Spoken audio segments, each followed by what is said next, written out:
Good morning, colleagues. Good morning. Can we take our seats? Let's take our seats so that we can start. Let's take our seats, please.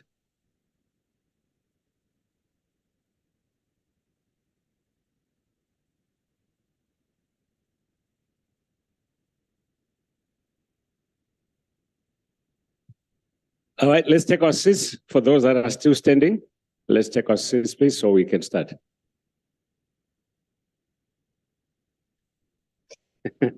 I don't want to start calling names. If you're standing, you know yourself. So how was last night?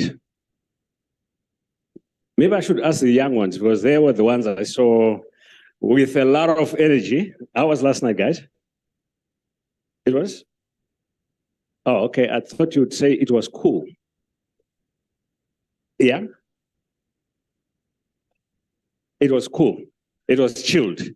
All right. All right. And to the old ones, how was last night? Or to the ones who are not so young, how was last night? It was cool also? To my colleagues from Madagascar? Last night? How was last night? Huh? It was? It was nice. Yeah, excellent. I really enjoyed it. I enjoyed the dancing moves, but when I saw the young ones on the stage, I said, oh God, if I went up there, I think I would embarrass myself. Those steps were just incredible. So, colleagues, we want to start on time. I know it's now a few minutes after 8, almost 10 past 8, but we want to keep to our schedule. Other colleagues will join us in the process, but we'll have a good check-in session just to reflect a bit on what we did yesterday. And then from there, we'll take you into today's agenda. In terms of announcements, and I will repeat this a little later when the other colleagues are here, is that for the field visits tomorrow, we have allocated you to the farms that you're going to visit. And I know in that allocation, it's a random allocation, so you can blame AI or blame whoever did that random allocation if you're not going to go to the farm that you wanted to visit. There is a constraint in terms of the capacity that one of the farms can handle, because ideally we would have wanted more people to go to, in particular, ZZ2. However, there is a limit to how many people they can accommodate, and I think we need to also bear with them and understand that you cannot force yourself. They're very strict in terms of the numbers, strict also in terms of the time. You know, you come in, we give you such and such a time. You can appreciate they're having so many visitors. So you will be informed which farm you are visiting, and kindly comply with that instruction once you're given that instruction. All right, so without further ado, my sister from another mother, Desiree, are you ready? Okay. Have that presentation? Yes. So after the enjoyable night yesterday, you have to switch on again, warm up, get back in the mood, thinking about climate action, what we can all do together, what each of us can do alone, as a start of day 2, our last day in this room, but not our last conference day, because tomorrow we have a field trip. So in your program, it says sort of a recap of key messages, that is the look back, and a look ahead at today's program. Now, in terms of a recap of main messages, we were thinking, rather than the two of us standing here and sort of listing up what we felt you thought or found important, we actually thought maybe it's better to hear from you. And what we did, sorry, doesn't seem to work. Right. Yeah, so what we did is we did highlight some themes, some common themes around which there was concern, you know, those certain common themes that kept propping up in the discussion time and time again. And we'd like your views under those. Now, here's a quick look back at yesterday, our first look back at yesterday. We are welcoming the new leadership. Very good, you guys. That was a very, very beautiful ceremony. I was glad to have seen it. Really very impressive. Okay, so let's move with our recap. And again, we'd like to hear from you, as I said. So can you please take your smartphones out? You know now, you know the routine. You go to menti.com and you enter the code. I'll give you a bit of time to do this.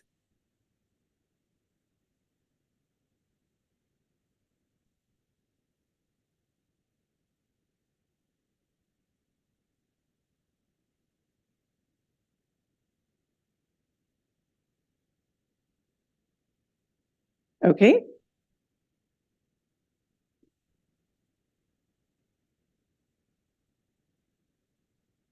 Are we in? All right. Can I move? Yeah. Now, we'll start with an easy one, a warm-up question.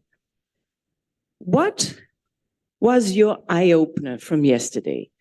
What was the thing that you heard that you said, aha, I didn't know about this? Now, you have 200 characters to write what your eye-opener was. Just think about what is it, and as people submit, we shall see it. Just think about what you felt was an eye-opener. Okay? I'm having one person already.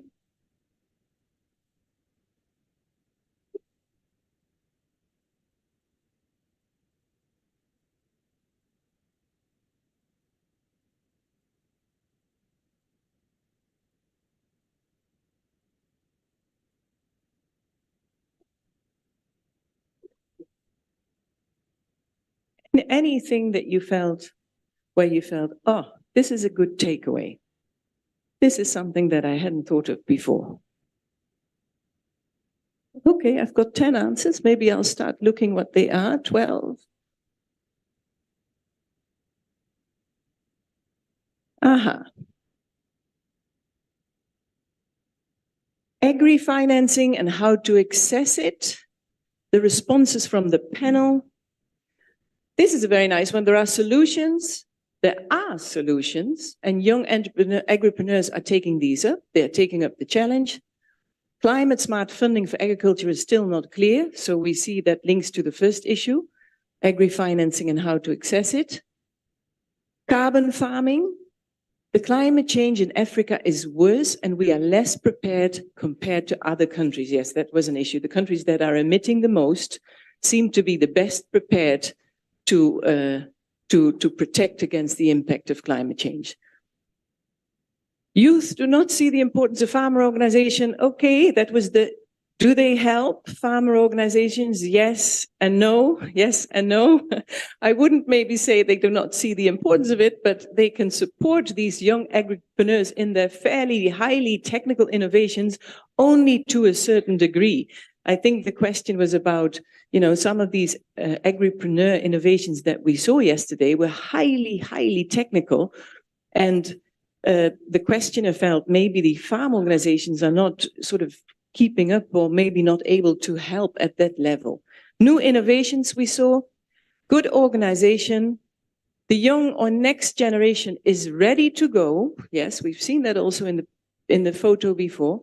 Application of science in youth businesses and innovations. Application of science. Let science be the driver for innovation. Young entrepreneurs' success and bottleneck. Stories, very interesting. Oh, wait. How do I get more answers? Yeah, maybe click on those 35. Somebody.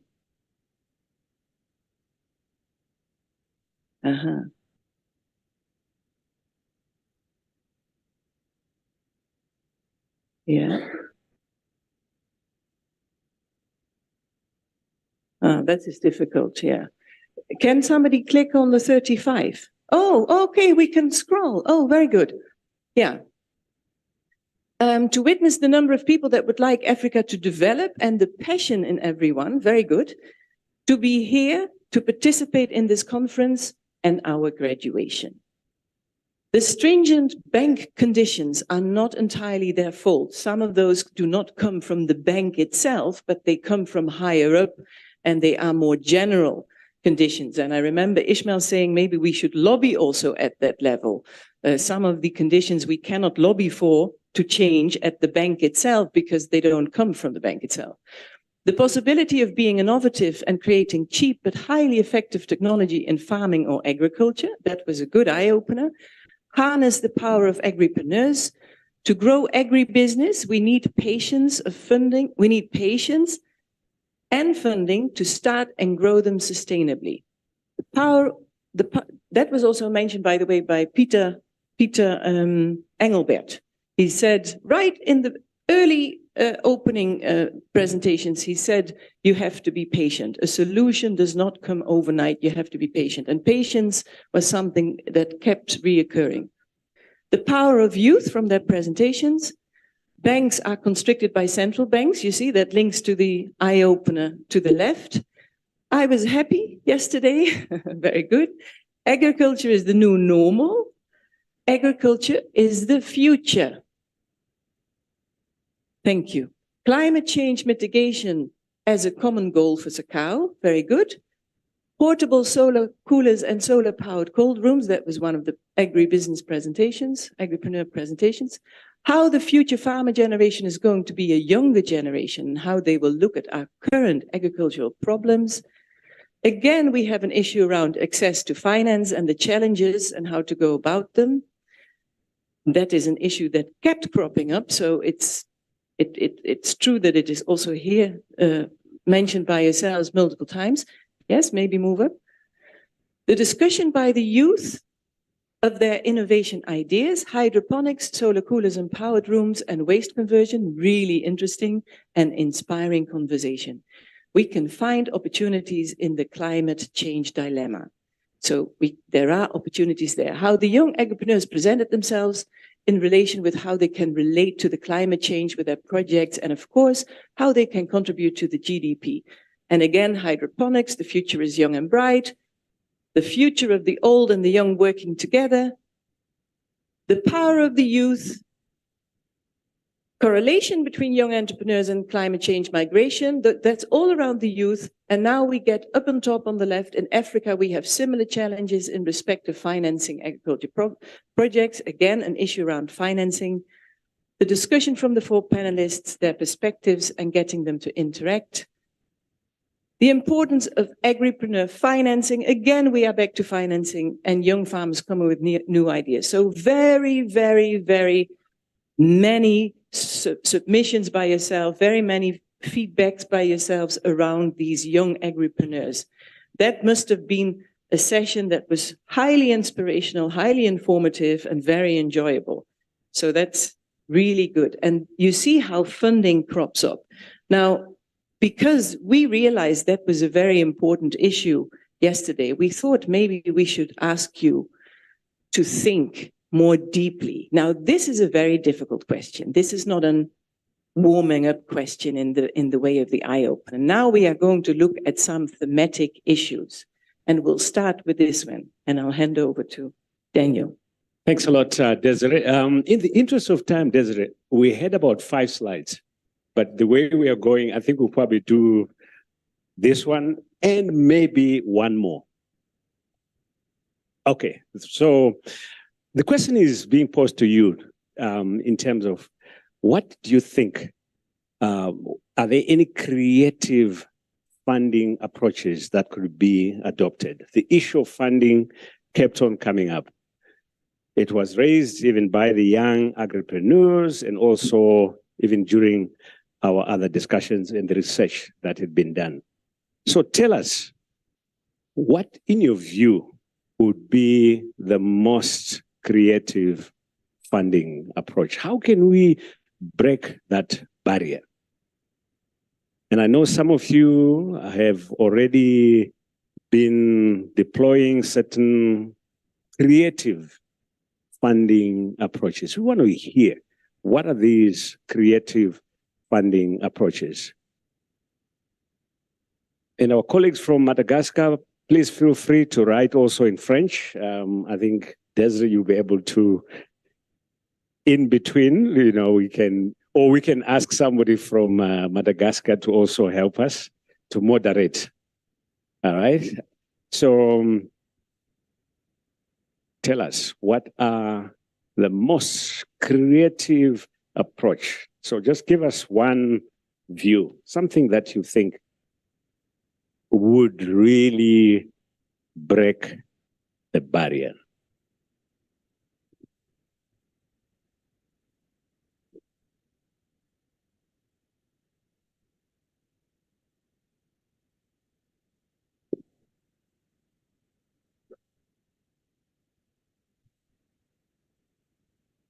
All right. It's like, if you recall, when you were doing an examination and you are given a question and you have not prepared, you don't have to answer that question. So you can say, well, this one, I can allow you to go. So don't feel pressured to say, I have to say something. If you don't have any creative approach. Yes, please. Bonjour tout le monde.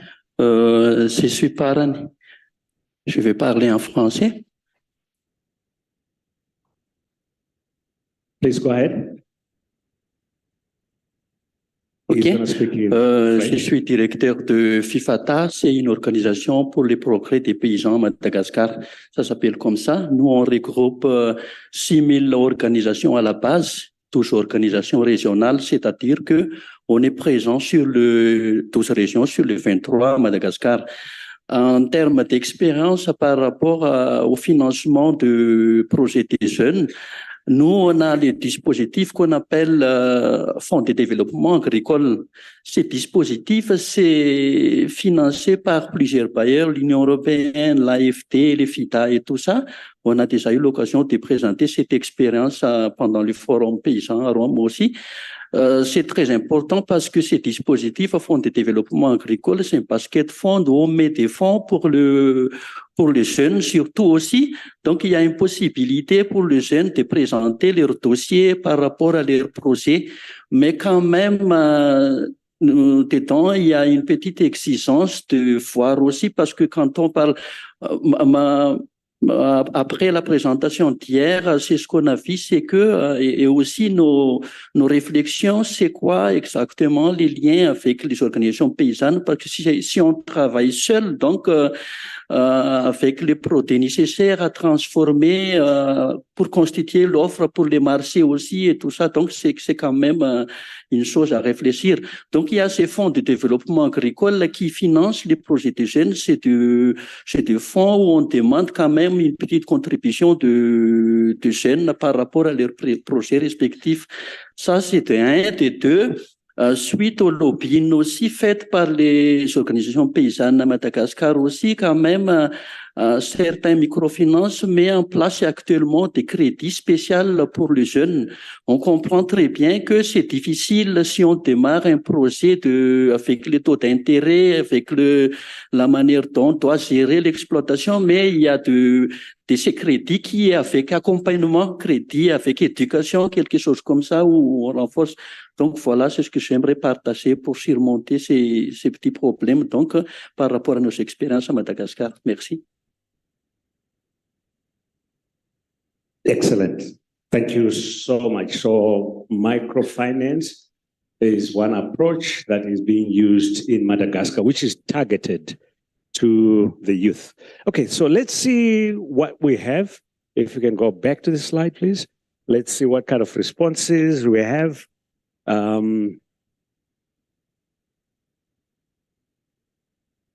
Okay, so here we are saying, let's get government to be involved as a private sector, as well as private sector, tailor-made finance products based on facts, a blended model where experience, youth, and risk capital is woven. That sounds quite interesting.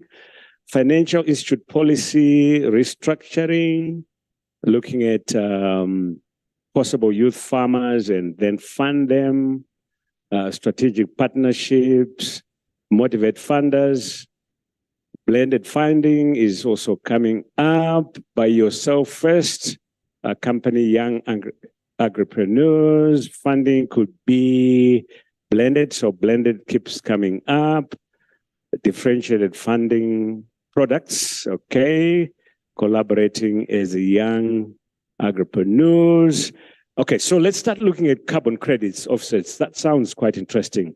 All right, so trying to unpack how we could get some innovative funding through the carbon credits offsets, crowdfunding platforms to enable non-traditional financier, e.g. community and peers to finance projects. That sounds very, very interesting. And maybe we might want to unpack that a little bit. Farmers pool funding, so that's again crowdfunding, special reserves fund for climate action, efforts to work on youth wings, special funds. All right, let's move on, see if there's any more that comes up. Youth should not only focus on seeking finance. Okay, I'm going to ask William. We were engaging last night and you talked a little bit about some crowdfunding approach. Maybe you can tell us a little bit more about that, your practical experience. William?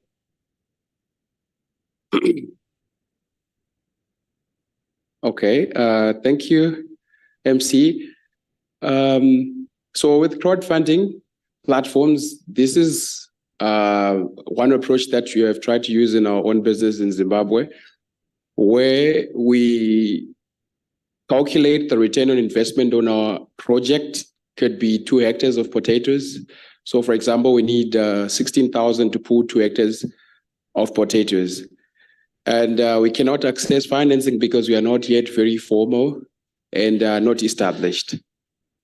So what we did is we created what looks like a fixed debt instrument, whereby we say, if you give us an investment, you'll get the return in 4.5 months after we sell the produce with, say, 32% return on your investment. So we open it up to our friends, to our peers, to our family, and then they invest individually in the business. because we'd have calculated our own return on investment. We know if we put 16,000 at that time, we would get about 32,000 US dollars. So if we give them their 32%, we still retain more than $8,000 for ourselves. And then we start using that to bootstrap and to grow our business. So it can be variable. You could use this interest kind of investment, or you could do a risk participation where you say, if you put money, we share the profits half-half. So it means also if the project doesn't go well, it doesn't put pressure on you to return to them because it's based on risk participation. If it goes well, we get half-half. If it doesn't go well, there's nothing that all of us get. So that's a satisfactory arrangement. Thank you. Excellent. So I think this is some interesting approach. And maybe we could also now start to consider how such approaches could be taken to scale and applied in other countries. We are running short of time. We had a few more slides. Yes.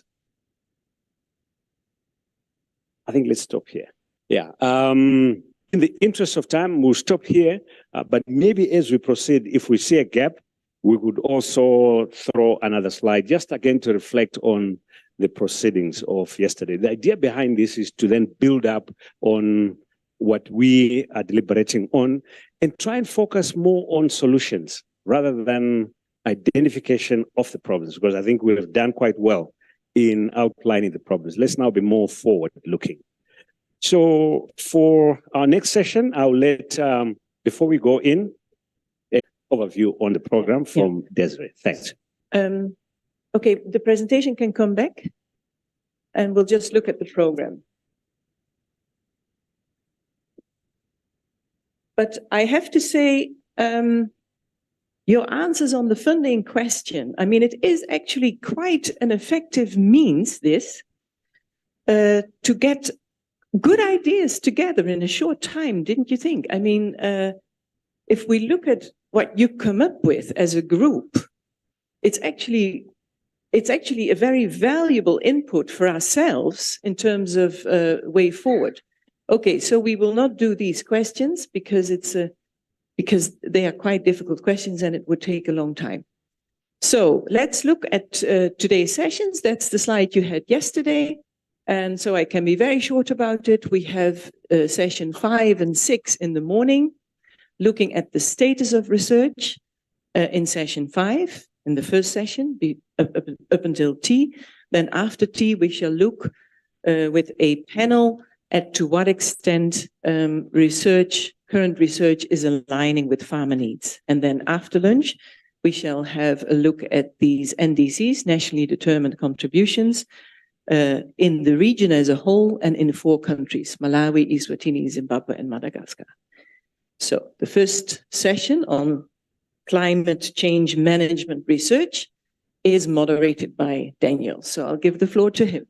Thanks a lot, Desiree. May I invite now the panelists for the first session, which is on climate research. Dr. Louis Howe, if you can come up, and Dr. Akim Mwape, Mr. Gift Mulungushi, and Mr. Helmut Anchute. If you can all come up so we can then commence our discussion. I will pass on to Dr. Howe, who is going to be moderating and leading the discussion on applied research. And I want to emphasize that for today, we really want to hear the voices of the youth. Yesterday, we didn't quite hear you loud enough, so we are hoping today you will also intervene. This is your program. We also want to hear from you, Dr. Howe. Thank you very much, Daniel.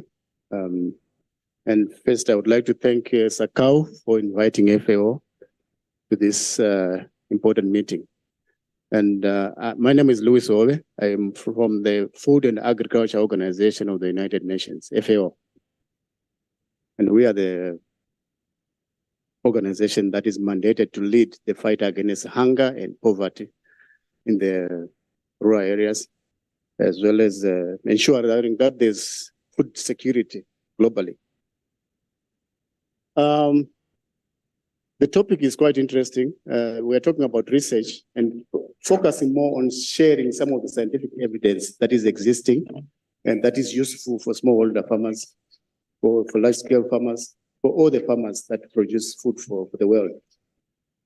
It's not a general discussion. I think we need to focus here. We need to look how we can connect with what we've been speaking about since yesterday, about agripreneurs. How can the research benefit the efforts of the agripreneurs? How can the agripreneurs take from the research that is ongoing, that has been completed, that is required? I would like to just start by saying, just reiterating the importance of climate change. We have a climate crisis. It's a crisis. It's a climate emergency, and we need to take it like that. And for your information, Southern Africa is warming at twice the global rate. For some reason, that is happening, and we are bearing the brunt of that. So we need to take action because there are more frequent climate-related events. There are more intense climate-related events. They are more frequent. They are more intense. I think this particular year and the previous year are clear examples of what is going on. This year we've been complaining of floods at the beginning of the year. Towards the end of the year, it was drought in the same season. But already the focus is that this coming season we are expecting an El Nino phenomenon, and that for Southern Africa means drought. And the last one we had, the intense drought that we had in 2015, 2016 as a region, was also El Nino induced, and it was quite devastating. So water management becomes key to some of these issues, and that's where innovation research becomes critical, and it feeds to the agripreneurship that we are discussing here today. We're also experiencing outbreaks of pests and diseases. 2017, we didn't have anything called fall armyworm. Now, this is a pest that attacks maize, as the cereals, maize, sorghum. Now we have fall armyworm with us. This already is sitting with us anymore. We can't get rid of it. We have to manage it. We also have new livestock diseases, foot and mouth. This starting last year, we've got a new serotype of foot and mouth in Southern Africa, which we never used to have before. We've got tuta absoluta on tomatoes, which again is new to the Southern Africa region. So we are looking at a lot of new issues that are not palatable, and they're adding a burden to the farmers who are already facing a lot of other challenges. So we really have to be innovative, and the research has to be there to address those constraints the farmers are facing as they try to produce food for us. We are actually informed that the agroecological zones are going to be shifting. So you're in the areas where you probably used to grow maize, it might not be possible. By 2050, it will be difficult to grow maize. So there will be a lot of changes. And all that needs research to really manage the changes in a way that makes sure that the farmers are resilient. And that's where innovation comes in. And that's where agripreneurship is also important. And the youth have a role in there.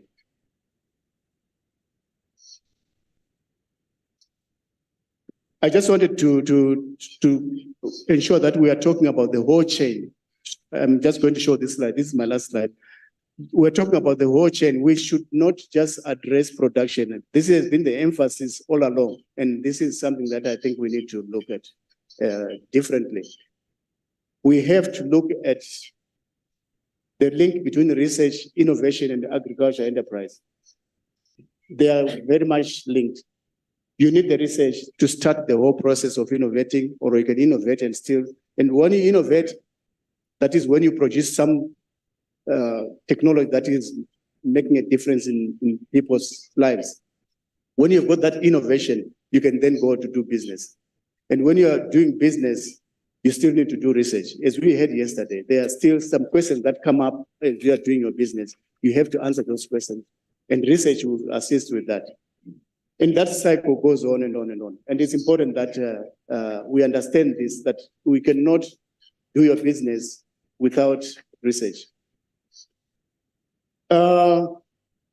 I wanted us to look at from early warning systems. When you are looking at climate change, adaptation, mitigation, we have to look at the whole chain from not just production, which has been the emphasis in most cases. It's important. Yes, it's one of the most important, but it's not everything.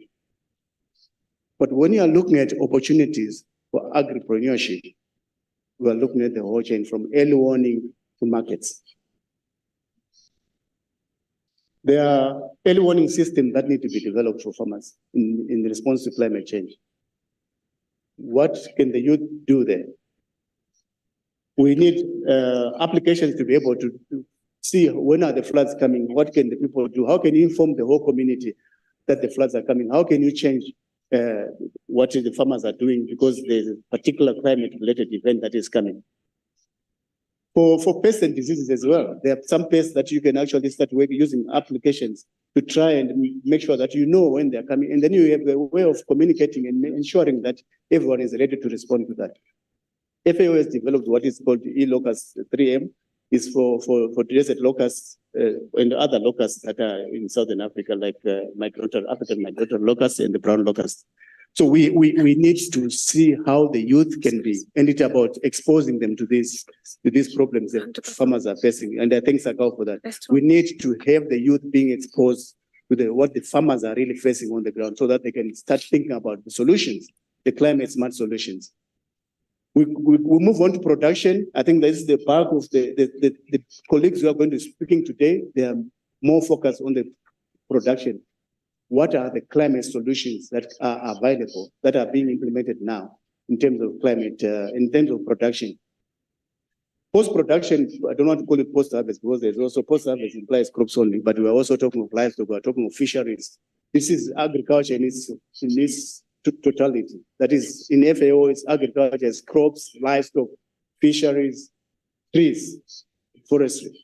So we look at post-production. We look also at transportation. What are the entry points there? What can the youth do there to try and make sure that the transportation of commodities after harvest is done in a climate smart way, is done in a way that is sustainable. Processing, the next step, there are so many opportunities there. I think agriculture, the agri-food system there's so many opportunities for the young. And as I said yesterday, the future is bright. Markets, for the produce, for the products, we need, how can you deal with that? The constraints the farmers are facing in markets, in accessing markets, in getting access to the right markets. A new market for carbon, this is something that needs to be really discussed about. What is it that the young can help the farmers in terms of getting into the markets for carbon? So those are the areas that we need to think about. There is a lot of research that has happened. I'm not going to go through. We've got climate smart agriculture in terms of production. We've got conservation agriculture. It's quite an important approach, and South Africa is the leading country in terms of conservation agriculture in Africa, not just Southern Africa. And there's lessons to learn from there, and there are opportunities for young agripreneurs to participate in that. Agroecology, there are a lot of climate smart interventions that have come out of research. But what we need to do is probably understand that while the research has been done, a lot of technologies are available. They're still not being used by a lot of them are not being used by farmers, and that is the challenge. Probably that's where the innovation, the youth need to come and help us to unlock that and make sure that they are scaled up and used by the farmers who are supposed to be using them.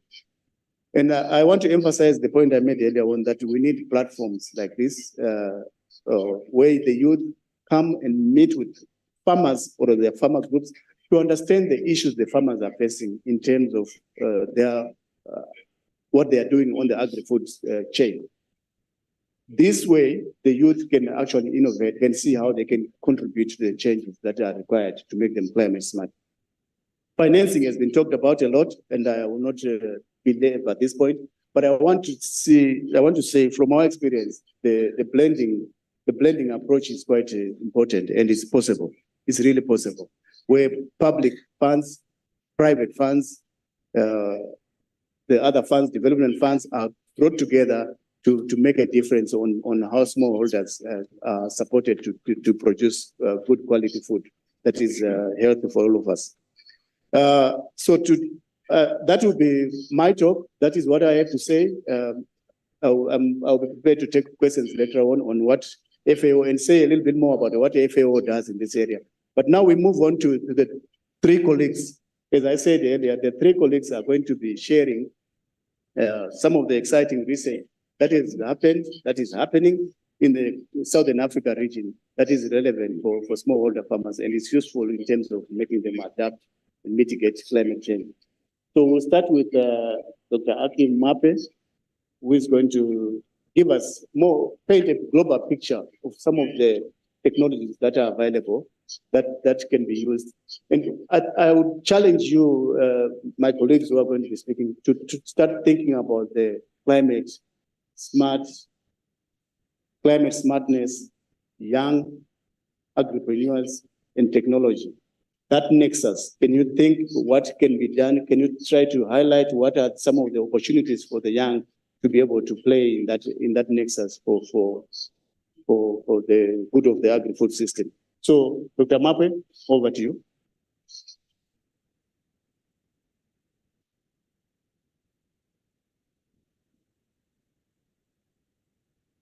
Thank you very much.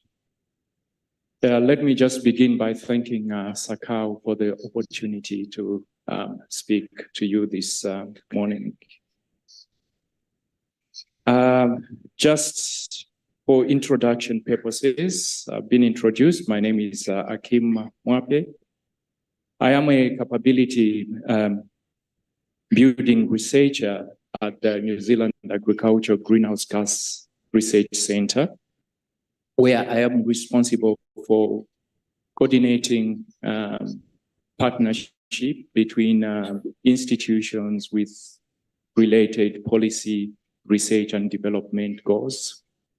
I also lead a program in Africa where I work as program lead in the Global Research Alliance on Agricultural Greenhouse Gases.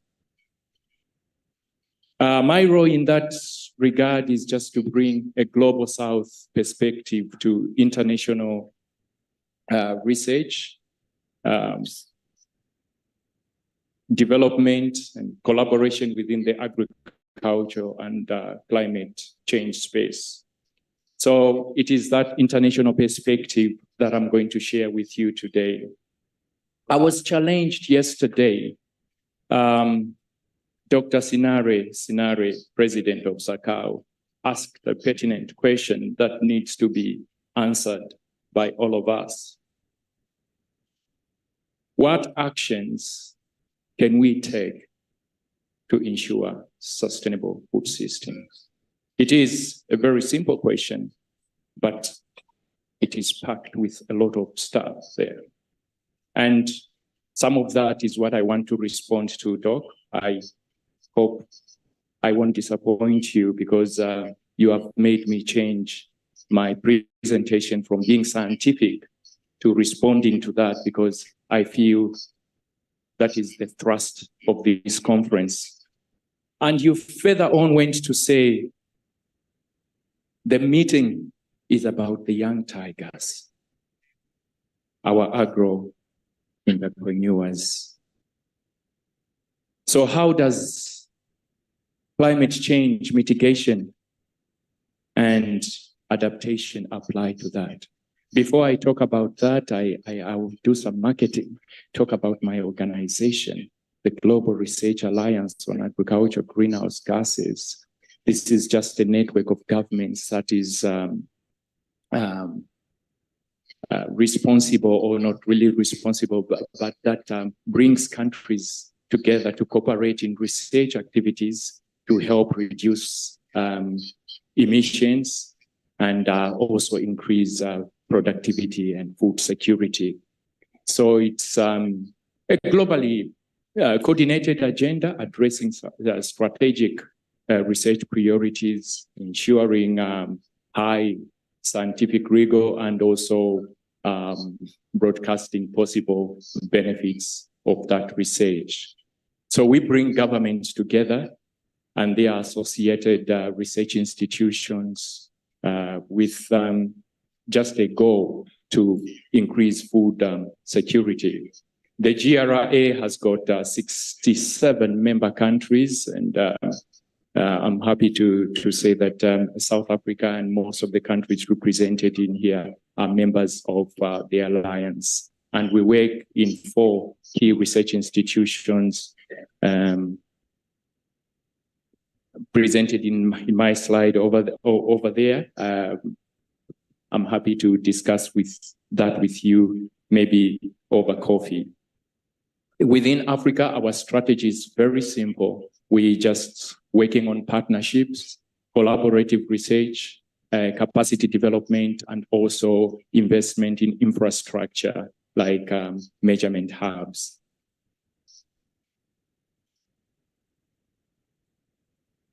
Let me just getting back to the context of my presentation, global climate change. The latest report of the IPCC has just told us that the scale of recent changes across the climate and the present state of many aspects of the climate system are unprecedented over many thousands of years. What does that mean? It simply means that what we are experiencing now has never been experienced probably in the past 2,000 years. It is critical. We are seeing what is happening, and I think I do not need to belabor that point. For Southern Africa, I think Dr. Hobby has already talked about that. What are we expecting to see? Extreme temperatures and droughts. This is going to, Southern Africa is drastically going to be warmer and drier. We are going to see increased frequency and intensity of rainfall events, especially on this eastern part of Southern Africa. And El Nino cycles or cycle of droughts and floods are expected to intensify. I think that has already been highlighted by other speakers in this conference. So how do we respond to these things? We've been responding by 2 complementary approaches that we're using to address climate change, mitigation, and adaptation.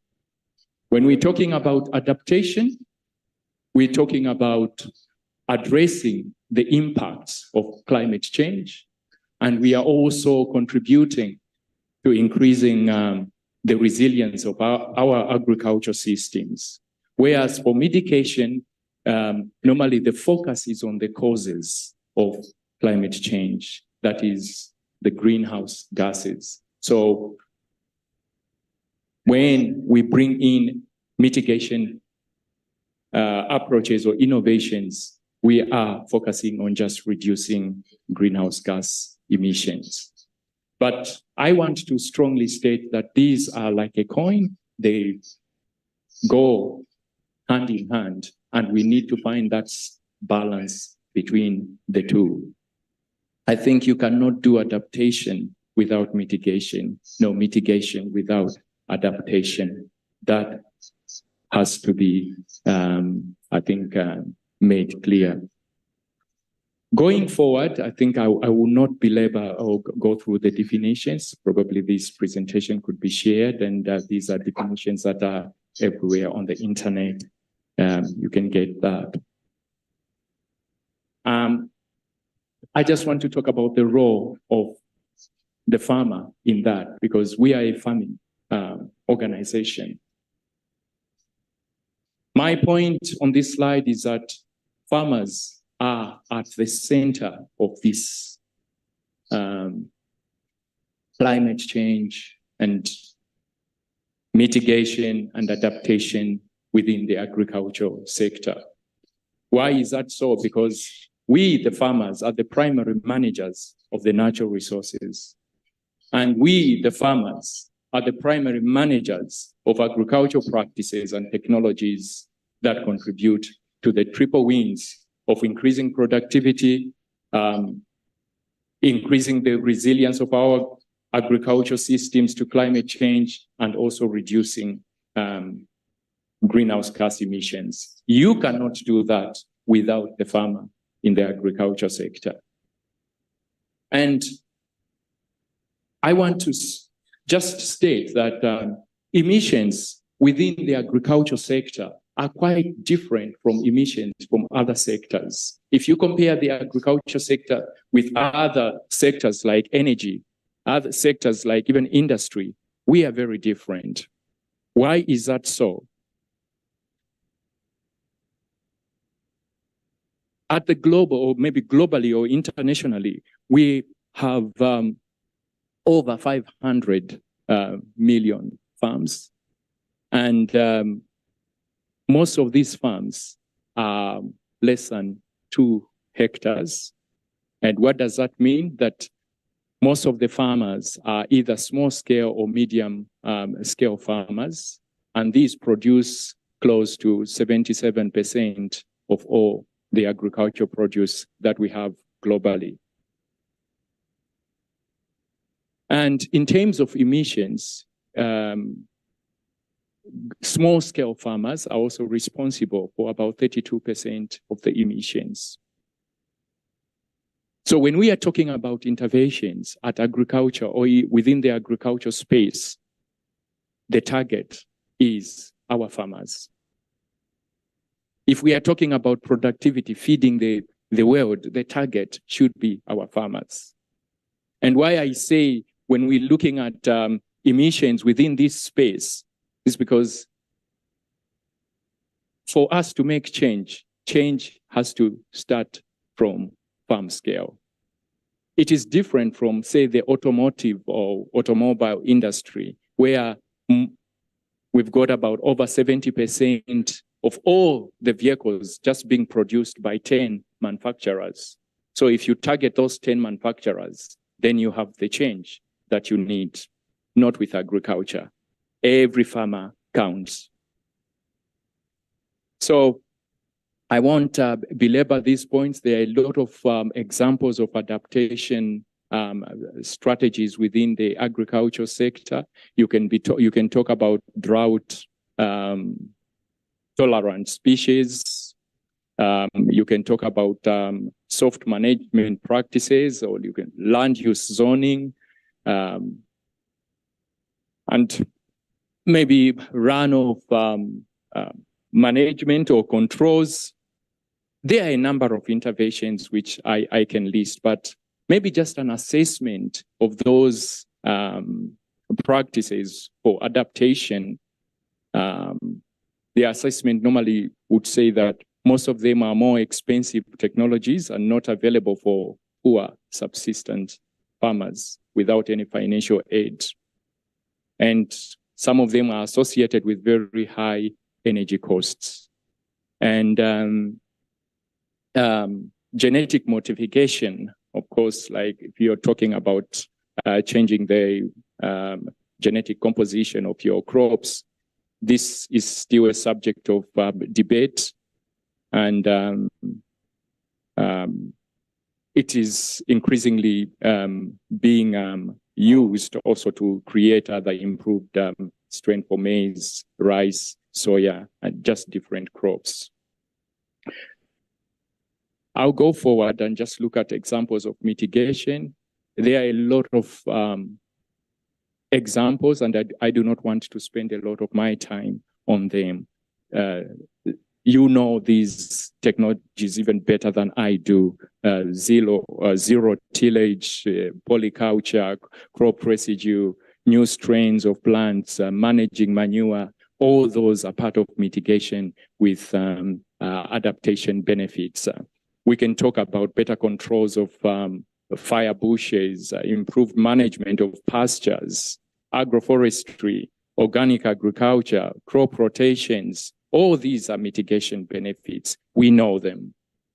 But where is the challenge? And that's what I want to focus on today. I want to suggest to you that the challenges are mostly on how we could upscale the activities that we already know, that we are already implementing on our farms. Yesterday, we were exposed to a lot of interventions by our young tigers, so to say. And I think this challenge starts. How do we upscale those interventions? I told you I've been working on the international, within the international space, bringing a global perspective to that. And that's what I want to focus on this morning. I think there are a few things that we need to do where the voice of the farmer is needed. And I will say, I will start by submitting to you that at the international level, at the global level, the playing field is uneven and not square. And if things continue like that, the challenges for mitigation and adaptation will continue to be so. Firstly, there are inequalities that are inherent in our own financial systems. We've been talking about finances here, but annual climate finance flows to continents like Africa are only like $30 billion. And if you compare that to what is needed per year, we need close to $280 billion. So 30% or 30 billion just constitutes 11% of what is needed. Most of the institutions, or most of the government institutions, if you look at even what is allocated to agriculture, we still have inequalities in terms of the geographical distribution, in terms of even sectorial distribution, where out of that 11%, only about 16% goes to agriculture. So with such inequalities, the chances of us effectively meeting, I talked about 5 million farmers globally, becomes quite challenging. Inequalities in knowledge generation and reporting. How is knowledge generated? We have inequalities even in the way knowledge is perceived, especially when we look at indigenous knowledge. In most of our research communities, it is completely ignored. And when we are talking about these issues, this is why I ask a question: where is the voice of the farmer? When you look at the research which has been conducted globally in different spaces, 85% of that research coming from Africa, in Africa, 85% of research that has been published in partnership with global North partners, meaning that African researchers on their own are not really, maybe only constituting less than 20% of what the knowledge which is being generated. So there are these inequalities in the way knowledge is generated and in the way we have access to knowledge and in the way the same knowledge is being reported. I'm not surprised that even our countries, we have developed like our NDCs. We have targets for climate change. But we cannot even, we do not even know how we are going to meet these targets because there is a paucity of data almost everywhere. Imagine, I'll give an example of the livestock sector, where only 5 countries in Africa are able to track their emissions effectively from livestock. The rest of the countries, we are using data that is generated in data sets that are domiciled in the global north. How do we expect then to make decisions in adaptation and mitigation or policy initiatives that are going to be relevant to the farmers? I've already talked about sectoral preferences where most of the funding goes either to the energy and also the transport sector. And there's also inequalities in trade.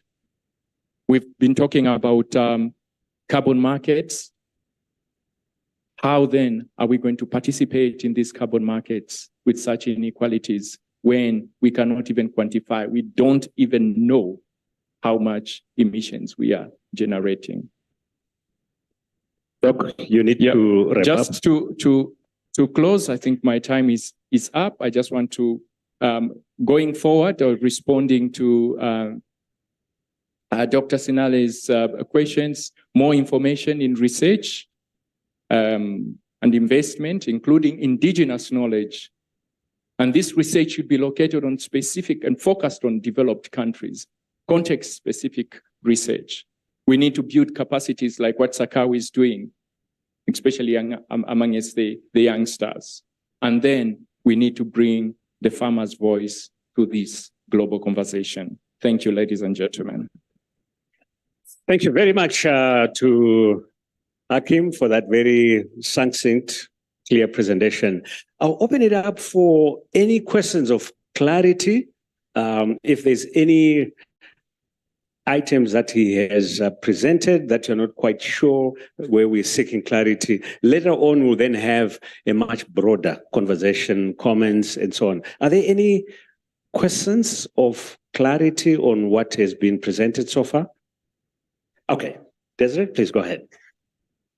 Thank you. There was one slide which had these circles, these 3 circles, and I was trying to figure out, because they were not closed, you know, circles, 3/4 closed, half closed. But what was meant by the circles? I know there was text inside, but it didn't seem to align with the, just an explanation on that maybe. Thank you. All right, so those circles, why are they not closed? Any other questions? Seeking clarity? Okay, so maybe Hakim, you could respond to that issue of those circles. Was there a hand? No, no.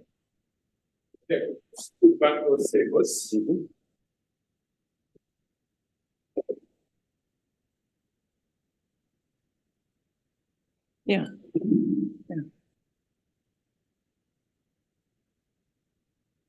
Okay,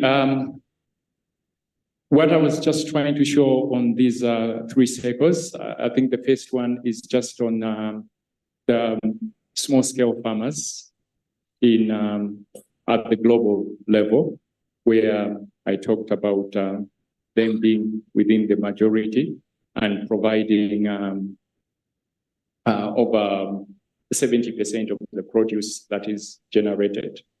The second circle is it's just showing the CO2 or emissions generated from the agricultural sector, especially from the small-scale farmers. That little component over there, not the yellow part, but the gray space, showing the 35 or the 32% of the emissions.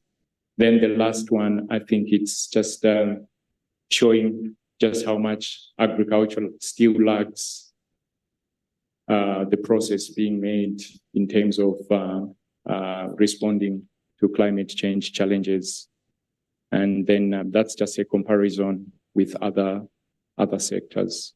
I'm happy to provide more context to that. Thank you. All right, another question seeking clarity? Yeah, please. Yeah, thank you very much. I'm Timothy from the Agricultural Council of Tanzania. Mine is not a question, but it's just like a comment that it is real that Can we, if I can just come in, let's reserve the comments. We will come back and then more broadly debate the issues. This was more just to seek any clarity on the presentations. Then let's invite our next speaker, Gift, to take us through his presentation.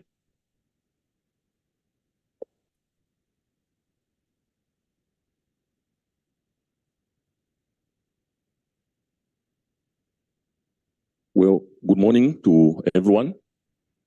May I write on the protocols that have already been observed? Greetings to all of you from Zambia. My name is Clarence Gift Mulungushi. I'm based in Zambia. I'm a Zambian. I am in Eastern Province in a district called Katete. Well, I work for a consulting firm called Unique Land Use that is helping the farming community in Katete district to try and respond to the effects of climate change. This project is being helped by the German Ministry, the German Federal Ministry of Food and Agriculture, and as Unique, we are providing the advisory role to the Ministry of Agriculture as the main implementer of the 3-year project of promoting agroforestry in the district. Now, we are not working alone as a project. We have a lot of other partners that we are working together in implementing these agroforestry activities. And so we have got Comaco as one of the implementing partners. We've got the Department of Forestry, which is under the Ministry of Green Economy and Environment. We've got other organizations such as GIZ and World Vision. All these, we are collaborating together as we conduct our activities in trying to help farmers to respond to the effects of climate change as we promote agroforestry activities. Now, this project is a 3-year project. It started in 2021 September, and we are going through up to next year, September. And of course, there is a possibility that we can continue because the results so far are positive as we are working with the farmers. So that photo that you are seeing there is one of the models which we are promoting at a smallholder farmers. Remember, the population, not only in Zambia, but globally, is growing, but then the land size has remained the same. And in order for the farmers to appreciate planting trees in the fields, which traditionally have been fields for food crops, such as soybeans, maize, groundnuts, and sunflower, it's not easy. And so the strategies that we've developed is to try and see that these trees that we're promoting are planted in the same fields, but designed in such a way that they can allow intercropping systems to take effect. And so from that diagram that you are seeing there, there's mango, there are pawpaws there, and there's also sunflower. After harvesting the sunflower, in the same field, a farmer can actually plant in a vegetable crop, especially if irrigation facilities are available. And this way, we are seeing that most farmers are appreciating the innovations. Now, how are we doing the approaches of agroforestry in the districts as a project? Well, since the main implementing partner in this activity is the Ministry of Agriculture, we have adopted to take the approach of using the Farmer Training Center approach. In the Zambian agriculture setup, we have facilities that are dotted around the districts that are called farmers training centers. Now, these facilities are mandated to provide the extension services, not only to the extension staff, but also to the farming communities. But over the years, because of reduced funding from central government, most of them have been operating at 50% or even below. And so as a project, we took it upon ourselves to help in the rehabilitation of the infrastructure, as well as building a completely new training center, which is a conference hall, which is now going to be used in training the farmers as well as the agriculture extension staff. And I'm happy to report to you that this was handed over to government last week on 23rd of May. That's when we handed over the project to government.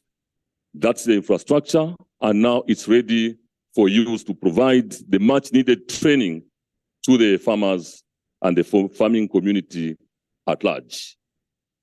Now, the climate resilient technologies, which we are promoting as a project, have specific benefits to the farmers. Remember, the farmers that we are working with are the same farmers that have been involved in destructive methods of farming that have also contributed to the effects of climate change. Cutting down of trees indiscriminately has resulted into many farmers not having trees even at their homestead. And now, in order for us to convince these farmers to change the approach in the way they do their farming, by incorporating agroforestry practices, we had to look at the number of benefits in the approaches that we are going to use.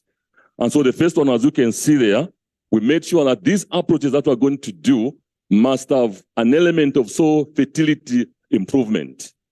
Like I mentioned already, a lot of farmlands in these communities, the soils are depleted as a result of poor farming methods. Trees have been cut down. The soils are exposed. Soil erosion is the order of the day. And so the activities that we're doing in agroforestry has a component of ensuring that soil fertility is also given top priority as we do these agroforestry activities.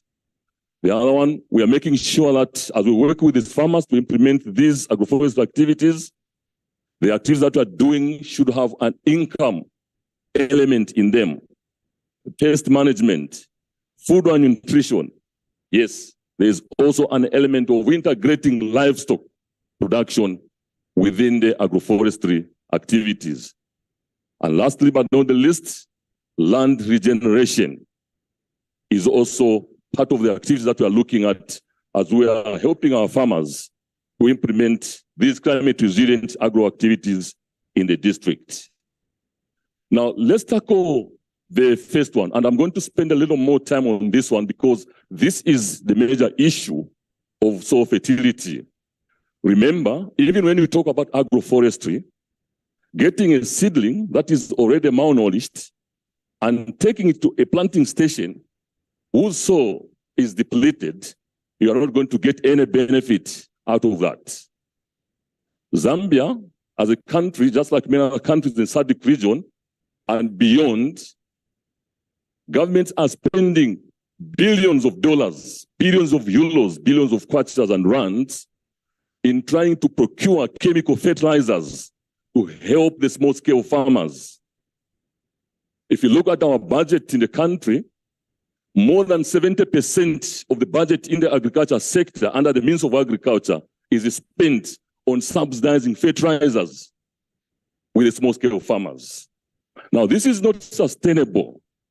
In the long run, farmers still have a challenge despite what government is doing. And so what initiative have we adopted as a project to try and help these small-scale farmers reduce their dependency on chemical fertilizers? Even to do their backyard gardens, over the years, they've been more dependent on chemical fertilizers. Well, the innovation of bokashi, as well as the manufacturing of the compost manure, has actually proved to be very helpful among our small-scale farmers in Zambia and Katete in particular, where we are implementing this project. Yes, when you look at the issue involved in bokashi production, this is an organic fertilizer which is very simple to make. And I'm sure after this presentation, maybe by lunchtime, I should be able to make a folder that I can actually send to SACAU. And some of you may actually need this basic literature that you may go and use in your own countries in promoting the production of the bokashi. Yes, this is a game changer. We had an entourage of our colleagues 2 months ago from SACAU who visited us. They were able to see how we are using the bokashi to the benefit of the farmers. And you see, when you look at the bokashi, we are using this in the raising of the seedlings in the nurseries. We make sure that we use the bokashi because raising seedlings is one way. It's also another to raise healthy seedlings. And now they are using the same bokashi as they transplant their seedlings in the main field. So this is the main focus of all our agroforestry activities that we are doing in the district. What you are seeing there is a typical nursery of several agroforestry species which we are promoting there. This includes agro trees. These are trees that fix nitrogen into the soils.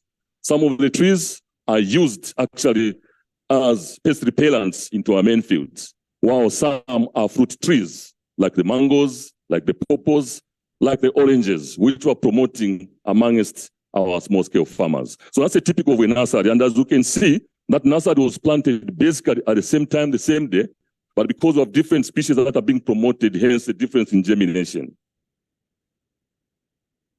That is a typical of group work that we are also promoting, because most of our farmers do not have a lot of land. Most of them are doing their farming activities just within a hectare or two. And so we are trying to promote group work. And so as you can see there, these farmers have just shared the seedlings, which they raised on the nursery, and now they are planting the Grisidia sepium in the field where there is already soybeans that is growing. So that is the way that we are trying to promote the agroforestry activities in the district. Now, that tree species that you are seeing is a Grisidia sepium, and I'm very proud to be associated with this tree because this is a tree species that has got several uses. Remember, before we began implementing these activities of agroforestry, we sat down with the farmers through group focus discussion. We also sat down with the farmers and then gave them, the forms to fill in to try and decide which tree species are very good for them. And the Grisidia sepium has several usages. So the text is there, and I should be able to share this. But among the uses of this, it actually produces a lot of biomass, which a farmer needs for his soil fertility improvement. And then there are also several other uses that farmers are able to get from that. What you are seeing there is a typical woodlot that has been established at a farm level. That is Kanyaska or mahogany, if you like.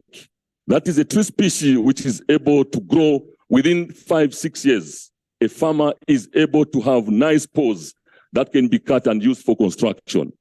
Remember, farmers have been cutting down these trees for various reasons, and one of them is construction. And so when we grow such type of tree species, they should be able to mitigate this issue, because within the next 5 years, a farmer is able to begin harvesting from his own plantation poles that he can use in construction, both his houses as well as the houses or housing units for the livestock. But then the issue of a farmer releasing land for trees only has been a source of concern. And this is the reason why even the design of the measurements of the fields are done in such a way that we have enough spaces in between where a farmer can actually plant another crop. As you can see, that is soybeans growing in that field of the Kanyaska plantation. Moringa is another tree species which we are promoting amongst the smallholder farmers in Katete. This has been selected and chosen by the farmers. One, it grows very fast. It actually can be used as a food supplement. Yes, it is used for medicinal purposes, and farmers have liked it, and we are going ahead, including this coming season, to promote the same tree species. The next tree species which we are promoting is actually the pigeon pea. As you can see, the pigeon pea is also multi-purpose kind of a shrub, which is being promoted among the small-scale farmers. Remember the integration of livestock into crop production. Yes, the animals need this tree species for their food. They can eat it as fodder. Yes, human beings also eat the grain that comes from there. It is also nitrogen fixation in nature. And this is the reason why we are also promoting that tree. The next photo shows the Tephrosia vogeli, which is another good tree species which we are promoting, but also dangerous if farmers are not advised very well. Dangerous in such a way that if the leaves actually find themselves in a pond where there's fish, or the fish will die. But we make sure that we give the farmers all this knowledge because it is beneficial in the farming cycle.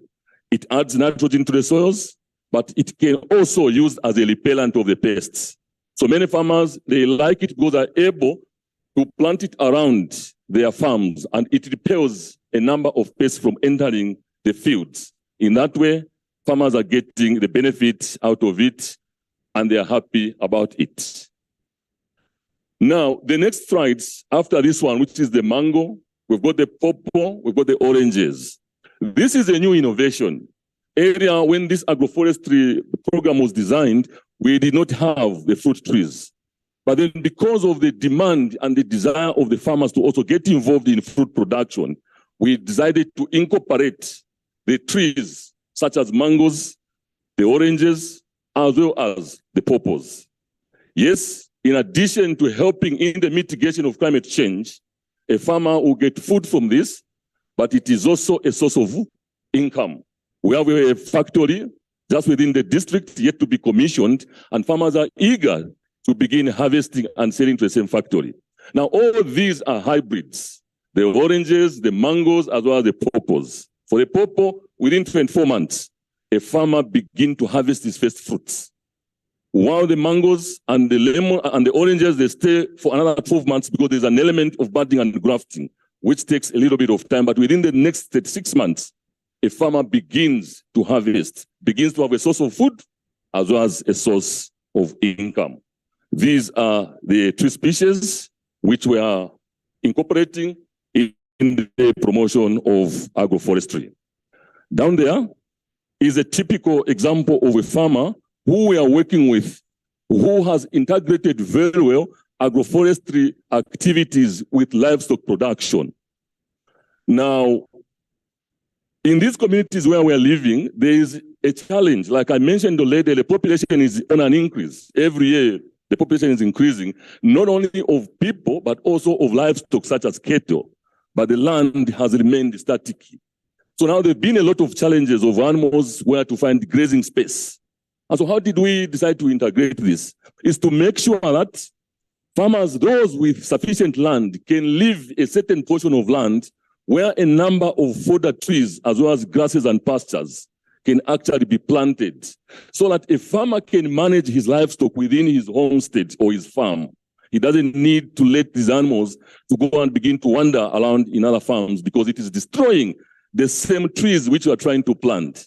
Remember, if you plant tree species of agroforestry of any nature and you don't secure them from the animals, they will be destroyed. And this is one of the challenges that we've had in our country, Zambia, where a lot of tree species are being planted, but at the end of the day, they are being destroyed by the animals. Hence, promoting the concept of integrating the animals. Now, the way we are doing it in such a way that once these farmers are trained how to produce these different pastures, we also train them how they can harvest, preserve, and store it. So that in critical months of the year, August, September, and October, when it is completely dry, they should be able to begin rationing these foodstuffs and then give them to the animals. Because the animals are a must by a small-scale farmer. We need them to produce the dung, which is used in the production of bokashi, as well as the compost. They are also used as draft power, as well as transport. In an event of extreme weather conditions, that there's total crop failure, a farmer can still get some of his animals and take them to the market and then earn an income.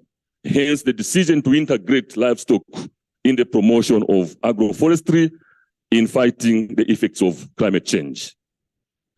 The second that you are able to see there, because we are working with small-scale farmers, we have decided and tried to make sure that we simplify all the activities. We are producing brochures, we are producing training aids, which actually talks about the entire cycle of training, and all those manuals and brochures are available. And so whoever may need them, those we can actually share, because hunger in Zambia is hunger in South Africa, is hunger everywhere. And so if we manage to implement these activities and share the ideas with the rest of you, it will mean the rest of us, we are actually going to be food secure And this is what we want at the end of the day. In conclusion, since we are working with the Ministry of Agriculture to make sure that it is easier even for the donor community to come and check and monitor the activities that we are doing, we've developed a geodata monitoring tool. And so when you come to Katete, all we need to give you a drive and a vehicle, and then we give you a tablet. You are able to locate all of those geo points. They show the name of the farmer, they show the area, the coordinates, the type of crop that has been planted there, including their numbers. That is the tool that we've developed and using, and successfully we are able to drive our reports, even that we are able to send to our donor. This has been my presentation. I thank you so much. Thank you very much, Gift, for that very interesting presentation. Colleagues, are there any questions seeking clarity on what has been presented? Yes, please go ahead.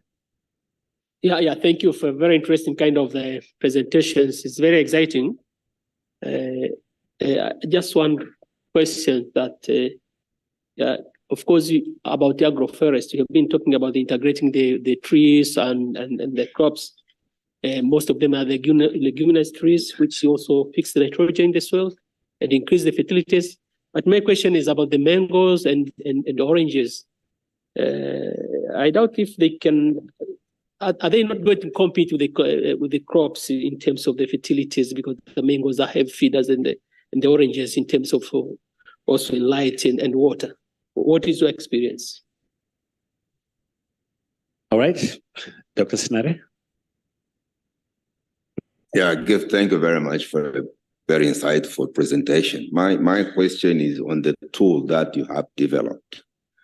That tool seems to be collecting data. Who owns that data? All right, so I think you can respond to those two questions. And of course, we will, as I've indicated, later on come back into a much broader conversation on all the presentations. Gift? Yeah, please. Yeah, so thank you very much for these two questions that requires clarifications. Yeah, so we'll look at the fruit trees, the mangoes, the oranges, and the pawpaw. Are they not competing with the other crops, such as maize and soya and sunflower, for a number of issues such as the soil fertility, the water, and all that? Well, this may sound so. However, what has been happening is that these farmers, most of them have only been having a one-off income in a year. Many of them have been depending on rain-fed crops. And so when they plant their maize, their sunflower, their soya, in about December, they will wait until June they harvest. And when they sell, that's it. And so we have discussed with them to say, wow, why don't you reduce this size of the portion that you have on your farmland by even 20%, by incorporating in your field mangoes, oranges, as well as pawpaws, because with these, you are able to have an income throughout the year. So the slight loss in terms of production of the field crops, you are actually getting even more by the incorporation of these trees, because you are able to harvest every year. And so what we've done is, we've deliberately decided that they should be actually spaced at about 7 meters per row. So this is a row of mangoes, and so you leave 7 meters, you put another row of mangoes to allow a farmer to use the other portion in between. Those with water, they are even actually, after harvesting their maize, they are actually putting in the vegetables that they are able to harvest within 3 months. But then also, because we have trained these farmers how to wisely use the cow dung, the chicken manure, and produce the bokashi, over competition of the nutrients is not a big issue, because the farmers are able to make the bokashi, which they are feeding heavily to these tree species for the fruit so that they can continue harvesting. I hope I've attempted to answer your question. If not, we can do the conversation. About the GI the GIS ownership. Well, this tool is jointly owned by the project unique as well as the district agriculture offices, which is the DACO's office or the Minister of Agriculture in short. So we've got a technical gentleman from the Minister of Agriculture who is working closely with me and my colleague in actually monitoring the progress reports that we get from this GIS report. So in short, it's something that is jointly owned, but as time goes on, we are going to completely hand over this to the government because we want them to continue with these initiatives even after we are long gone as a project. Excellent. So let's move on and invite our last presenter, Helmut, who is going to talk about soil improvement technologies that enhance soil retention of GHGs and the benefits to farmers. Yeah, thank you very much. Thank you, Tiff, for that interesting presentation. My name is Helmut Anschütz. I'm the team leader of the Zambian German Agricultural Knowledge and Training Center. We are also based in Zambia. And yeah, some words to myself. I have studied tropical and subtropical agriculture, agricultural management.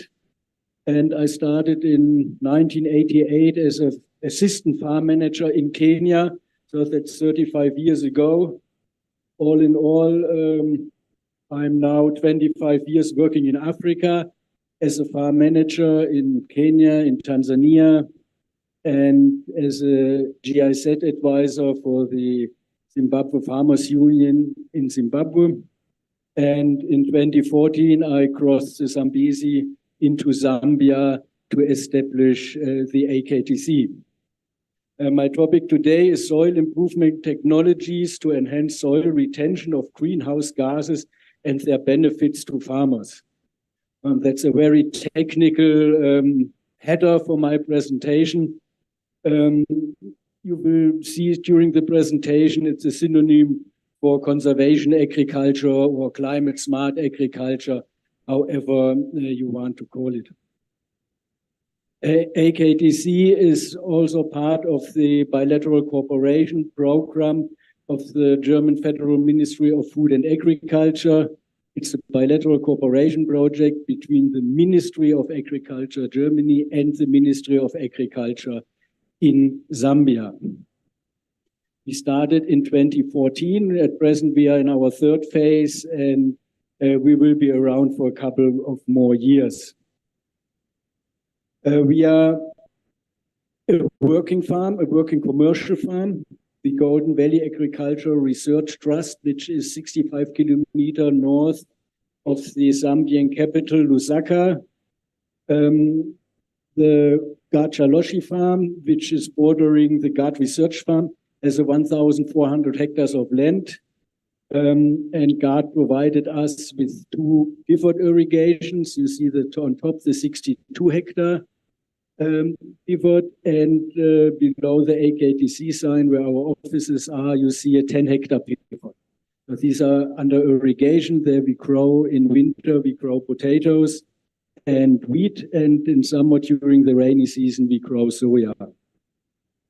And also you see on the low left side, 27 hectare mark. This is a rainfed area where we do our research in climate adapted farming methods. More to that later. So you see, we are actually, as Dr. Mwapu pointed out, one of the 500 million farmers who are in charge of the 30% of greenhouse emission, or especially CO2. And during our trainings, we try to mainstream that issue, climate adapting farming method, to our target groups, which are mechanized farmers and farm employees of commercial farmers, agricultural service providers, extension service staff of the Ministry of Agriculture, lecturers of agricultural training institutions, and students. So to summarize, our target groups are farmers and multipliers of the agricultural sector. We do trainings in mechanization, tractor trainings. We have a tractor driving school, which is our latest innovation. We do the field demonstrations, as I mentioned, all in all about 170 hectares per year. We do the research. I will come to that shortly. And we have events. One of our events we had on 6th and 7th of March this year, where SACAU representatives visited AKTC. During the 2 days, they got a more in-depth view of what we are doing than you will get in my 20 minutes, which I have here. I met a lot of people who I already met in Zambia, so I feel quite comfortable here. But now coming to the research on mechanized conservation agriculture, soil improvement technologies, that's part of it. Enhanced soil retention of greenhouse gases, of course, will be part of it. And benefits to the farmers, which is most important. If the farmer is not benefiting, if he doesn't increases his profit, he will not adopt any new technology. Farming is a business. It's all about making money and to improve the livelihood. Being it a small-scale farmer or a large-scale farmer, they all share the same interest. That's a very common situation in Zambia on commercial fields or small-scale farmer fields. The crop residue of the previous season is burned. So what does that mean, burning? First of all, if you burn, the carbon gets oxidated with the air, so you produce CO2, which is our greenhouse gases, which we try to avoid. That's one thing. Second thing, the ashes, which is blown into the air, these are nutrients, these are minerals which get lost, so you have to replace it by fertilizer, artificial fertilizer, not manure, or you have to replace it by manure, which is a challenge for large-scale farmers due to the big areas which are cultivated. Furthermore, you destroy the soil cover where the microorganisms in the soil are feeding off. So that means microorganisms have nothing to eat, their food is burned, and third, you leave the bare soil, which is exposed to the sun, and there will be high temperatures, there will be UV rays, which kill the microbes in the soil. So that's the situation we found. And we saw commercial farmers doing conservation agriculture. So we said, let's go into conservation agriculture. Let's get some experience on this. So we took the small 10-hectare pivot and we divided it in two halves. On the left half, we do conventional agriculture. That means burning. Then we turn the soil either by plow or by disc harrow, and we use a seed drill to bring in the next crop. On the right side, climate-adapted farming methods. We leave the crop residue from the previous crop on the field, so we have a mulch. And then we do direct seeding. So no turning of the soil. If you turn the soil, again, carbon gets exposed with the oxygen in the air, and you produce carbon dioxide. So that is avoided by not turning the soil. Conservation agriculture, you all know the three principles: minimum soil tillage, permanent soil cover, and a crop rotation. Our crop rotation on the irrigated land is wheat and soya. That's how it looks like. On the left-hand side, you see the burn. On the right-hand side, you see the remains of the previous crop, in this case, wheat on the pivot. And imagine if you have an 8-ton crop of wheat, you approximately have 8 tons of straw on your field, which on the left-hand side is burned. So that's a waste of their resources, actually.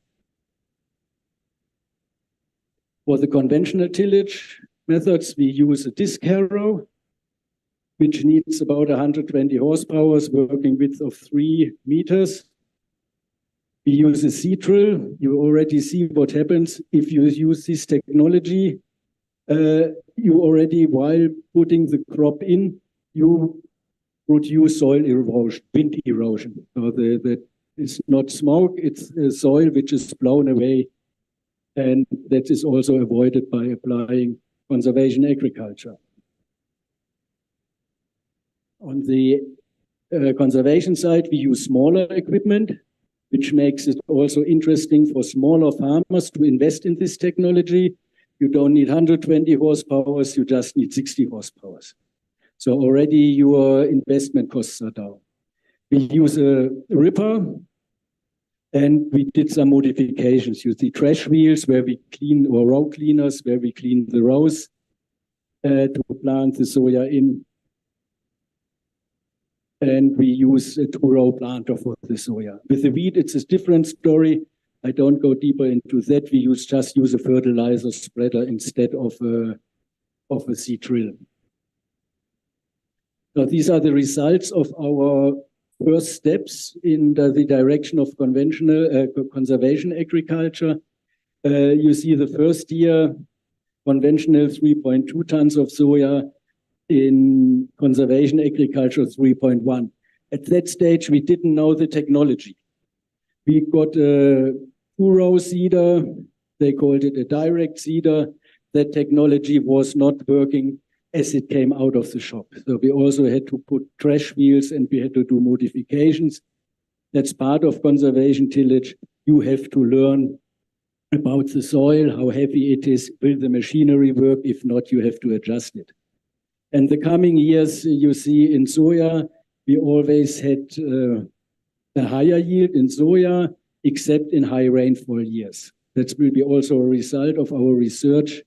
In high rainfall years, there is no yield advantage of conservation agriculture, but in years with lower rainfall. In wheat, it's extremely, wheat is an expensive crop. With wheat, commercial farmers make their money in Zambia. It's only grown under irrigation, 100% irrigation. And you see the maximum we had in 2020, that was nearly 1 ton more under conservation agriculture. Now, if you imagine you have a gross margin of $800 and you have 100 hectares, you already have $80,000 more. So it clearly states it pays. So now this is a farmer talking. This is not the science. But how to convince policymakers, other farmers to use their technology? You need science to talk. But what is our target group? We don't look at necessarily at commercial farmers. We look at emergent farmers, at AKTC, farmers who are mechanized, who produce for the market.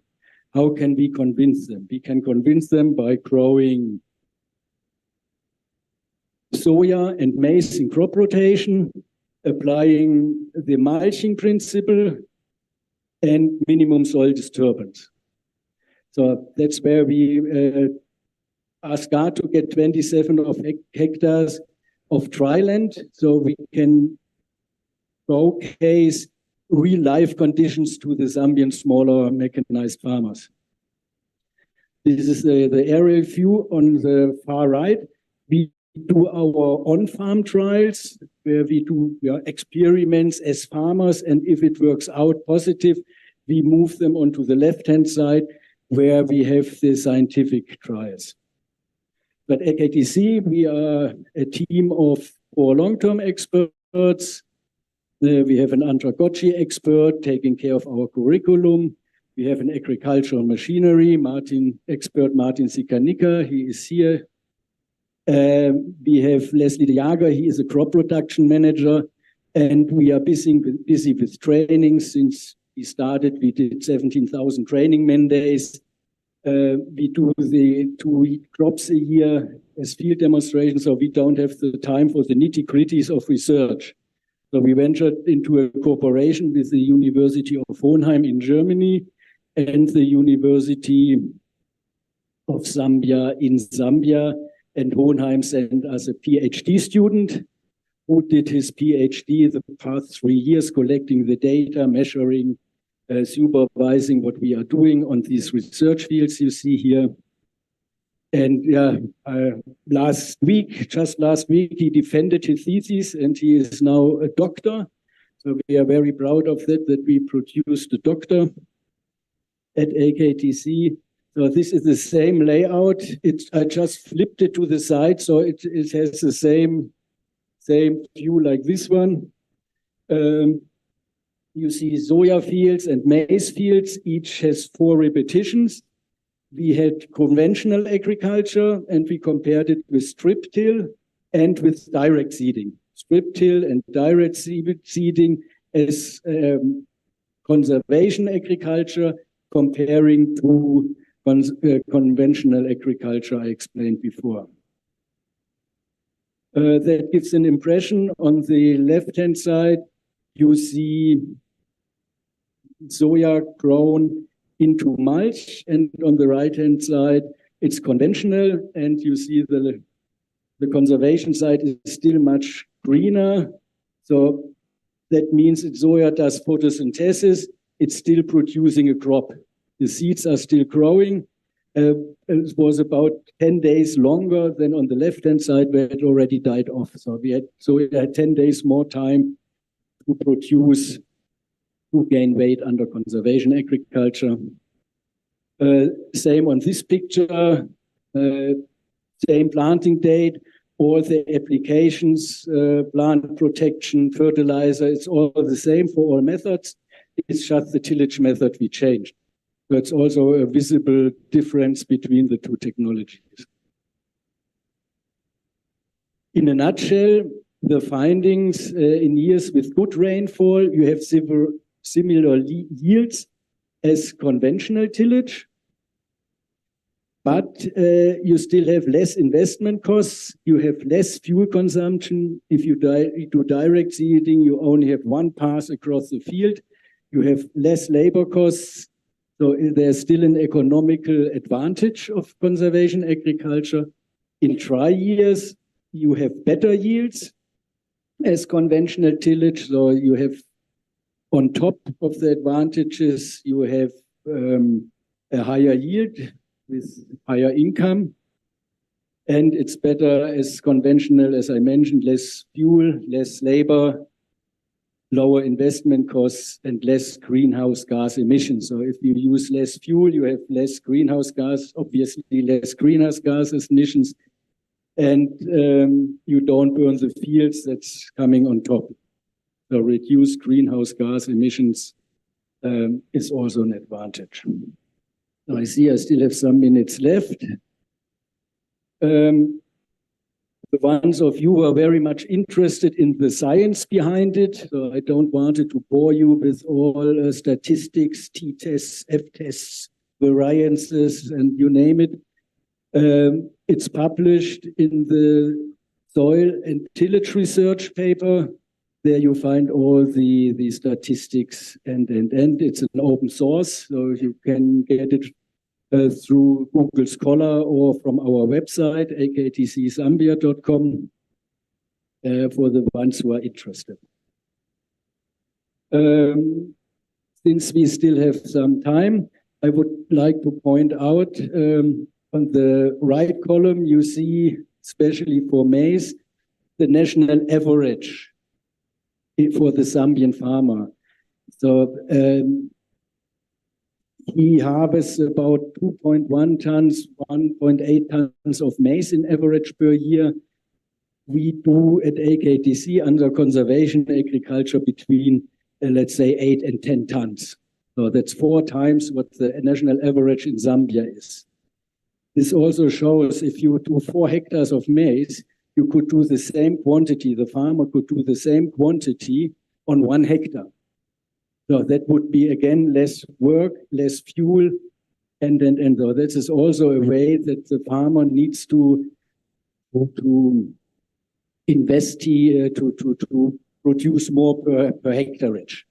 That's another way to go in order to reduce greenhouse gas emissions. With soya, it's somehow similar. We do practically twice as what the national average is, and yeah, that's the same.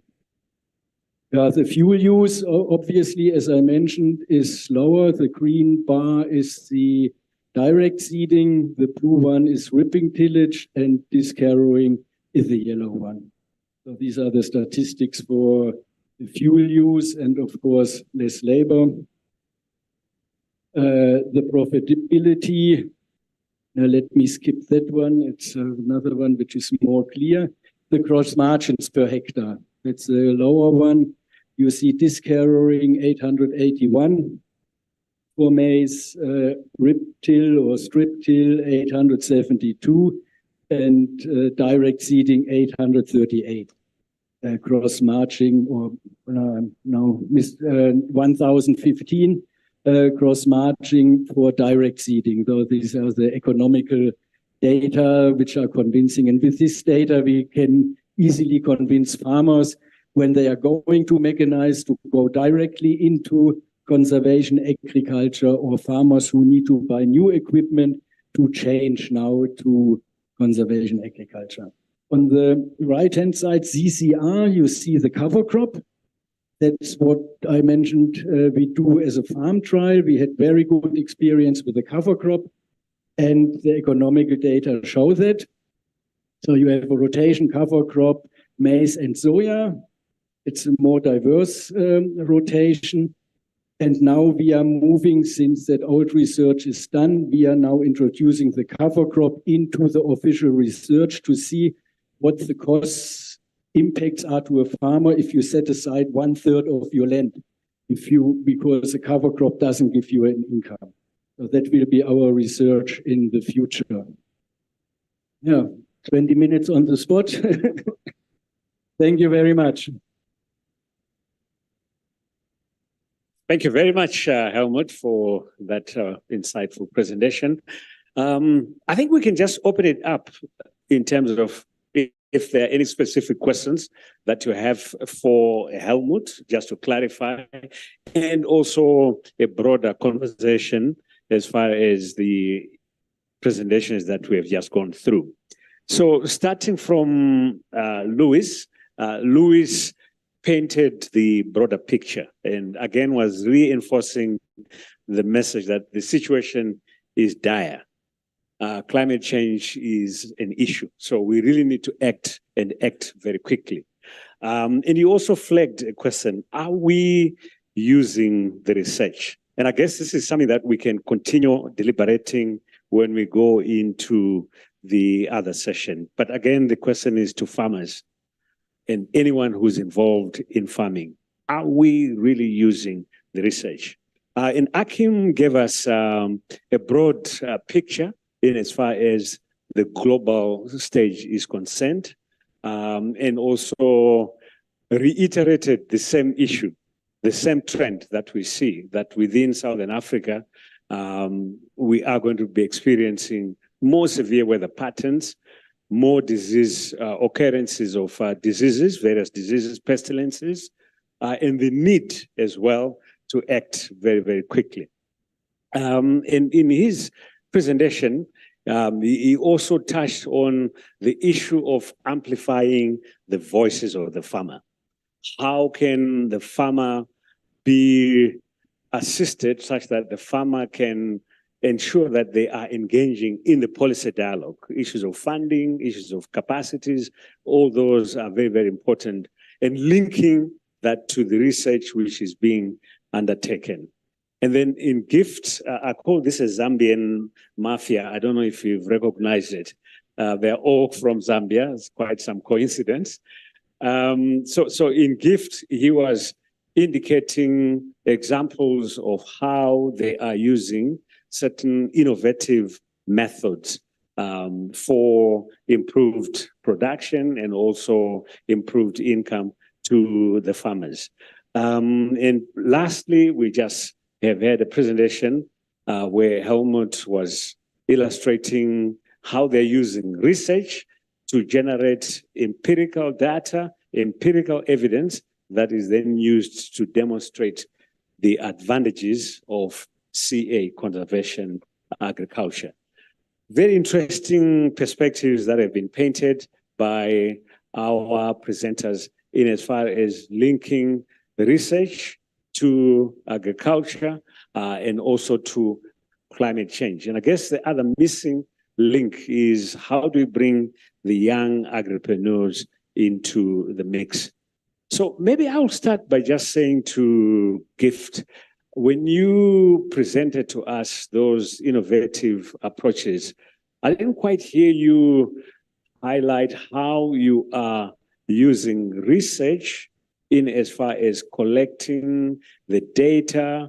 Are you undertaking any baseline surveys? For example, when you talk about improved income to the farmers, is this based on information that you are collecting? And if so, what kind of system have you put in place where you have some very clear methodology approach of collecting information and then disseminating that information and use of indigenous knowledge? I didn't quite hear that come through. Maybe you could also give us a bit of insight into that. Colleagues, are there any questions, comments? Yes, we'll start from the back. We'll work this way and we'll go around this way. So, Desiree, if you can help us with the microphone. Thanks. At the back. I can just use this one. Thanks for the presentations. I'm especially interested in Gift's presentation and the Zambian examples. I think as valuable would be to understand some of the challenges that you faced, what concerns you have going forward. Gift, I'm sorry if I missed this, but what were the farmers doing before? Was the transition easy? This is a lot of new knowledge, new extension they have to take on. What kind of additional costs are there? So we're thinking about helping farmers to diversify as well, but what are the costs that come with diversification? Are there hard infrastructure costs, education costs, all of these kinds of things? How do you view this as sustainable? Is the theory of change that after a donor is gone, the communities will see the value from this and continue it on their own? So many questions, but if you could maybe speak to some of those, that would be really valuable. Excellent. I saw another hand. Good morning. Just to put in perspective what Seychelles has to contribute. I was also involved in the visit to Zambia, and I saw the regeneration of forest trees, and they had the example of the mahogany. Yes, mahogany is quite a good source of fuel for charcoal that they used, and also for the timber that they use in the housing process. But to me, mahogany is a very kind of slow-growing plant. In Seychelles, we have the casuarina that grows very fast. I would say about almost 2 times faster than mahogany.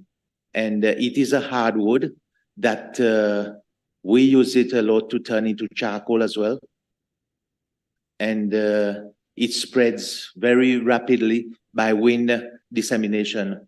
So I spoke to one of my counterparts when I was there in Zambia, and we are talking and possibility of getting seeds from Seychelles sent to Zambia, where they will run a trial and see how that fares with the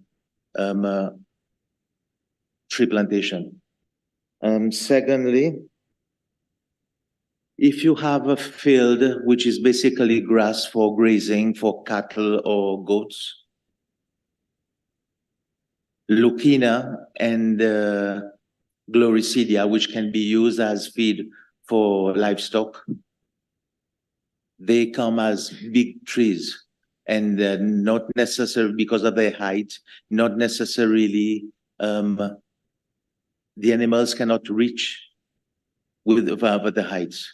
So what I'm suggesting, because I did some studies with a leguminous variety, which is more like a shrub called Desmenthus, which the animals eat, go through this whole stomach process without killing the seeds. And with the defecation all around the field, then within 2 or 3 years, that plant could be established all over the field. And it will fix nitrogen. It is a nitrogenous plant. It will fix nitrogen to the soil and also availability for the animals to reach and eat them as well.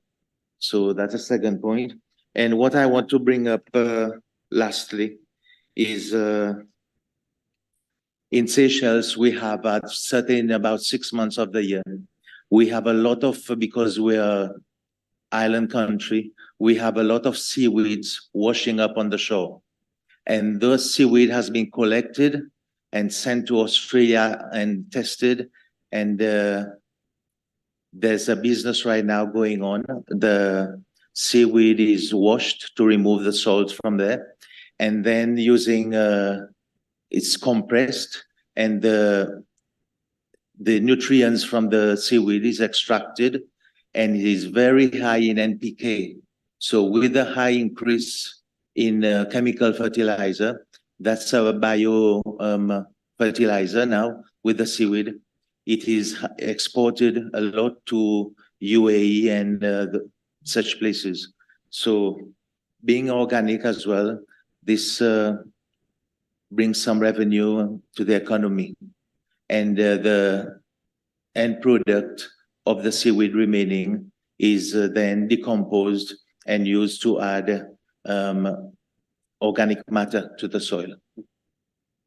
Excellent. Thanks very much. So among the panelists, anyone can take up the issues that have been raised by Seychelles. And I think what we have to start thinking about is how do we use research where there are certain innovations that are working in some other parts of our region? How do we ensure that we do not then have cases of invasion of foreign species that might have some negative consequences? How does research come in to assist that kind of movement where you're taking seeds from Seychelles to Zambia, for example?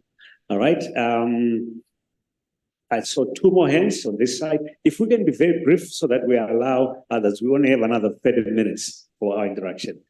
I think there's a question. I'll just allow my panelists to have some headsets. So we got some headsets for them. You're speaking in French? Yeah, okay. So you need to understand. Oh, you can go ahead, then I'll pass on the message. Okay. Merci de m'avoir donné la parole. Merci pour toutes les présentations qui sont tous vraiment très pertinentes. Peut-être suite à la question de Cécile tout à l'heure, quand même, le problème de la recherche, toujours, c'est comment on fait la diffusion après, c'est toujours ça.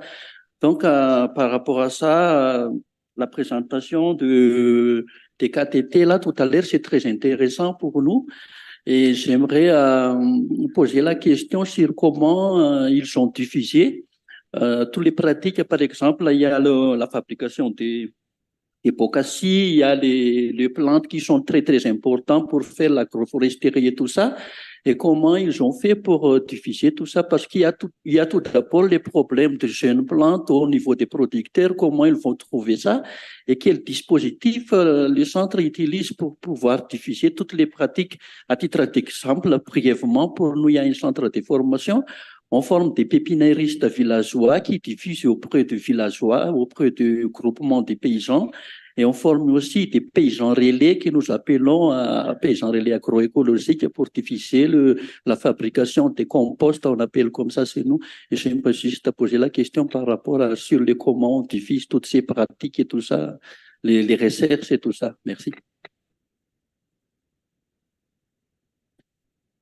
All right, so the question from Madagascar, well, first of all, he was thanking you for the presentations. And then the question is, your example that you gave on bokashi manure, how do you disseminate that information? In their case in Madagascar, they have some training centers where they're also trying to utilize some local innovations on manure, but they still do not understand or appreciate how you can disseminate that information. So maybe you could share with us your experiences on that. All right?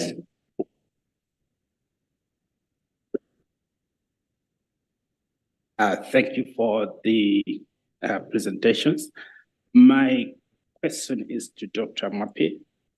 in your beginning statements, you talked about a statement that was made by the SACAU president around what climate actions we need to take to address the climate crisis. But then when you were talking about the African farmer's voice, you talked about a number of inequalities around knowledge generation, especially in African countries,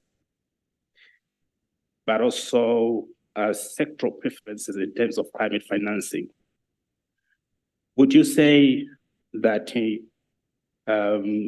Africa, as far as climate change prediction in terms of coming up with future scenarios of the impacts of climate change, we are kind of grappling in the dark, that we don't have the instruments, the tools to really understand what risks we will be facing in the future? And if that is the case, I would like to understand a bit more on the Global Research Alliance focus on capabilities and capacity building, as to whether you are touching on building institutions that can support in African states to generate data that we need to address those gaps.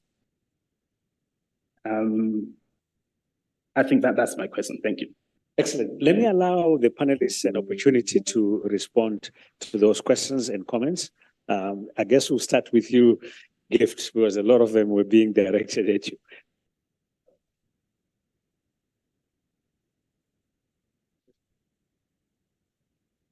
Yeah, thank you very much. Yeah, I think most of the questions are directed at me, and so I will briefly attempt to answer all of them. Yeah, and so we begin with the first question, which moderator you posed about the methodology that we are using in case of any research which we are doing. Well, like I mentioned in my presentation, that we've got a tool that we are using for all our activities. And these tablets, for your own information, have been given to all the extension staff for the entire district from the Minister of Agriculture for use. And on these tablets, we've actually put in a number of programs.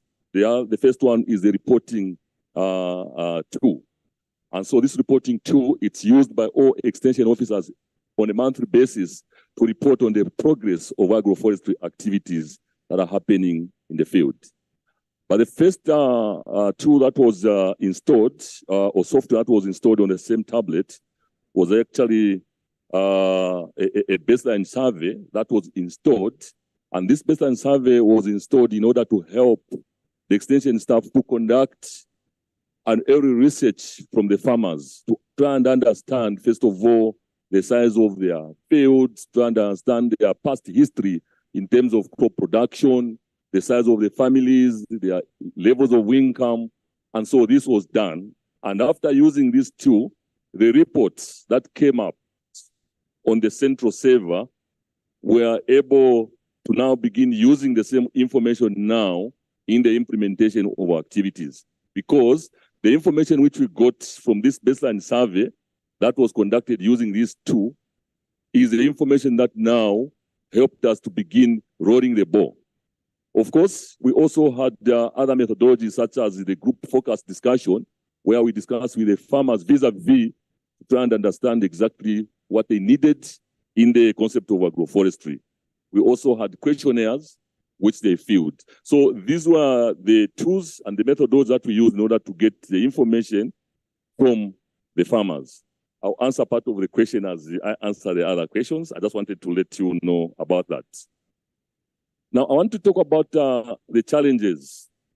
Of course, it was not easy for us to just begin to implement these agroforestry activities.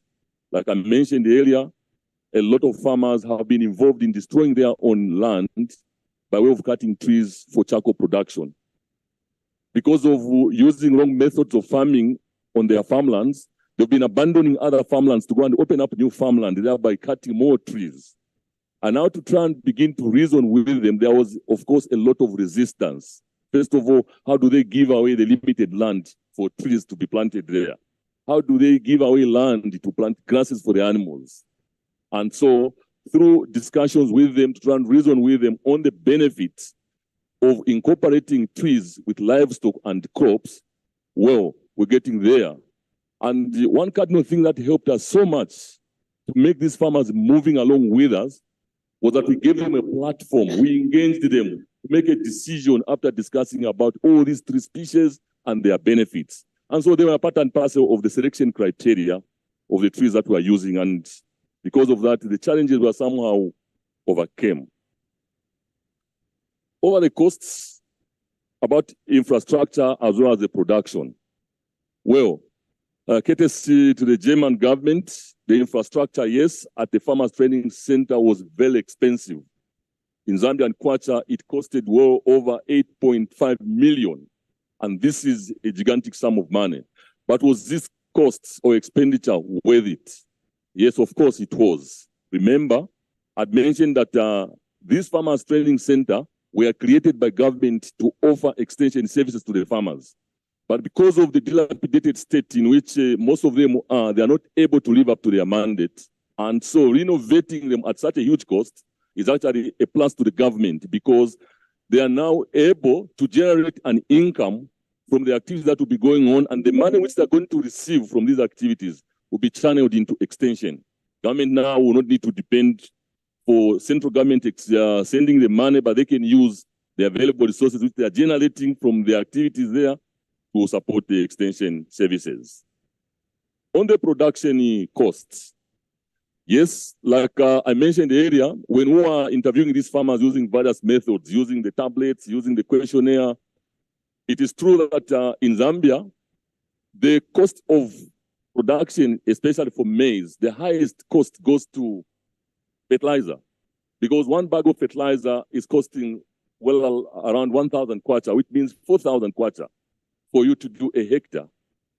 But by using the bokashi, you are able to spend half the costs. And so this research was actually conducted when we produced a number of bokashi, the hips. We actually allowed the scientists from the University of Zambia and other research institutes to get some samples and analyze the contents, especially on NPK, and the results are so far very positive. And so it is worth spending a lot of money training farmers on the benefits of the bokashi because they are able to reduce their cost of production, especially when it comes to the issue of fertilizer or chemical fertilizer, as it were. The other one was talking about the kaya or the mahogany, the growth rate. It is true that this tree, yes, has a slow growth rate. For you to begin to realize the benefits, it has to take you an average of about 6-7 years. But one issue that we've discovered, I think, through research and actual practice, is that the farmers that have been planting this in the past were denying it fertilizer. And so what we are doing is to make sure that just from the nursery, we use well-balanced bokashi to raise the nursery, thereby raising healthy seedlings. As we transplant them in the main fields, we are also using the same bokashi as means of fertilizer. In the very first year of its establishment, it requires a lot of water. And once it establishes, well, I'm sure within 4 or 5 years, small poles that can be used for construction are able to be harvested from there, like you saw as when you came to Katete. Then we talk about the Grisidia as well as the Lukina. Well, the Farmers Training Center where we are doing all these activities before we go out in the field actually has all these tree species. And first of all, we are trying them out at the Farmer Training Center, which is also a research center, before going out in the field. And on Friday this week, just after tomorrow, a big workshop is being undertaken there to discuss the type of fodder grasses as well as trees which can be used as feed for livestock, which will not compromise or actually bring other negative effects to the farming communities. Well, these are some of the issues that I thought I could respond to. Okay, all right. I just want to appeal to my panelists to avoid again doing another presentation so that we can get more comments or questions from this. So if we can be very brief. Yeah, thanks. Just briefly, I think. Is it working? Yeah, I think the issue for agroforestry, the species, there's the World Agroforest Center. And since the early 90s, there's been a lot of research on the tree species that can grow in Southern Africa. There were research sites in Tanzania, Zambia, actually in Chipata, Zimbabwe, Mozambique, Malawi, and a lot of data and information is available on the species that are suitable for which agroecological zones, for which purpose, and what sequencing in time and space you can use them on the farm and what benefits they can give to the farmers. So there's a lot of information around. So this project is coming within that context. That's why some of the questions I think on Clearcity is not from Southern Africa. Clearcity is from Mexico, Central America. So there are a lot of species that are not native to Southern Africa that have already been screened, including Kejuarina was also part of the screen of the trees that were screened. So there are answers to some of the questions that you might have in terms of the benefits, how to use them, when to use them, for what purpose. So it's something that I thought I should just put in so that the meeting can understand. Excellent. Akim, you want to come in also? Yes, please. Maybe just to complement or maybe just to caution on the question on transferring innovations, especially plants from somewhere else. That has to be done with a lot of caution, because right now we've got a problem of invasive alien species. So if you do not do due diligence before introducing a plant, that could be have a lot of negative impacts. Coming to the question on what the GRA is doing in Africa in terms of covering the research and data gaps. Within the GRA, we've got a saying that you cannot mitigate what you cannot measure. So quantification is key. And for you to quantify anything, you need data. In 2018, 2019, we conducted a survey just within the livestock sector in Africa. We did that in 39 African countries. And within these countries, I think, like I mentioned already in my presentation, only 5 countries had data which would be sufficient for us to track emissions. So that is quite critical. So what are we doing in that regard? We've just completed a few projects in Mozambique, Eswatini, Lesotho, Zimbabwe, Zambia, Malawi, Uganda, and Kenya, just to help the livestock sector ministries come up with those systems of data management. And we are also building capacities, especially for early career scientists. We have partnered with institutions like Forum, covering a lot of agriculture institutions within the region. We are doing that at PhD and master's level. That is a program that I did pioneer, and it's at the core of my heart and the work that I do. And then secondly, in terms of infrastructure is another key thing that you brought about. I think Professor Schutz from ARC in South Africa will attest to this. We have been working on infrastructure development right now for quantification of GHG.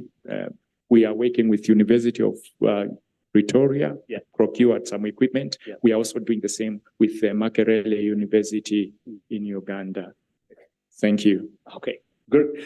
We are running out of time, so I will allow very briefly. Okay, there is a hand from here, so we'll probably take 3 more. And maybe what we can do, colleagues, if we can work together. The next session that we're going to have is also pretty much touching on these issues of how do we use research? Are we utilizing research? So if your comment or question is of such a nature, maybe we can leave it until we go into the other session where we can also unpack some of those issues. But I just want us to come in for the panelists that we have here. So, okay, Desiree? Okay, all right. So let's allow the youth to hear the youth. Okay. Okay, thank you. My question is directed to Dr. Maupe. I hope this can be answered in this or maybe in the next section. Doc, may I please ask for a very brief explanation of carbon farming or carbon credit system with regards to its application and ease of adoption to young agripreneurs in the African context? And the second would be, what are the low-hanging fruits we can begin to exploit or implement immediately as we leave the conference with regards to this carbon credit system? Where is the money in this and how we can tap into it immediately? Thank you. All right, then a hand here. Okay. Yeah, thank you. And thanks to all the presenters. My question is directed to Dr. Akim. From your presentation, you indicated that 32% of emissions come from smallholder agriculture. But also we know that most of the practices from smallholder agriculture are carbon sink, and they also contribute to mitigating the impacts of climate change. So I'm more interested in also knowing the percentage contribution of smallholder agriculture in terms of reducing the emissions. Right. Thank you. Okay, 1, 2, that's it. Okay, then the others, I acknowledge we can then open up in the next session. Thanks very much indeed. Yeah. Thank you. I'm Josh from Zimbabwe Farmers Union. My question is on Mr. Helmet from AKTC, who was presenting on mechanization.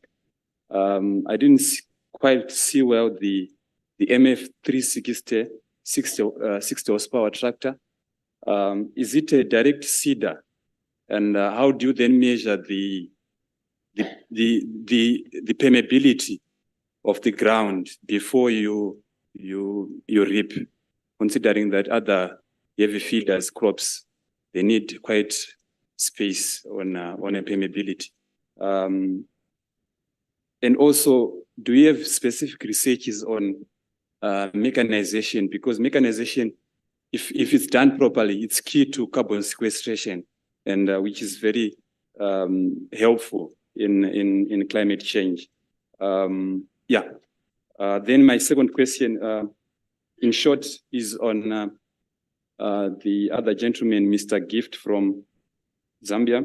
Do you only use the bokoshi manure, or you also include other organic or agroecology fertilizers like vermicompost, your chicken manure soup, your bird guano, your rabbit urine, etc., etc.? And also, do you impose or do you do companion farming with other pest repellent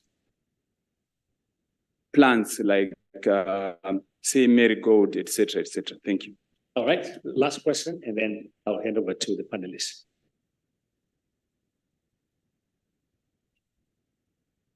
There's no mic? Yeah. Thank you very much for considering me. And thank you very much to the panelists for your presentation. There were two glaring things that I noted with regard to the outcomes or the outputs of the interventions that are happening in all scenarios. There is no quantification of indicators that are associated with human capacity development, especially the producer themselves or the processor. This is the farmers. So there is an indication, for example, with the Zambian agroforest that there is a manure production, but the human capacity intervention itself, that output is not quantified. The second one is on the issues of adaptation strategies that the stakeholders are taking towards inclusive development. You seem to be assuming steady state conditions where there is no people living with disability, because we don't see any adaptations that are indicated there. Physical disabilities and also mental disabilities that are on the rise with substance use across the continent or across the globe. I'll close on that. Thank you. Excellent. Thanks very much. So maybe we'll start with Helmut and then work our way Yeah, George, I get your name right. I'm not sure if I understood it correctly with the direct seeder and the soil. Let's give a general answer. Conservation, mechanized conservation agriculture is more difficult than conventional agriculture. With conventional agriculture, you just put a plow in or a disc harrow, you produce a bare soil, you plant, and then you follow the spray pattern. That's very easy. With direct seeding, it depends. If you have a sandy soil, the direct seeder penetrates much more easy into the soil. You might need less horsepower. You might not need trash wheels like we are using. We are working on very heavy soils.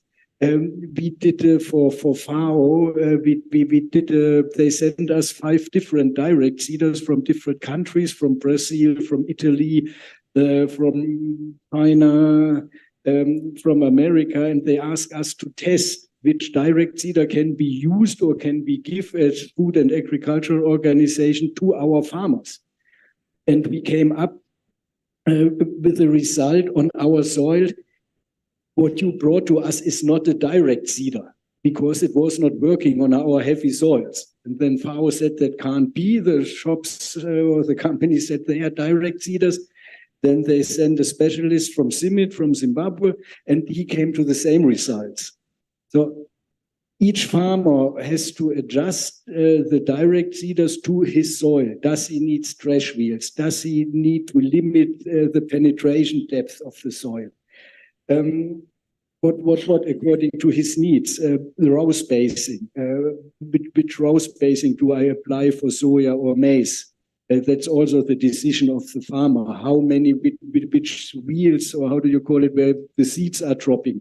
What will be my seed rate? What is the optimum plants per hectare for my area? I believe that's now the individual decision of the farmer to find out what works best. I'm hoping that answers that question. Also, you have to take into account the other implements you have. What is the spraying width of your sprayer? So how many lines do I have within fitting in my spray width? And so on. So that's all things which needs to be decided by the farmer individually, I believe. Then mechanization research. Yes, our PhD student, he didn't wrote one thesis. He published several papers. And he also did a research on the willingness of emergent farmers or small farmers to mechanize and to adapt conservation agricultural methods. That paper is also published, and it clearly states that the majority of farmers that is willing to apply mechanized conservation agriculture and is willing to mechanize. Of course, we all know financial gaps. We had the banking issue yesterday here.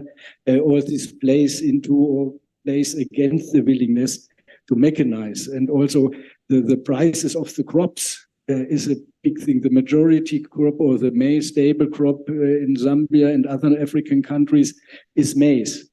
Now, what is the price of maize? Is it a market price or is it a government price?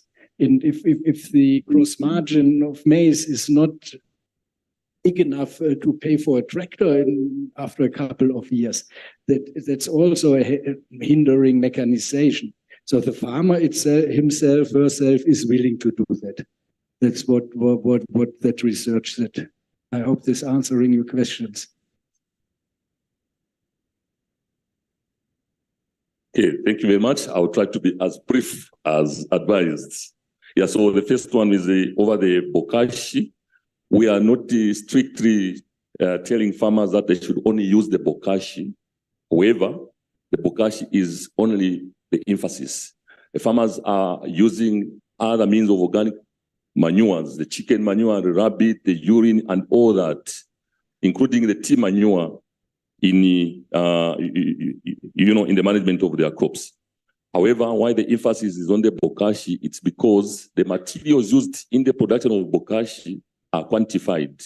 And also we are able to get samples from the bokashi, analyze and be sure of the elements in it. So the bokashi is just the emphasis. Farmers are free to use others. Well, as for the farmers, we are working with a total number of 3,200 farmers, and this comprises of 60% male, 40% female. But this is a complete combination of all, the youth, the old, as well as the disabled. We've taken care of the interests of every farmer within the community where we're working from. And finally, the literature over the bokashi can be shared. However, there are two options. You can visit us in Zambia, Katete Farmers Training Center.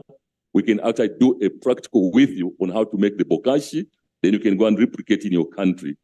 But we could also be happy to be invited. We can come with a lean team, maybe 3 or 4, which will be cheaper on your part, to invite us to come and demonstrate practically how to make the bokashi. That can be accepted by the project. Thank you. Thank you very much. Two quick answers to the question on the contribution of farmers, small-scale farmers, to reducing emissions.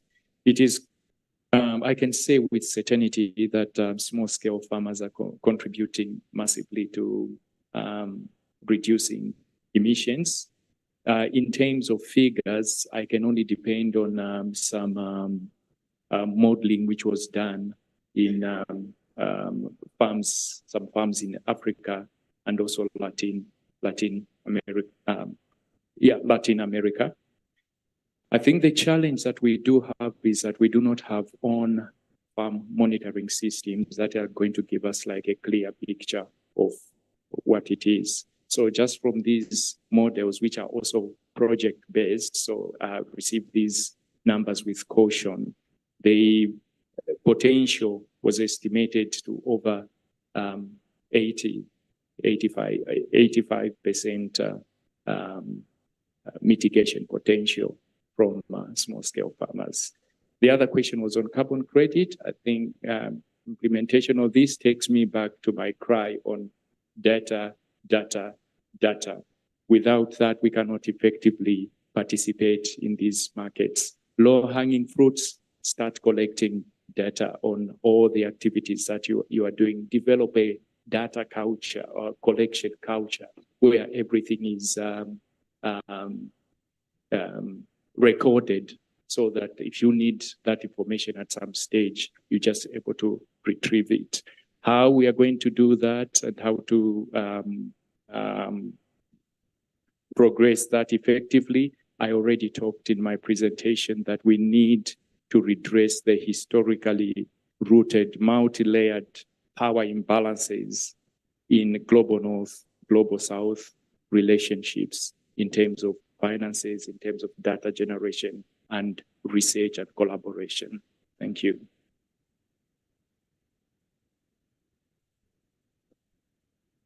Excellent. We have really run out of time. And I know we could have continued with this very interesting topic, but in a way, as I said, it's kind of spilling into the next session. So we'll continue with some of the conversation or any questions or comments that we might have that have not been covered. We do have, Helmut has got some brochures, just in case anyone is interested for any further information. And they will be handed over to Dorita. Okay, so everyone knows Dorita, so you can see Dorita for those brochures. We will be breaking off now for tea, and we'll come back promptly at 11, so it will be a shorter tea break. I hope you can bear with us so that we keep on time.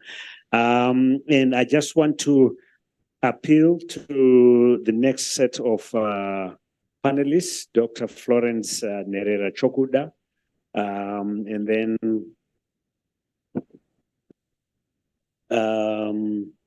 Professor Michael Schultz, Mr. Jan Rita, you're joining us virtually, so we hope we can have him on board. Dr. Anska Asfaw, Miss Elizabeth Nzimadala, and Dr. Sinare, if they can kindly remain for just a few minutes for us to coordinate for the next session. Let's put our hands together, colleagues, for our panelists for that very interesting session we've had. Thank you so much. So tea, coffee, juice is served outside at 11, if we can come back so we can continue. Thank you very much.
Sorry.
From there.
Good morning. Welcome.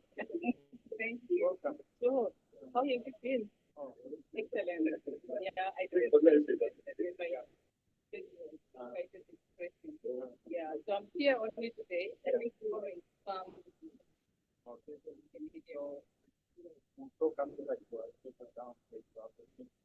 During the lunch break? Yes. You going back to Victoria? Yeah, I'm saying after the break from here. Airport.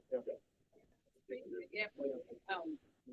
It is like tomorrow by the Let me just get this. You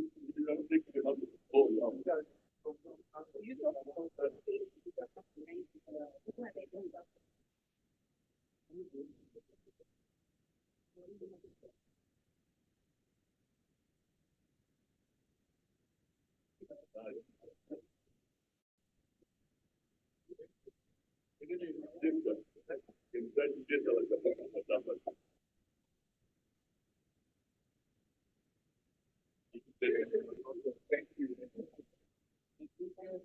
yes, yeah, I was there.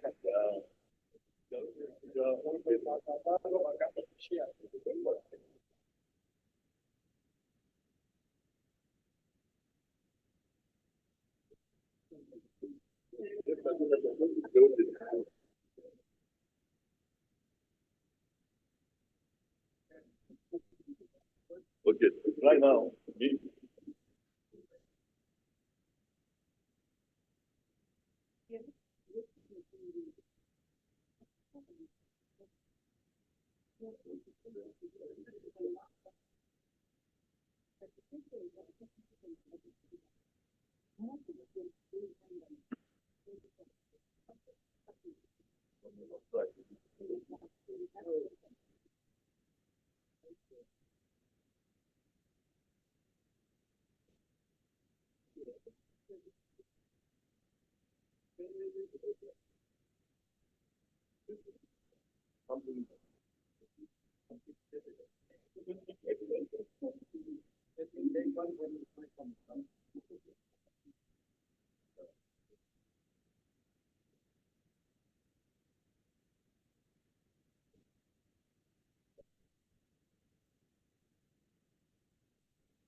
yeah, please.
All right, colleagues, let's take our seats so that we can get going. Let's take our seats, please.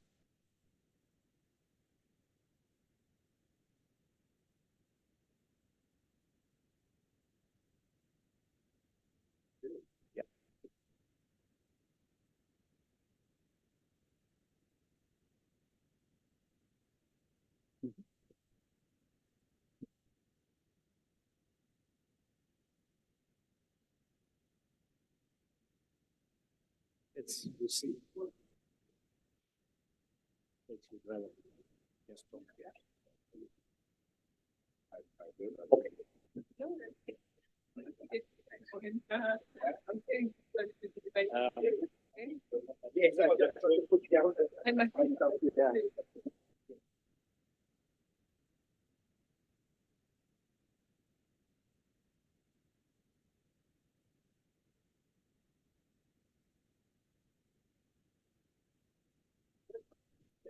Yeah.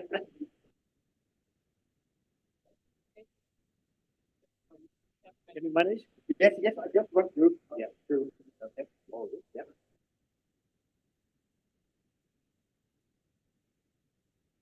Okay. Thank you very much.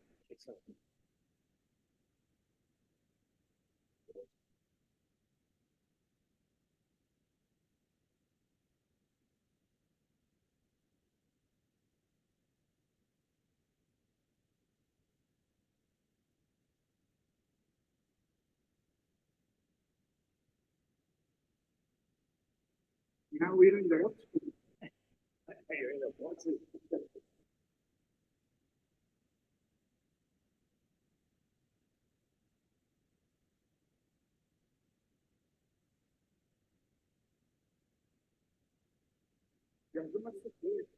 This place, yeah.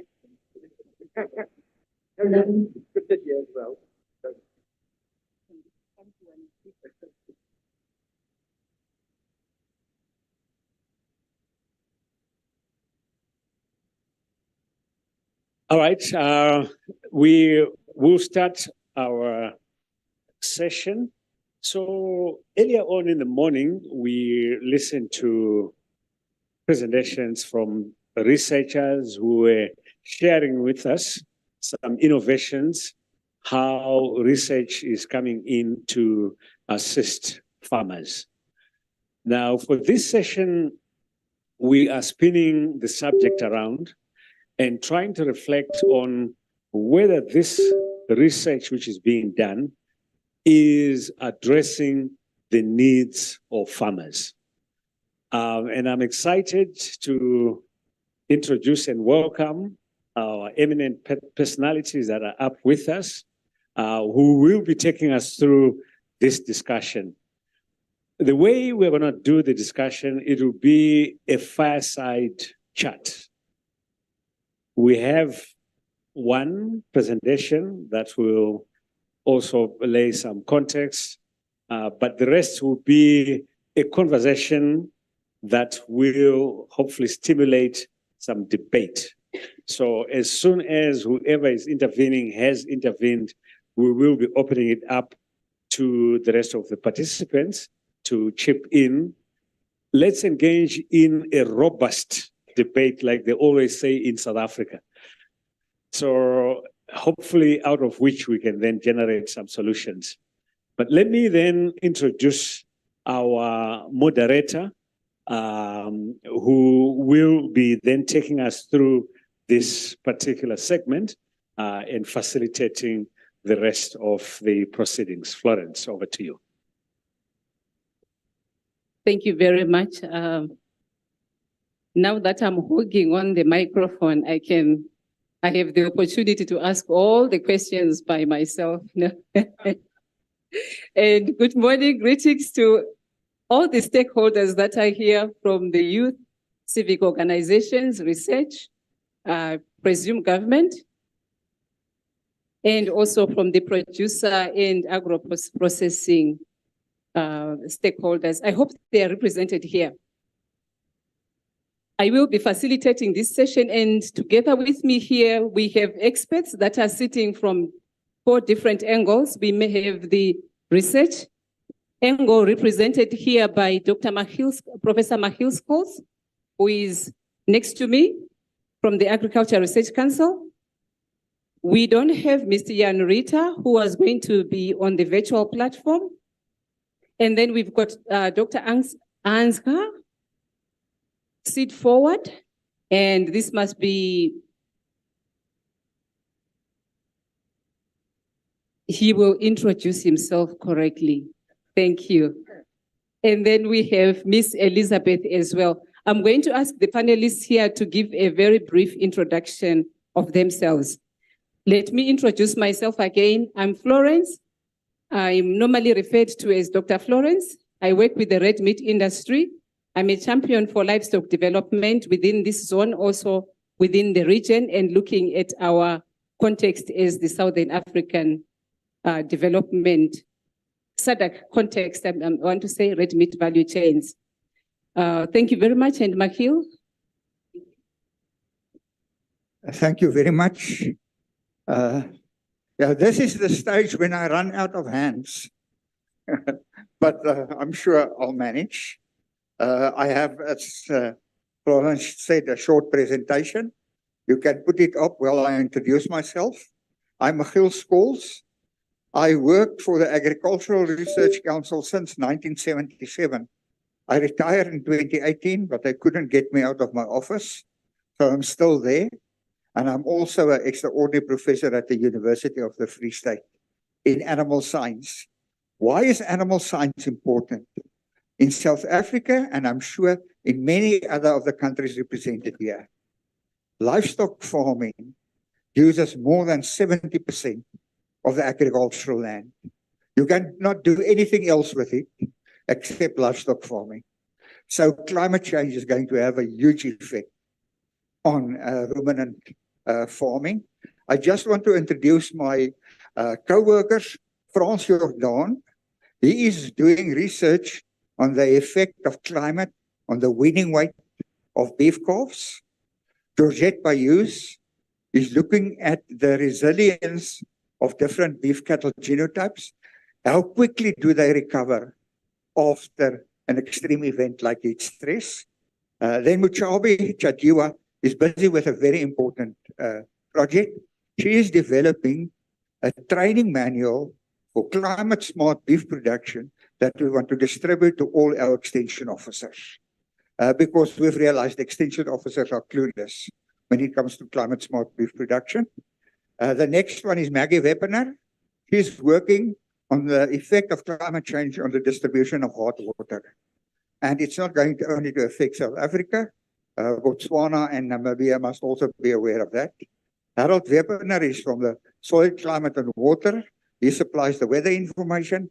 Frikkie Neser is from Free State University. And Mugadi Seshoka from the Northern Cape Department of Agriculture. He is looking at the effect of climate on the fertility or calving percentage of different beef cattle breeds. And the results are highly interesting.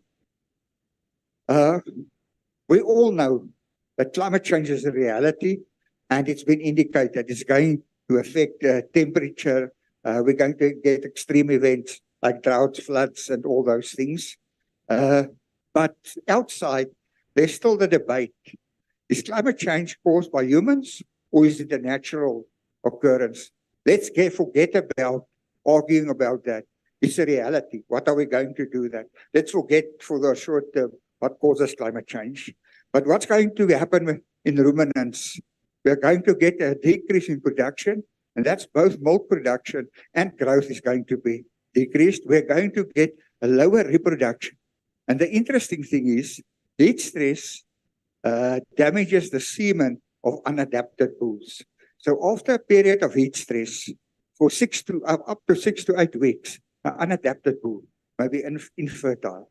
But it also affects the early embryonic development in the females. And interesting, and the women will like it, it seems that female embryos are more resistant to heat stress than male embryos. We're going to get more diseases. The quality of the grass is going to be influenced, and therefore we need climate smart strategies. So what are these strategies? Or what's the reality? We're going to get the increase in temperature. That's no doubt. We're going to get a moderate decrease in rainfall. That's now in Southern Africa, but it's going to be much more variable. Quality of the grasses will decrease, and we're going to get an increase in tick-borne diseases. So there are twofold implications. Firstly, livestock may contribute to climate change, but it's also affected. And if it's negatively affected, we are going to the food production or food security will be reduced, but we're also going to increase the carbon footprint and water footprint per kilogram product. So if we look at climate action, it should be adaptation, mitigation, and resilience. And that is in contrast to many of the temperate countries in Europe and North America, where the main focus is on mitigation. In arid and in tropical and subtropical areas, adaptation should be much more important than mitigation because we want to survive. Then I've listed 8 possible interventions or research interventions. The first one is early warning systems. This might sound funny, but we can have short and medium-term warning systems. Do have a short-term warning systems telling us what's going to happen in the next 10 to 14 days. Farmers can adjust the lick that they give to their cattle to complement the electrolytes that's going to be lost. So the animals will be much less affected by heat stress. Or they can move the animals to a camp where there's more shade. But then they should be warned in time that it's going to happen. A long-term effect is if we know the coming season is going to be dry, sell all the old cows before they die or they get so thin that you can't sell them. Prepare for alternative feeds. Use bulls from adapted genotypes because your British and European bulls, their semen fertility, their semen quality may be affected. So it's important that we do research to have early warning systems. Secondly, we should focus more on the value of the use of our indigenous and adapted breeds. And Southern Africa has a lot of these breeds. In 2015-16, South Africa had the hottest and driest year ever. And there we saw the difference in the performance of the different breeds. We had Afrikaner sired calves that weighed heavier than Simmentaler sired calves. The next year, when it was wet and cool, the Simmentaler sired calves weighed 49 kilograms heavier than the Afrikaner sired calves. So we must utilize our adapted breeds when necessary. We should look at alternative production systems like crossbreeding with our indigenous breeds. And we've got a lot of results that we can already make available to show the farmers what is the advantage if you do crossbreeding between indigenous and exotic breeds. And for the communal and emerging farmers, something like terminal cross or rotational crossbreeding may also be valuable. I don't think there's a lot of communal farmers here, but if you have a Goonie cows and you're using, of course, Mara bull on it, you increase the weaning weight of the calf by 20 kilograms.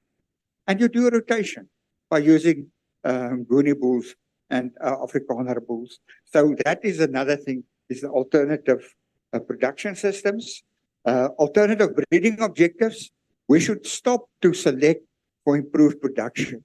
We should look at improved production efficiency. We should improve the cow-calf efficiency, but also the growth of the weaning. The Australians developed a trait called residual feed intake. What's a residual feed intake? The animal grows at the same level, but it needs less feed. The advantage of that is you breed cows that need less grass on the field, and they produce less meat. Then another one is carbon sequestration, and I'm going to spend some time on that. What is the solution currently, the short-term solution? We must suck carbon dioxide out of the air.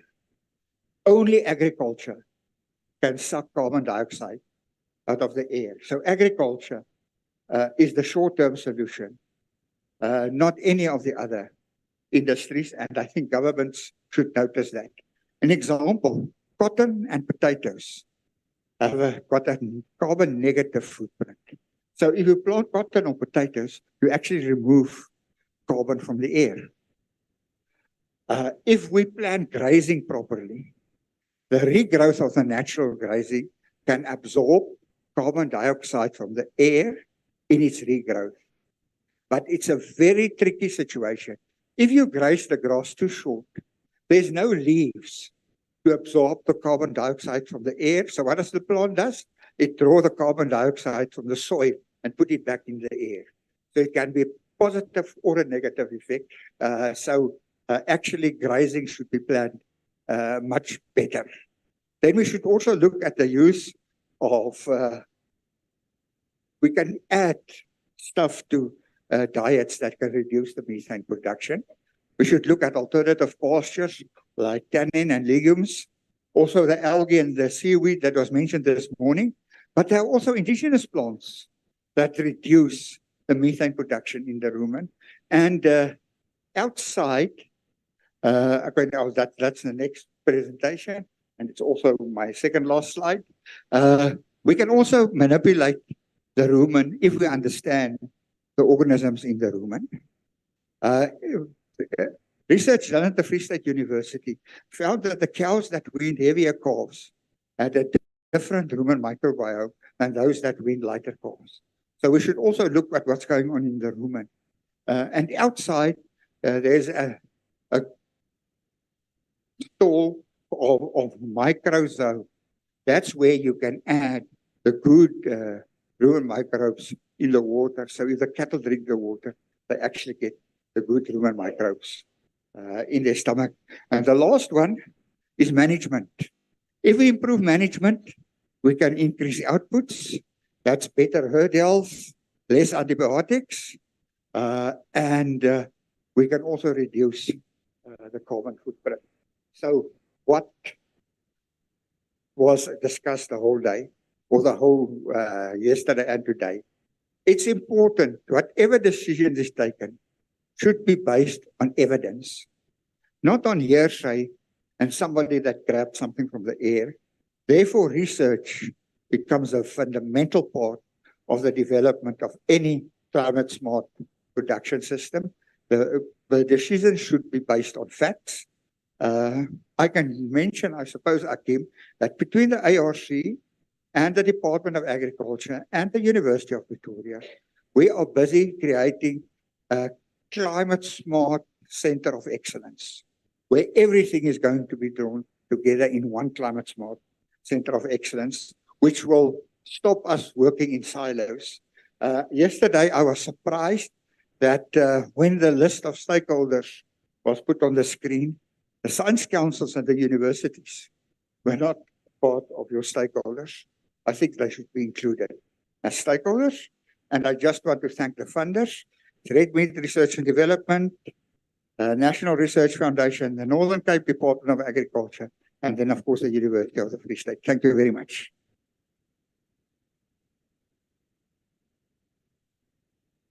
This is a very interactive session. Oh, sorry.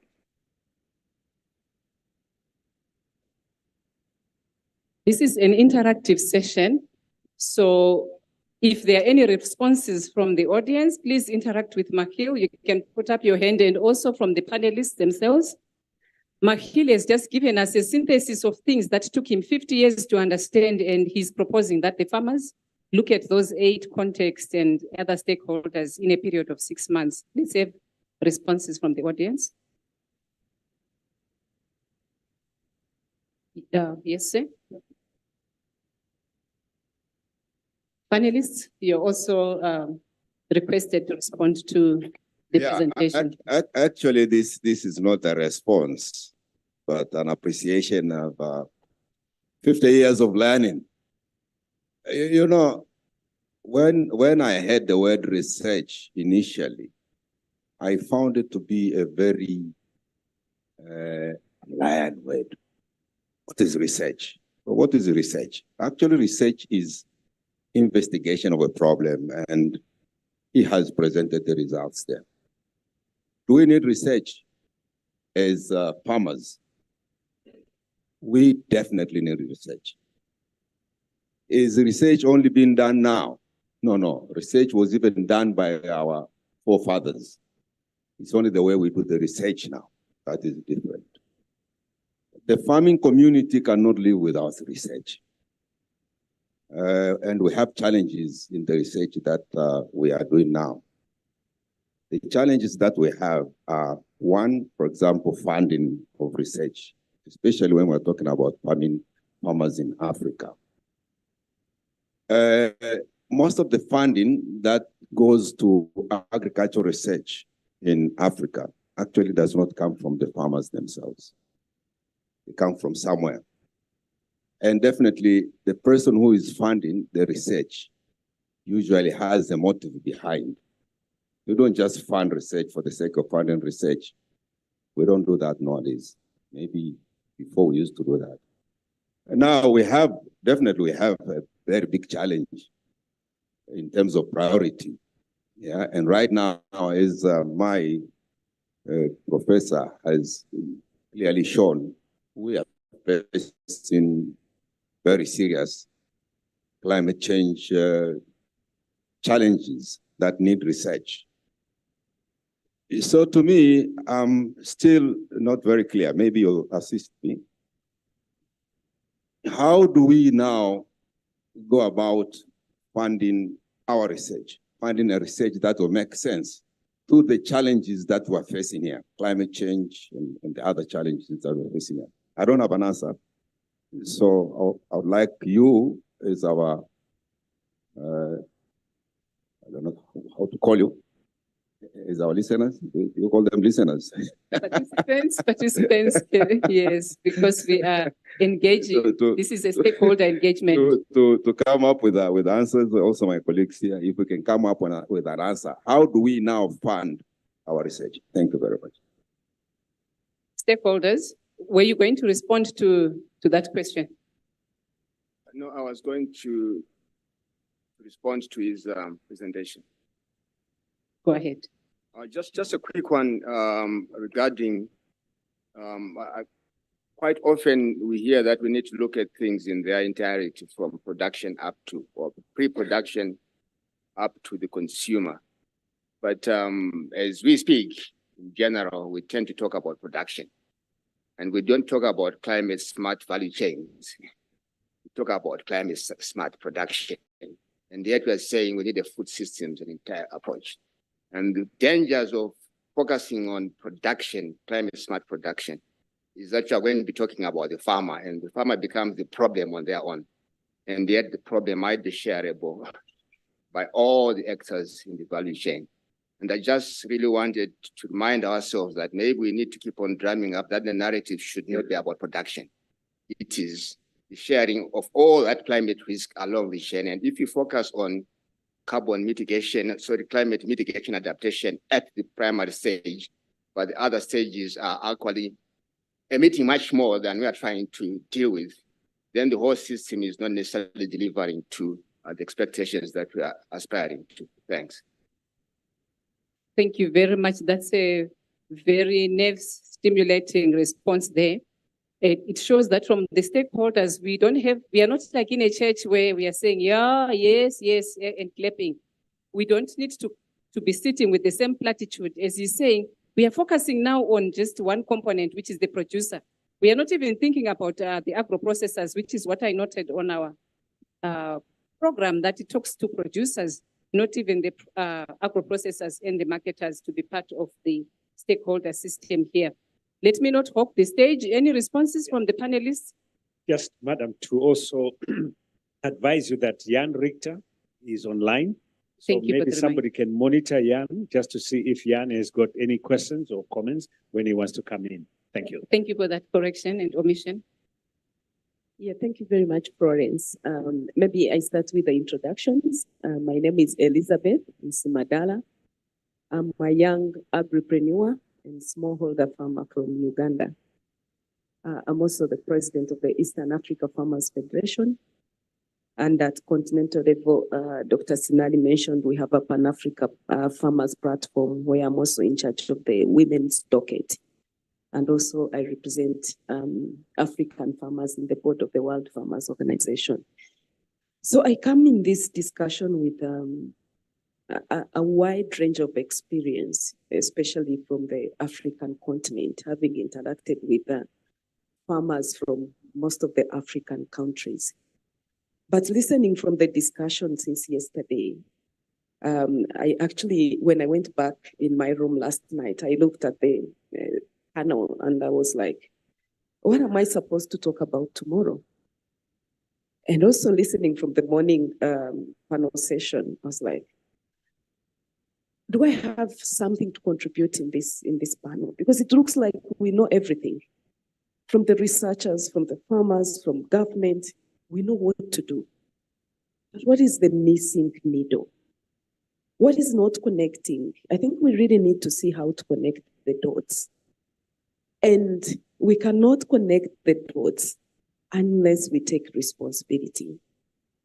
Each one has to be held accountable. I think starting with us as the farmers. When you look at the research in its current state, and I think this has been pointed out by Dr. Sinali, but also Ishmael, it's more centered around production. But when you look at the farmers' needs, it just cuts across the entire value chain, starting from information, the early warning systems, understanding the different varieties that are drought resistant, that are disease resistant, then understanding the service sector, the whole service sector, but also the markets. There's a lot of research that needs to happen to address all those aspects. But also, when you look at the way that research is being done, it's really in silos. Is it demand-driven? Is it farmer-driven? Where are the farmers in this whole research aspect? Are our needs factored in this research? And then Doc brought in the aspect of financing. Who is funding this research? It's very unfortunate that today you'll get a variety of maybe a cassava variety. Before the next 6 months, another variety. Before it is even tested and scaled, there's another variety on board. Before the next 4 months, another variety. So it puts a farmer in a difficult situation on which position to take, which variety to grow. So I think we really need to see how to connect these different dots so that we are speaking the same language. The farmer's language is understood by the researcher. The researcher is also understood by the government, but also research should fit into government priorities. I think we need to desist from research that is, pushed by what I would call development funding. Even when you don't want to do research, but because there's resources that are available for you to do research in a certain area, then you go ahead and do it when it doesn't even have an impact on your priorities as a country or as an agriculture sector. So I think it's very critical that farmers are brought into the center. We have to be at the center of whatever is happening, because it all ends back in the fields. Whatever research that is being done has to end in the field. We have to scale it. And who is going to scale it? It's the farmer. So it's very important that we take a center stage. I don't know how we are going to do it. Probably we have to think through how to build holistic and mutually benefiting partnerships. And there has to be someone who is ready to take lead. Because as it stands now, there's no one who is providing leadership. And everything is done in silos. Everyone is just walking their own way. We only come together when we are discussing problems and not, putting together solutions. Thank you. That was very mind-stimulating. Do we have any feedback from the audience? I think I see a hand right at the end there. Elizabeth has spoken to a few issues, and she's asking about leadership and partnership, which is one of the issues that the Africa Union is trying to champion stakeholder partnerships towards successful development. Can we take the response from my left? You hand it. Oh, sorry. Good day, everyone. I'm Subulaishi Mabiba. I'm part of the FASA delegate. So I come from a small town. It's in the eastern part of South Africa called Lephalale, a very hot place. If my question is actually directed at Professor Scholz, to say, our organization focuses on mainly communal farmers. And I'm trying, as I listen to what you were delivering, it's very impactful to the communal farmer. And I'm asking myself, how do we bridge the gap between your research and a communal farmer, out there? Because it's devastating to them. You know that Lephalale, it's a water scarce area. We have so many issues. It's super hot. Just when there's a normal increase of 1%, I think ours goes up to 2%. So how do we then give this information to the people who need it the most? Because when I looked at the issue about rotating the bulls as well, the communal farmers within themselves have those bulls are available, but if they don't have this information of knowing when to rotate, so how do we bridge that gap of having all this research, but then the research is not really impactful to the person who really needs it down on the value chain? Thank you.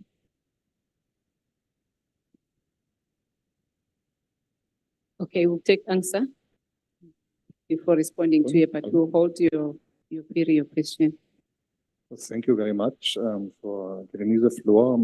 My name is Ansgar Aschwalk. I just would like to say a very few words before starting this answering to the questions. I'm very pleased to be here, and I'm very grateful to be here to meet all your representatives from SACAU. It's very fruitful for me to hear this discussion. I'm from the Ministry of Agriculture for the Division of Climate Change and Water.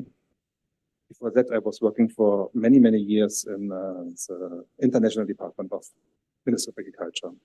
So I was allocated to Southern America, to East Asia, unfortunately not to Africa.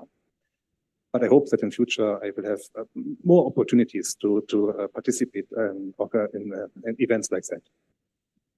But I also like to add that many, many years ago, actually, I had my first employment as a veterinarian in Africa. So I did my PhD studies in the University of Hohenheim in a research project on applied agriculture in West Africa.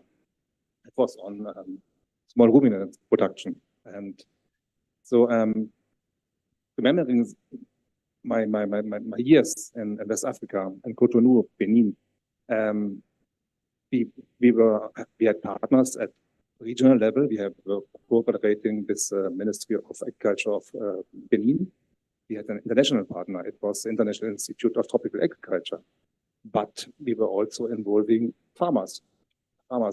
We had a very intensive exchange with farmers, a dialogue. So we could learn from their indigenous knowledge, their experience. This was incorporated in our trials, as well as we were doing on-farm trials. And that were also serving as a kind of demonstration farm, local demonstration farm for the community.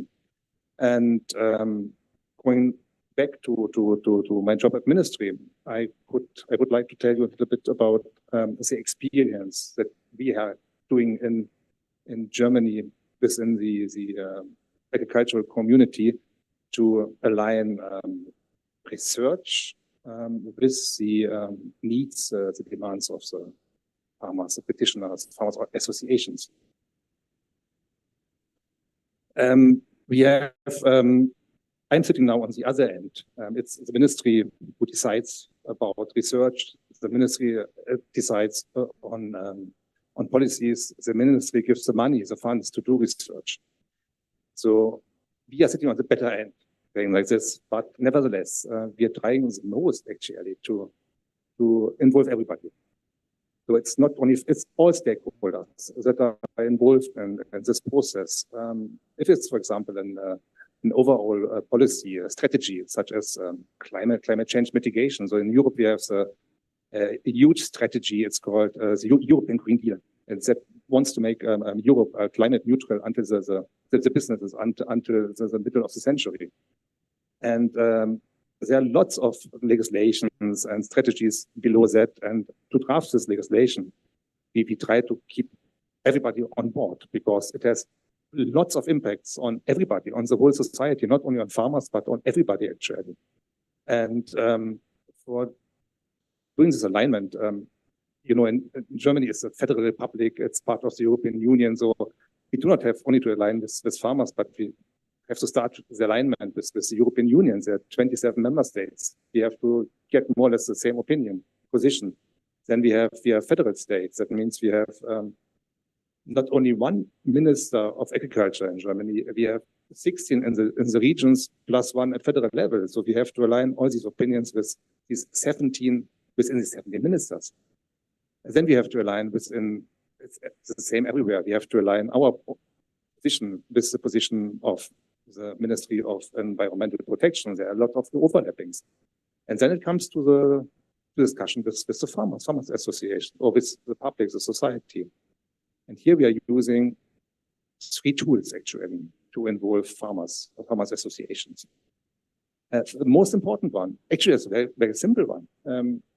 It's a so-called dialogue on future-oriented agriculture.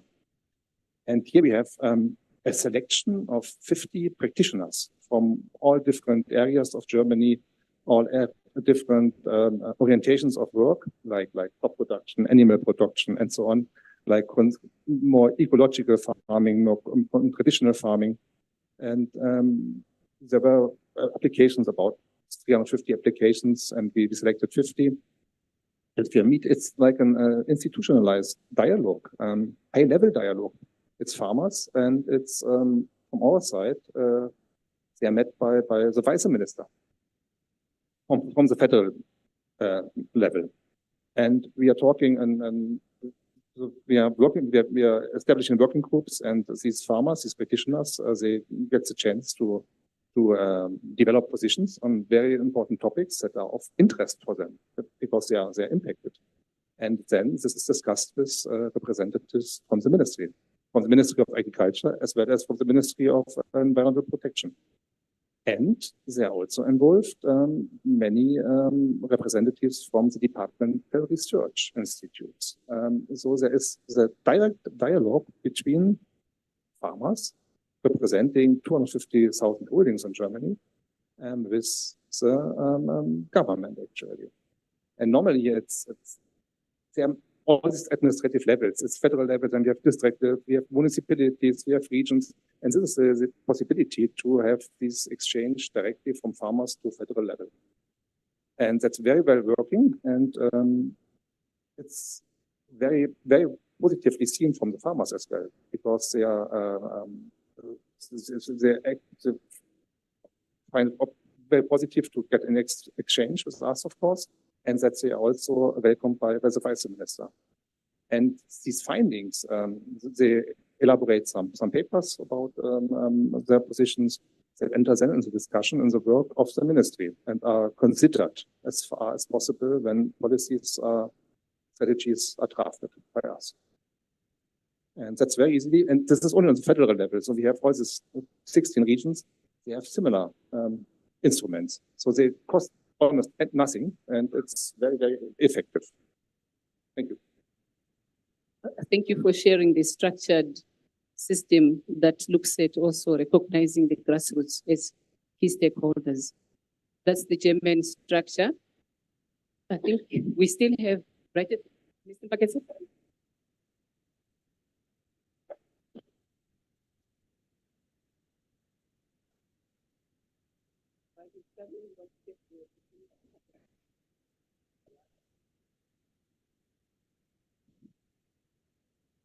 Thank you.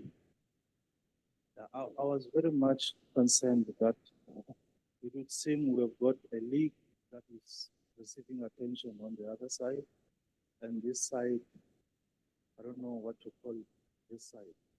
But anyway, thank you for responding to what I want to say. Yeah, I have a concern with how research is being run. I'm an extension officer in a district. It's one of the districts in Limpopo. And I've been one of the extension officers who are involved in facilitating research with farmers and the researchers. But my concern is on the kind of attitude that is there with the researchers. Researchers will identify a problem. Yes, it's good that they have identified a problem and they want to address that by doing research.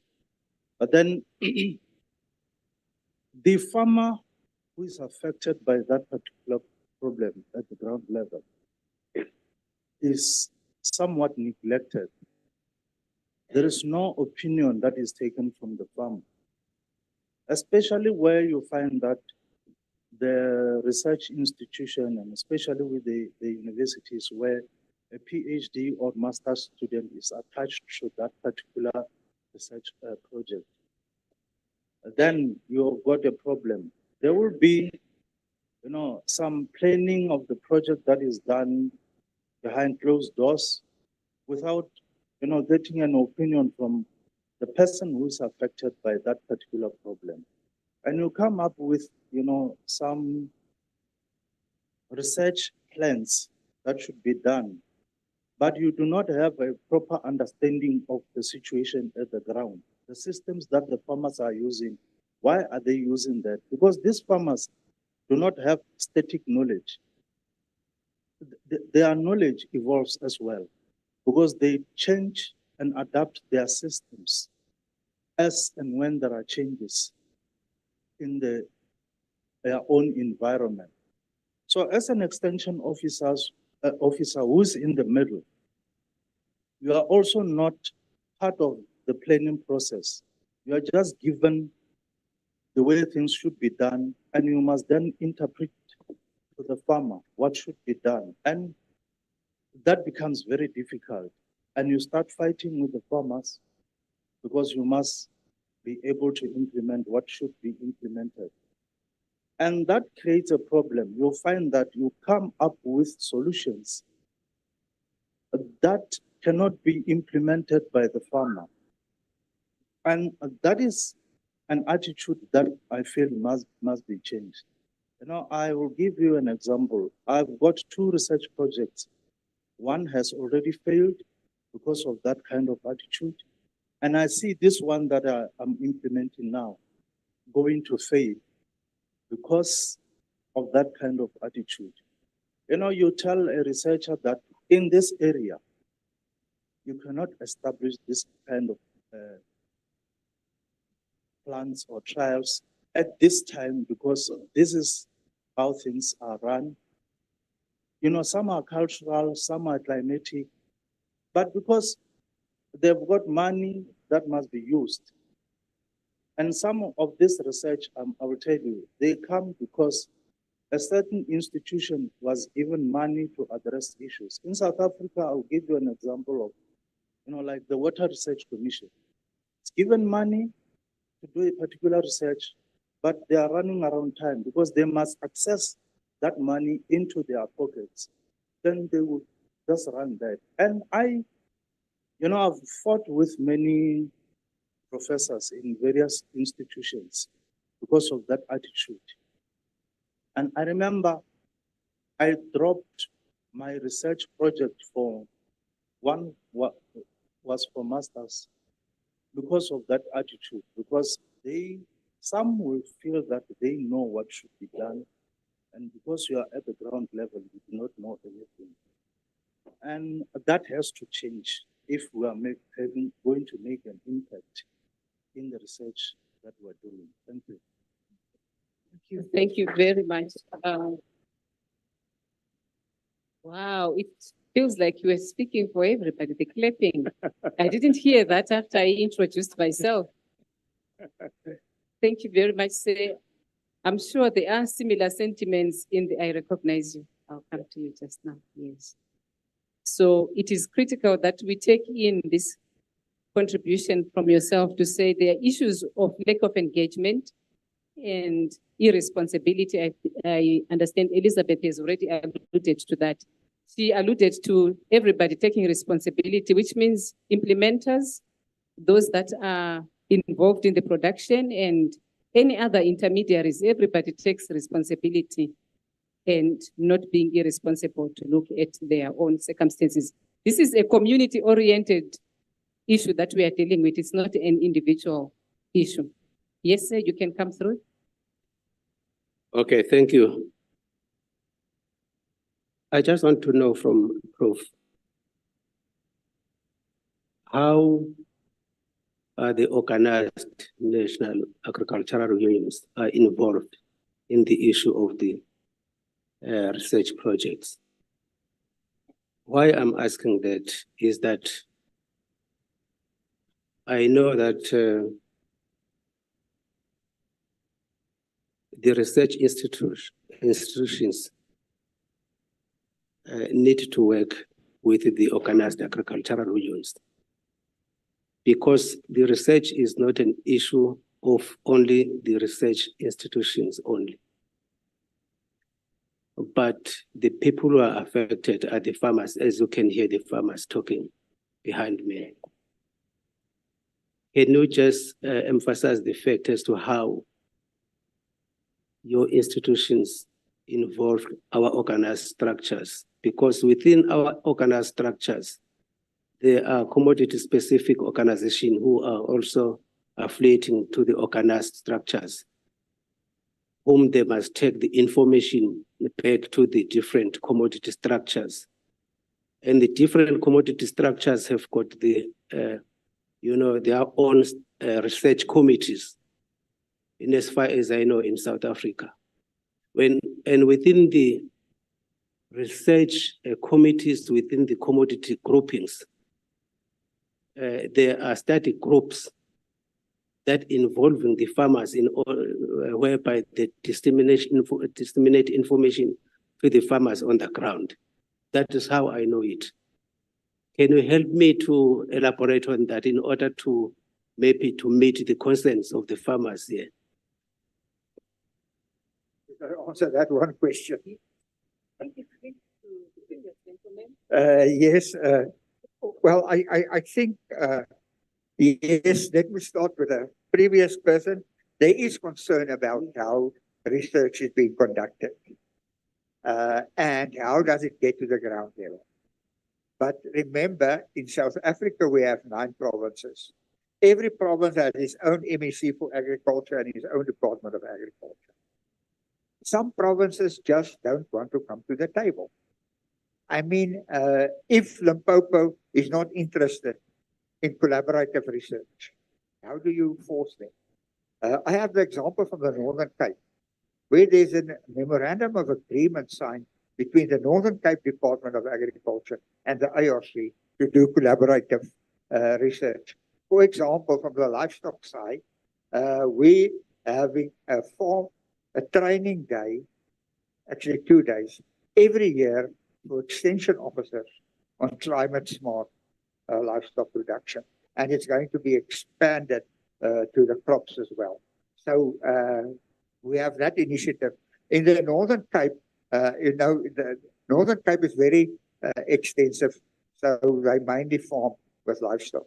We've now got an agreement with the province that every year we're going to have an auction.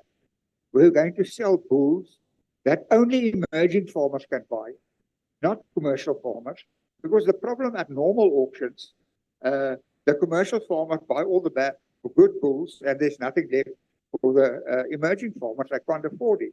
Now we're going to have an auction where we sell good bulls, but only emerging farmers. So it's not just a bottom-down or a top-down approach. It's a bottom-up approach as well. You ask how are agricultural unions involved in research from the livestock side.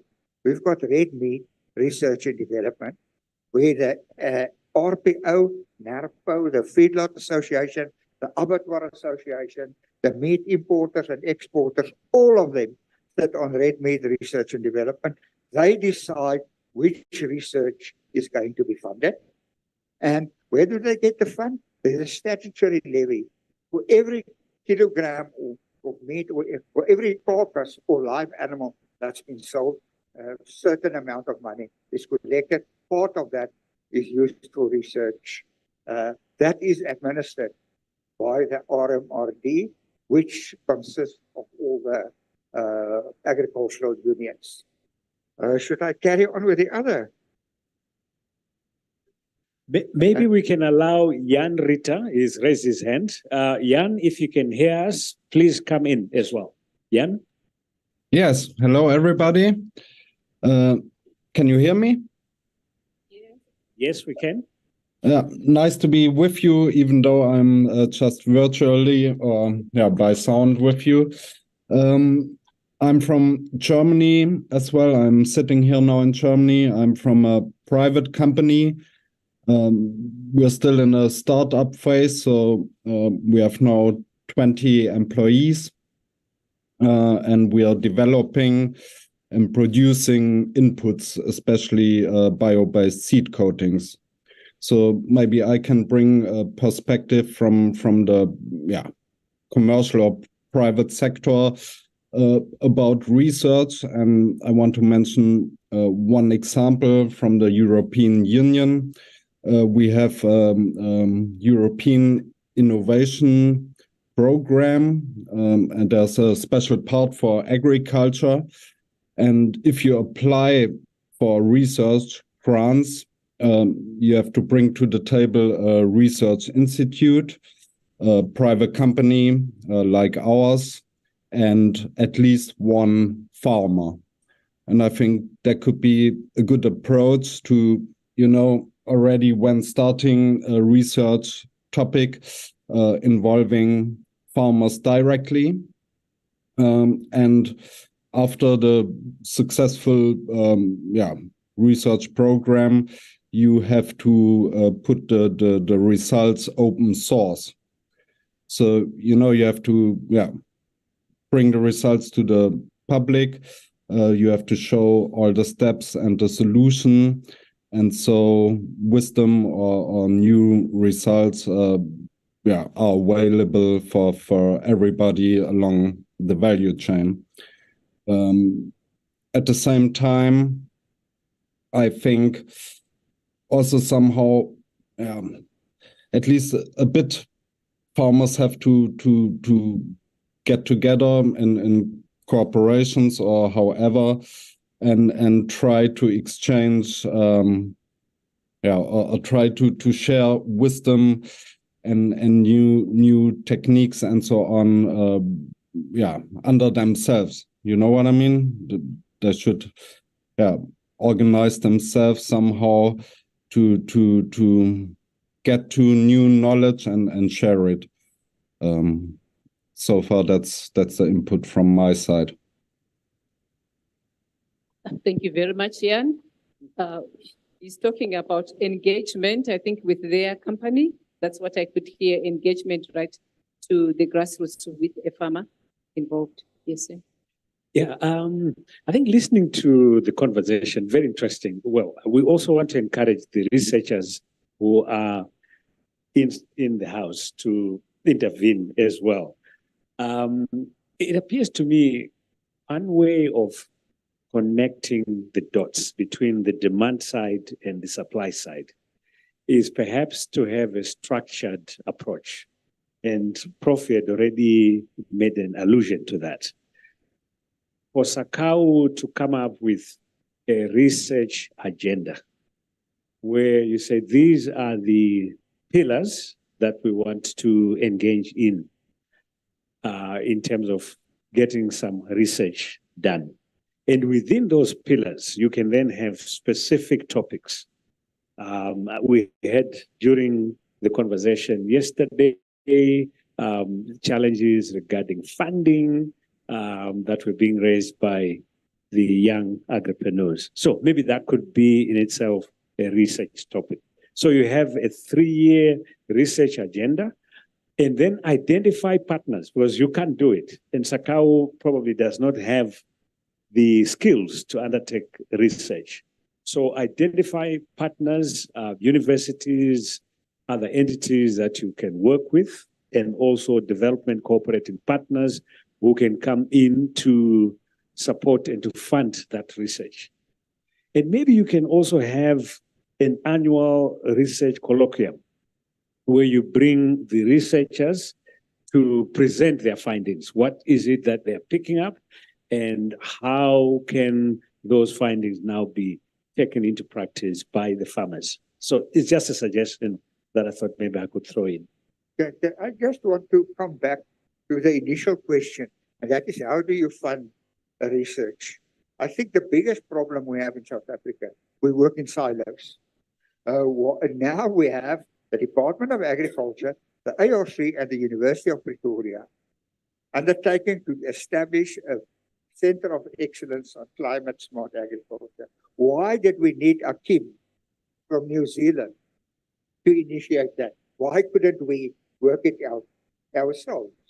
And now the minister has gone so far to offer to say from next year, South Africa will handle the secretariat of the Global Research Alliance on Animal Agriculture, because we had to get somebody independent from outside, because I don't trust the University of Pretoria, they don't trust me, and they don't trust the Department of Agriculture. That's unfortunately the reality. And then I think in South Africa, it's important that we realize to play the game, play the rules, don't fight the rules, play them. I've got enough funds for research because I play the rules. I want to mention one example. The EFF asked the Minister of Agriculture in the National Council of Provinces what projects on climate change in agriculture the department is funding. The minister didn't get any response from a department. She got a young lady to call me and say, can you please write something to the minister? I said it to the minister. The minister made a promise in Parliament. Now that research is funded. Why did we need somebody from outside to intervene? Why couldn't the department itself do it? We're experiencing exactly the same problem with the Department of Agriculture and the Department of Environmental Affairs. They don't talk to each other. The Department of Agriculture will have a workshop. I will attend that. Then Environmental Affairs will have a workshop. Then I will attend that. And I'm the only person in both workshops. But they address the same issue. And yesterday I got the message from the Department of Environmental Affairs. What equipment do you have to measure methane production from animals? They should have asked that question to the Department of Agriculture, who is funding the equipment. But they don't talk to the Department of Agriculture. Unfortunately, we still have inside battle in South Africa, and we must get mature enough to overcome it. And as I say, don't fight the rules, play the rules. Before she comes through, actually what he's speaking to is a finger that's pointed back at SACAU.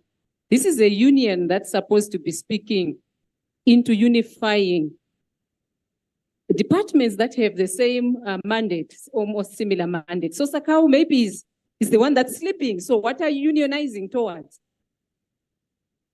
It's not yes. So I think we have come back to say this very body, there's an indicator that it's failing to speak to, because it's supposed to unify the issues and then present them to the minister right at the top, not the other way around. So back to you, SACAU. Can we take it?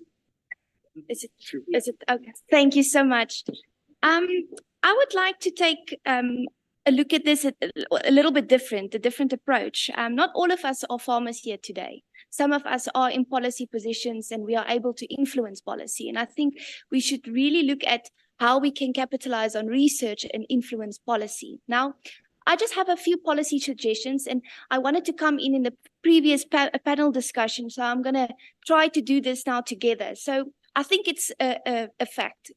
Agriculture is considered the most vulnerable to climate change. We have the greatest opportunities within this sector to mitigate against climate change through land use practices such as regenerative agriculture, etc. Now, climate action is only as effective as political will in countries to assist with funding to assist the sector to adapt to climate change.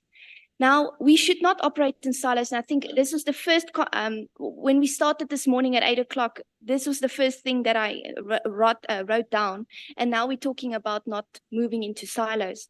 So when we look at research, we should, for example, synergize concepts such as climate adaptation and disaster risk reduction through policy by building resilience and within thriving communities. And I think we should, as a collective, yes, SACAU, think of how we will capitalize our farmers to be more climate resilient through funding while helping them to be more profitable. So now what I also did is I looked at SACAU's strategic objectives, and one of the objectives is advocacy for a strong and well-performing agricultural sector in Southern Africa. Now, the fourth speaker in the previous panel discussion, he said that farming is a business. You're making profits. So then I also want to link this to what we can learn from lessons from the Dutch farmers last year. They protest about green reform policies, and also in Sri Lanka about organic farming that went catastrophically wrong. So we should be strategic in how we're going to implement climate smart practices within policy research. And then make it more profitable for farmers. And then just my last note is the cost of disasters will increase yearly, and why does it? And the question is answered because the cost of living is increasing. So when we should talk about climate change, one should also not disregard disaster management. So I think the research today can complement policy development. And I think we as a collective in SACAU, we can go back to our respective countries, formulate policies so that we can uplift our farmers in a profitable way. Thank you. Thank you very much for the contribution. There was a hand up right behind you. Yes. Thank you. I'm Titu Soni from Tanzania.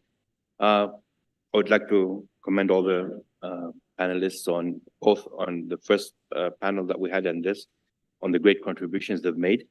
My view is that one thing that we lack, especially as farmers' unions, is the communication that is between us.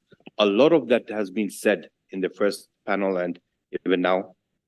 Most of these things have already been done in one country or the other, and you get a repetition after 10 years. Like, I don't think we need to reinvent the wheel. If we had a mechanism where the research was disseminated very well within our bodies, and when there's something new going on, like research, if everybody knows that, let's say in South Africa, certain research is going on, or in Malawi or in Tanzania, those interested will start following up. And because of technology now that we have, you can get all the news, and you can get all the data, and you can even work whilst you're back home through data. So if we can have a better setup where research can be disseminated, and what has been done in the past, people get to know about it, and especially the young agripreneurs. What they want, if there's everything in a database, they can go through it, and because of technology, they will help us move even faster than what we expect. And I think that way we will be moving forward. And the other thing is how to make everything sustainable. Like we have different projects, like for the climate resilient and smart agriculture in Tanzania. What we did in 2012 and 13 did not work well. It was not adapted by our farmers. After the research was done and we did the pilot projects, and then after that it stopped. But Rwanda adapted it from us, and they're doing wonders with the same thing. And it's a Tanzanian running the show in Rwanda, and they're doing wonders. So I believe that if we can get all these things together, and different regional bodies work together, like the East Africa and also SACAU, to get the information down, a lot can be done. And from there, we can work together. As Professor was saying, we don't need somebody from outside to come and get us together. We should get our act together and work within ourselves and to promote the livelihoods of our farmers. But again, the most important thing what we are leaving out to my live on the effects we're having on climate change is not just because that the farmers are producing 30% of the greenhouse gas emissions, but a lot of it has to do with clean cooking. The farmers use firewood, but the same farmer cuts down trees to make charcoal to send to the cities. And we need to address it in a broader perspective and not just what the farmer is doing. And the farmer is the one who's trying to feed the people who live in the cities and the majority of the population. But what do they put back into helping the farmer get to where he wants? Thank you. I think we have the hand here, and we'll take the gentleman before we go across to the other side. Thank you very much. Clearly, what is coming out for me in this dialogue is a need for research to be relevant to the communities and to the farmers, and a need for research to engage with particular communities. But I will speak particularly to the issue of research and indigenous communities. Dr. Akim Ope earlier made some important recommendations that there is a need for more research on indigenous knowledge, and I agree with him. However, I believe that even what is more important is the development and the utilization of indigenous methodologies in research. Why is that important? This is because too often researchers, even those with good intentions, have come into the indigenous communities doing or carrying out research on and about indigenous communities without involving the research, involving the indigenous communities throughout the research methodologies, design, and framework.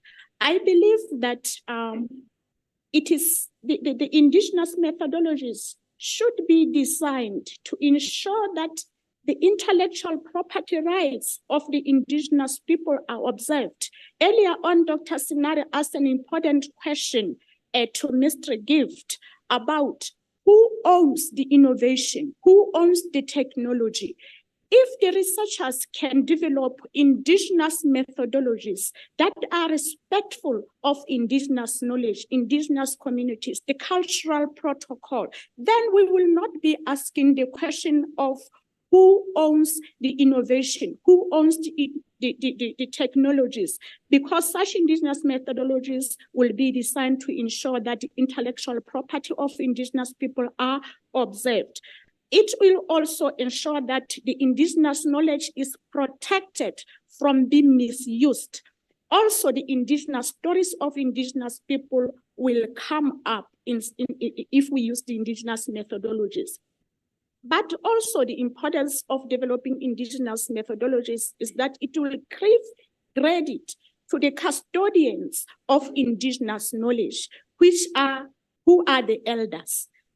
Just in case I'm not scaring the young farmers from indigenous communities in this room by my use of the term elders, let me qualify that. When I use the term elder, I'm not looking at the gray-haired people in terms of age, because the community knows itself. In each community, there could be a young person, but who is identified as an elder within that specific community because he has learned the indigenous knowledge. Thank you.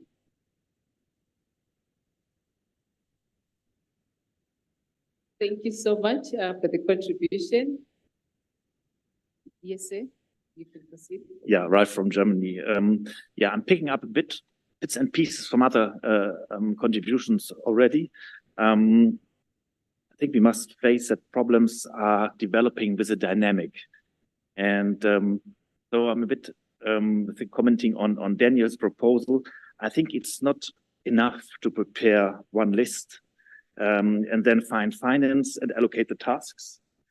Again, with the German example, we have permanent working groups. So if you break down this dialogue, which Ansgar described in the very beginning, we have permanent working groups which are uniting people from research, public administrations, farmers, and also there was one extension officer here, extension services. And these are long-term institutions, these working groups, because most important for their success is something simple like trust. And I heard from some contributions that this is not always the case here between the farming community and research. And in these working groups, they are consisting for several years. So some people are already members for 10 or more years. There are competitors talking about their problems, so they need to trust that their competitor is not misusing these informations. There are researchers, they should trust in the farmer, that they are not stupid guys just putting some semen into the earth and waiting. So they should use and trust the farmers that they are a source of information, a very valuable source. And on the other hand, farmers should also develop trust for researchers. So my aim is to build trustful long-term relationships between research and the farming community. Thank you. Akim, I'll come back to you, I think, on the far right. Yes, sir.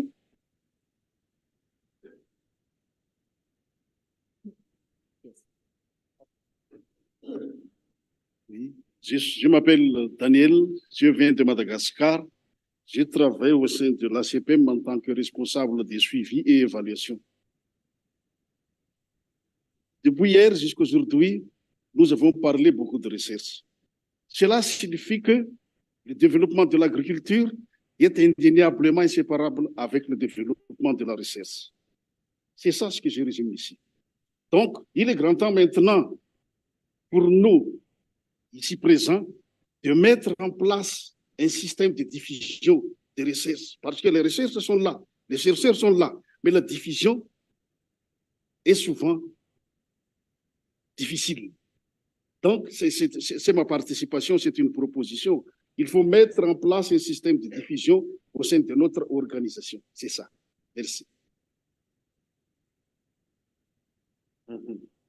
So he's my namesake, by the way. That's Daniel. Thank you, Daniel. So Daniel was saying he's coming from a monitoring and evaluation department or experience. And he says the issue of research appears to be quite important. We've been talking about it. We talked about it yesterday. And again, we're talking about it today. But we need to make sure that there's a link in terms of getting that research disseminated. Somehow we don't seem to be having that kind of approach. And he's also advocating for a systematic way of dealing with the problem of research, mainly from the dissemination perspective. I hope, Daniel, I've represented you correctly. Okay. Okay, he can respond. We will take one. Okay, and then after him. Yes, thank you. I'd like to respond directly to this question of dissemination, also just talking about the German experience. So once we have the results ready of some research and they're ready to be implemented, so they're implemented directly to the farmers, but it's possible that there is a step in between. It's the so-called demonstration farms or also pilot projects. And this is up to, depending on the research topic, it might be in the field of animal welfare, it might be pesticides reduction, it might be climate change adaptation project. And there are farmers that have a self-interest. For normal farmers, they can apply. They get some support, some counseling, some finances, sometimes also some techniques that are given.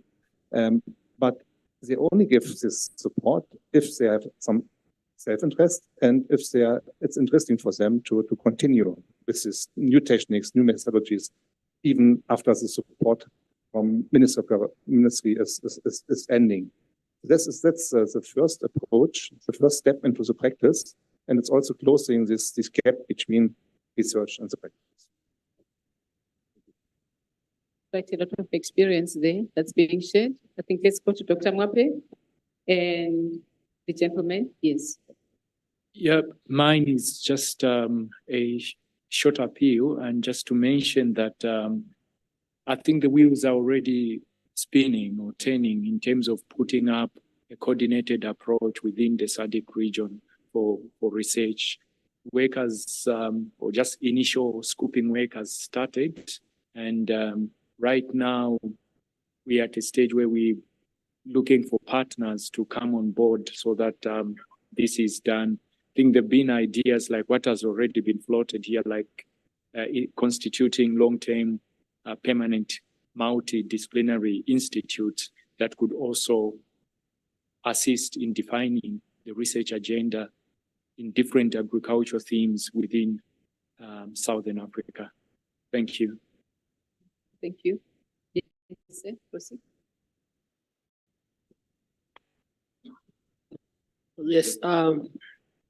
Since morning, if you listen and you do some analysis of what we are discussing, it seems the researches are being done, and a lot have been done actually. And they are saying actually a lot of agricultural research is done in Africa. Actually, almost 85% is done in Africa. But if you look into detail, it seems there is a problem of adaptation of the research, of the results from it. That's where the problem is. We have a lot in the shelves. Now I'm trying to ask myself, probably Dr. Sinara was saying, who is funding this research? Probably we can change the way we are funding our researchers. Because I'm trying to think if at all the farmers or farmer organization or the association or the cooperative will be involved in funding the research. Probably they'll be very serious in taking the result of the research very serious. But if the research is funded by somebody else, they can just say, okay, they can just participate and then they just shelf it, they're not responding. Or probably we need to have, maybe next time, to have a session of sharing good examples of the place where they have used different approaches to upscale the result of researchers. If you can have example of somewhere, maybe a certain innovation which has been adopted by almost 80% by the farmers, what technical way that they use to get the farmer adopting the research, probably we can share that things. Because it seems even in your country, as Mr. Jute said, we have a lot of massive operation of the conservation farming. And then in the early days, the farmers are adopting, but when you get out, then the farmers are abandoning the technology. So you are trying to think, what is up? What is going on? So probably the way or the technical, the approach that we are using is not so much proper. Maybe you have to change the styles. So maybe next time if we have some country or some organization who have a very good and vibrant examples, they can come and share with us so that we can know how we can do to our farmers. But actually, researches are being done, but the adoption is a really critical problem. Yeah, I'll comment after. Thank you very much for the presentations once more. And I just want to pick it up from the earlier session where some, I think, powerful messages were made, some of them in a very hidden way. If someone says, as it was clearly said, that most of the research is sitting on the shelves and farmers sort of saying farmers don't want it. I think it's it was not said in those words, but I can rephrase it in terms of my understanding. It is there and it is perfected, but it's being rejected. That is sort of a summary that I would make. It's perfected, it's a nice piece of machinery, but farmers don't want it. I'm dramatizing things for the purposes of just playing it out very nicely. The point is, why is it like that? who sets the research agenda? And the earlier gentleman who said, it's like he said, he who pays the piper plays the tune, so to speak. I'm sorry I'm being a bit damning about it, but I think it's frank speaking, it's also important. The other point really is if you take the set of problems that farmers are facing, it could be lack of infrastructure, backbone infrastructure. If you look at value chain issues, you always get the highest with lowest return, highest risk. You take off many things. And then say, well, these are the main pressing issues for farmers. Then you look at what is research saying and try to marry them. It is not going to be speaking to that. It is going on a tangent. And again, the question is, why is it going on a tangent? That these are the most pressing issues that farmers are facing. Issues of fairness and equity in the distribution of what. And then again, it talks to the balance of technological versus policy research. It's much more on the, it's important, but it also needs to be given a good dosage of socio-economic research that speaks to the pain points of farmers. I think the point being that the pain points of farmers and the content and focus of research. If we don't set the agenda ourselves, then it becomes difficult. One could imagine if a farmer had the money to say, I'm looking for a researcher to solve my problem. The accountability line changes. You are accountable to the one who is paying you. So, and then it is more likely going to be used.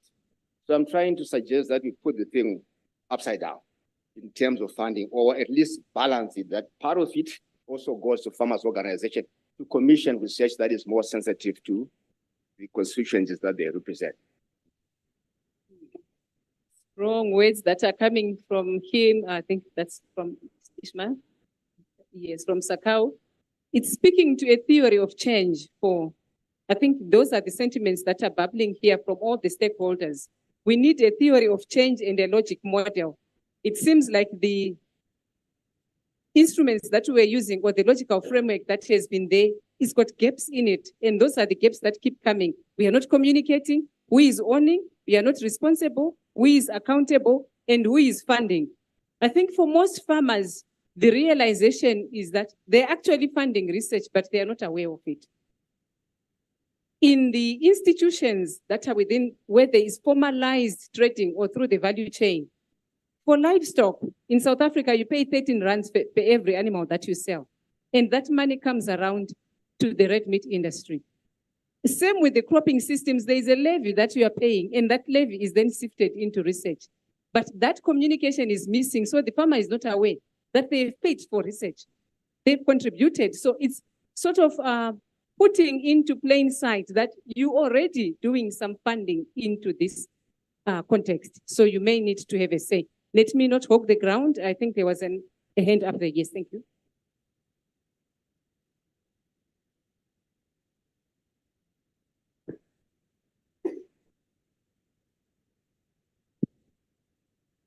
So my question is one. I just wanted to know, because when you are looking from outside, from where some of us are, it seems as if farmers' unions are the ones that have power who can change the thing. Because when the minister when they call the minister will run. I'm in South Africa, I know. When they call the minister will go to that meeting and will give them an ear. So when we are saying there is lack of adoption for smart technologies, let's say in South Africa, from where I'm sitting, it seems as farmers' union have that power to can call the minister and make the minister to make necessary decisions. Unlike me, who's working there, even if I make an input, it may not even be considered. But then the farmers' unions, when they make something and they call the minister goes and hears it. So to me, the question is, does this research that we are talking about reach this farmers' union? And does this farmers' union consider them, take them seriously so that they can affect policy? Because there's no policy that we will run without farmers' union commenting on it. There's no policy that will come to pass without farmers' union really engaging the minister with it and taking their side. So when we are saying there is slow adoption, it makes me to ask myself questions. Is it this research that we are talking about not reaching this farmers' union? Are farmers' union themselves not investing in research themselves? Well, that's thrown back to the unions, maybe including myself, civic organizations, and SACAU, which is now which is a regional body. I'm not going to respond, and I think SACAU, we have heard the question there. Whether that sits within your constitutional right to be looking at research and mandating for that, what does the union really do in terms of engaging with the executive that are in the political arena? And Elizabeth?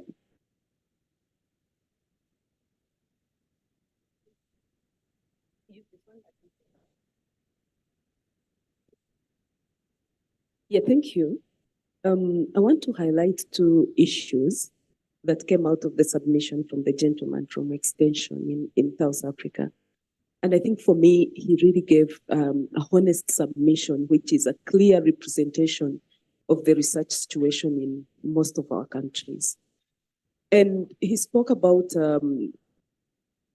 two points, actually, that I picked from the submission on the projects that he's actually coordinating, but one of them has failed, and another one is also going to fail. So you can clearly see there's no value for money that is going into that research. And the reason why those projects are failing is because there is no ownership. There's no ownership of that kind of research from the different actors. But also him coming from Extension, I also see a gap, a disconnect between research, extension, and farmers. So I think we also need to see how we can strengthen the linkage between research, extension, and also the farmers. Because much as we have research that is already out there, well done, but it is not being adopted. And partly is because probably this research is not getting to the farmer, could be one of the reasons. And how does it get to the farmer? It is through extension. So we really need to see how we can strengthen the coordination of research, extension, and also the farmers. And then on the role of SACAU, I'm not speaking on behalf of SACAU, but I'm speaking as a regional farmer organization. And I think we really, Daniel, you mentioned that we need to see how we can maybe prioritize some of the research issues so that we can always have, let's say, annual discussions around it. But we also need to understand the mandate of the regional farmers organization and also the mandates of the national level farmers organizations.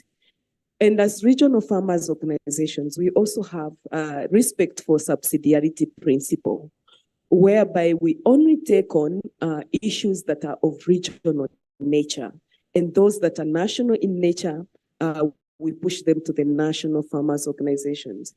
And what we do as regional organization is to create a regional platform where such issues can be discussed, but also where we need to build and strengthen the capacity of the national level organizations to lead in those national processes. Then we do that as regional organizations. So listening from the discussion in the House, you can clearly see that whatever research we are talking about is national in nature.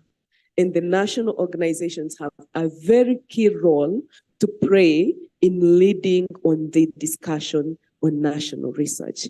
So probably maybe the role that I see here for SACAU is to create that platform where we can all come together like we are here now and present could be successful cases where national organizations have led such processes, but also learn from each other on how some national organizations are leading in terms of, this research discussions within their own countries. So as regional farm organizations, I don't want ourselves to put ourselves in a situation where we have too much to chew, but we are not able to swallow, because we also have to factor in the issues of financing. We are heavily donor dependent, and some of the activities that we do are also informed by the priorities of the donors, though they have to fit in our own strategic direction.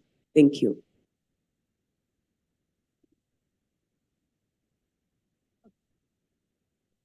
Dr. Sinara?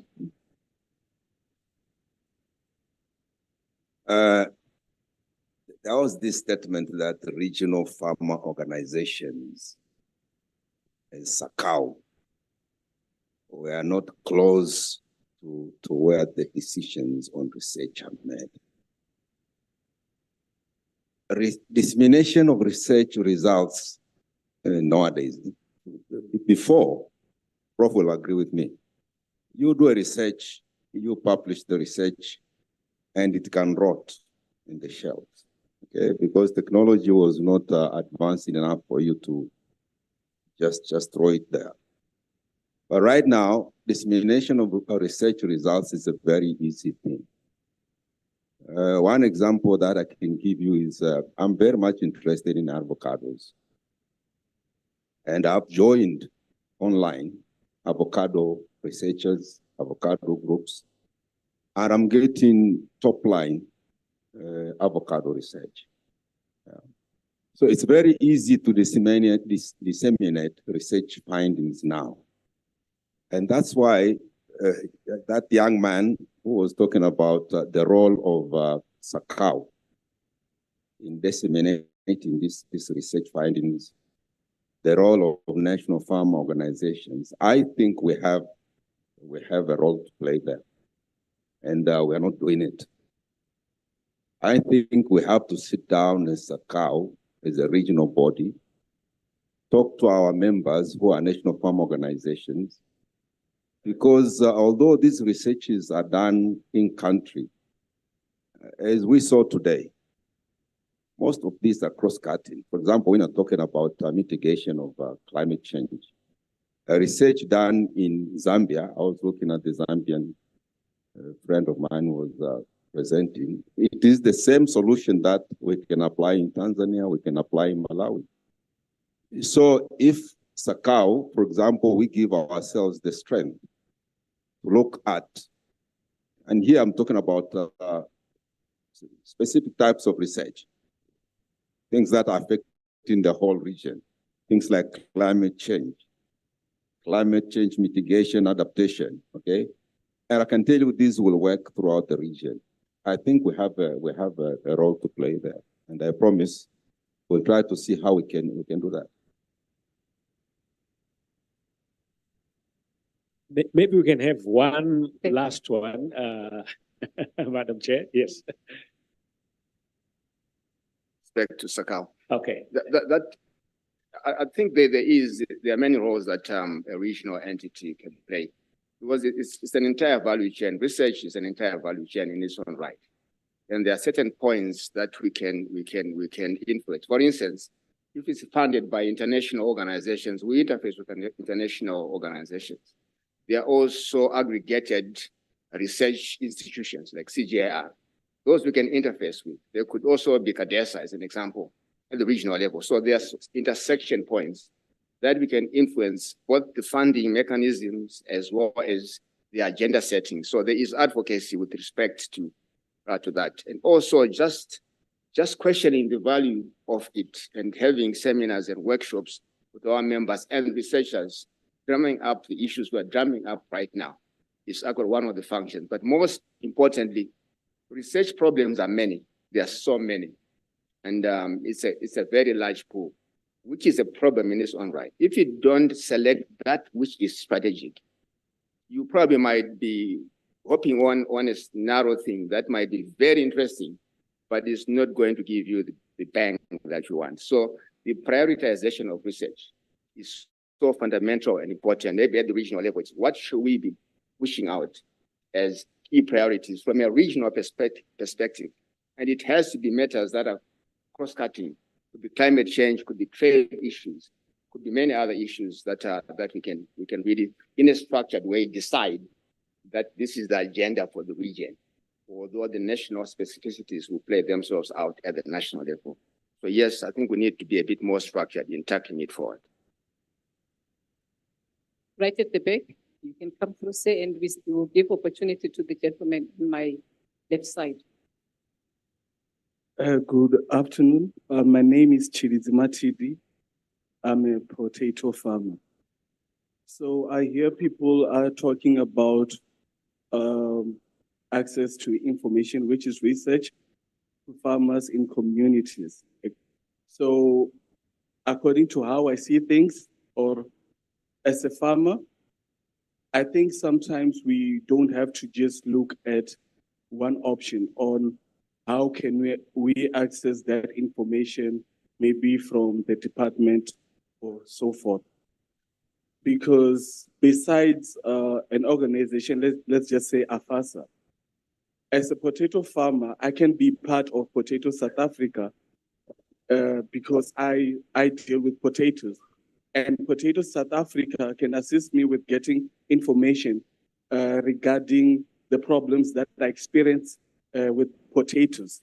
So that's, I mean, for farmers, if, for example, if they're in livestock and they're part of NEMPO, I think NEMPO can assist them in getting the information that's relevant to what they're experiencing or what they are doing. So besides that, too, another place where a farmer can really find information regarding the problems they're experiencing at the farm that they want to solve.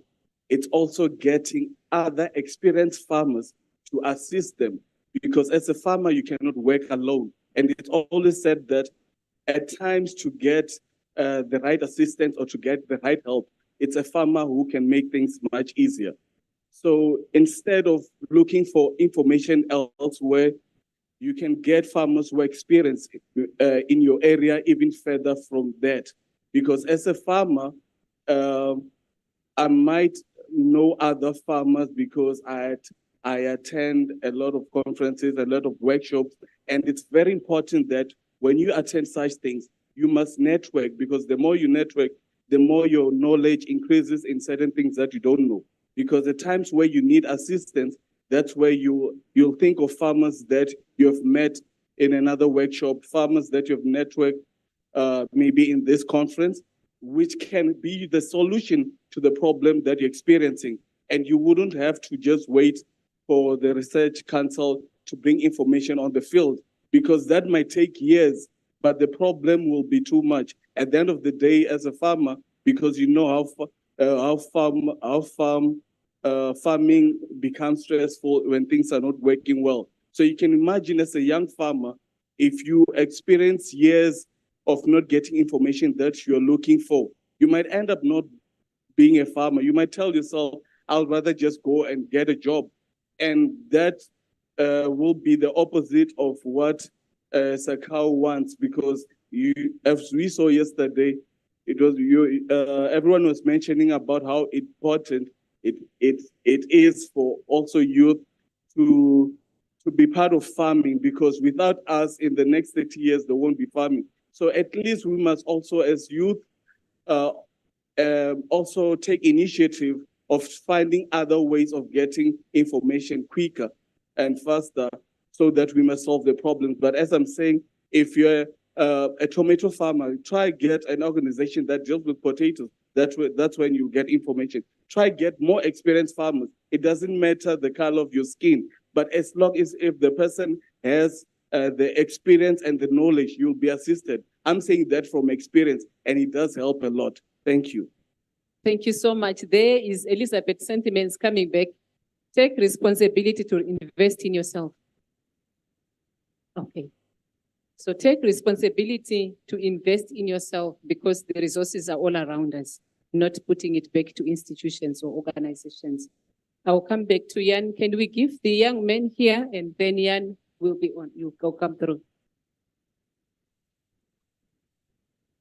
Oh, thank you for the opportunity. So I've been paying attention to the ongoings of this discussion.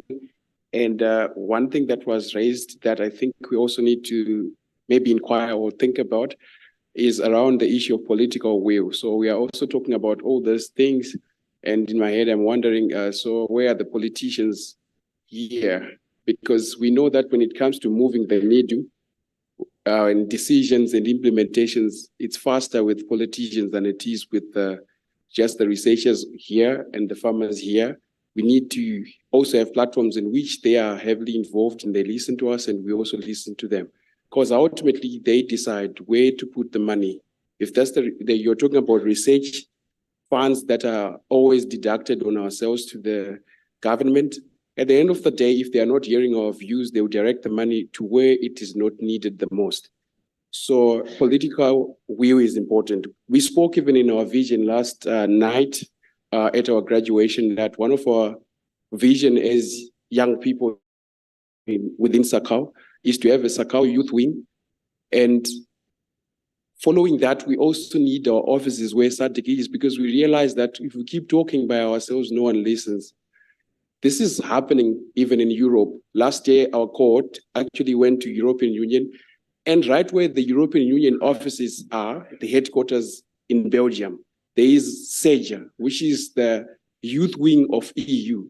They want to be close to where the decisions are being made. And this is why we are saying that it is important for us to be close to even the politicians in the SADC. And my question to SACAU is, where are we within the political value chain as SACAU, not just as young farmers, when we talk about SADC politicians? Are we that close? Are we considered as something that exists? Because if you're not doing that, this is all in vain. We need that connection with our politicians, even at regional level, and eventually have our offices as well as young farmers, even at AU in Addis Ababa, because we need to move the needle and we need to be close to where the decisions are being made. Thank you. Thank you very much. SACAU, we are hearing it for yourselves. Where is the political will? I thought SACAU is standing proxy in the political arena union. I'm assuming we have, I'm taking note of Jan who is online, but could I just take 30 seconds to respond to SACAU? You are the union. Okay. Thanks for the question. I think as a regional body, our interface is with the regional bodies, regional governments, particularly if we're talking about the politics of it. It will be our relations with SADC. But the way SADC is configured is essentially takes most of its word from the national structures.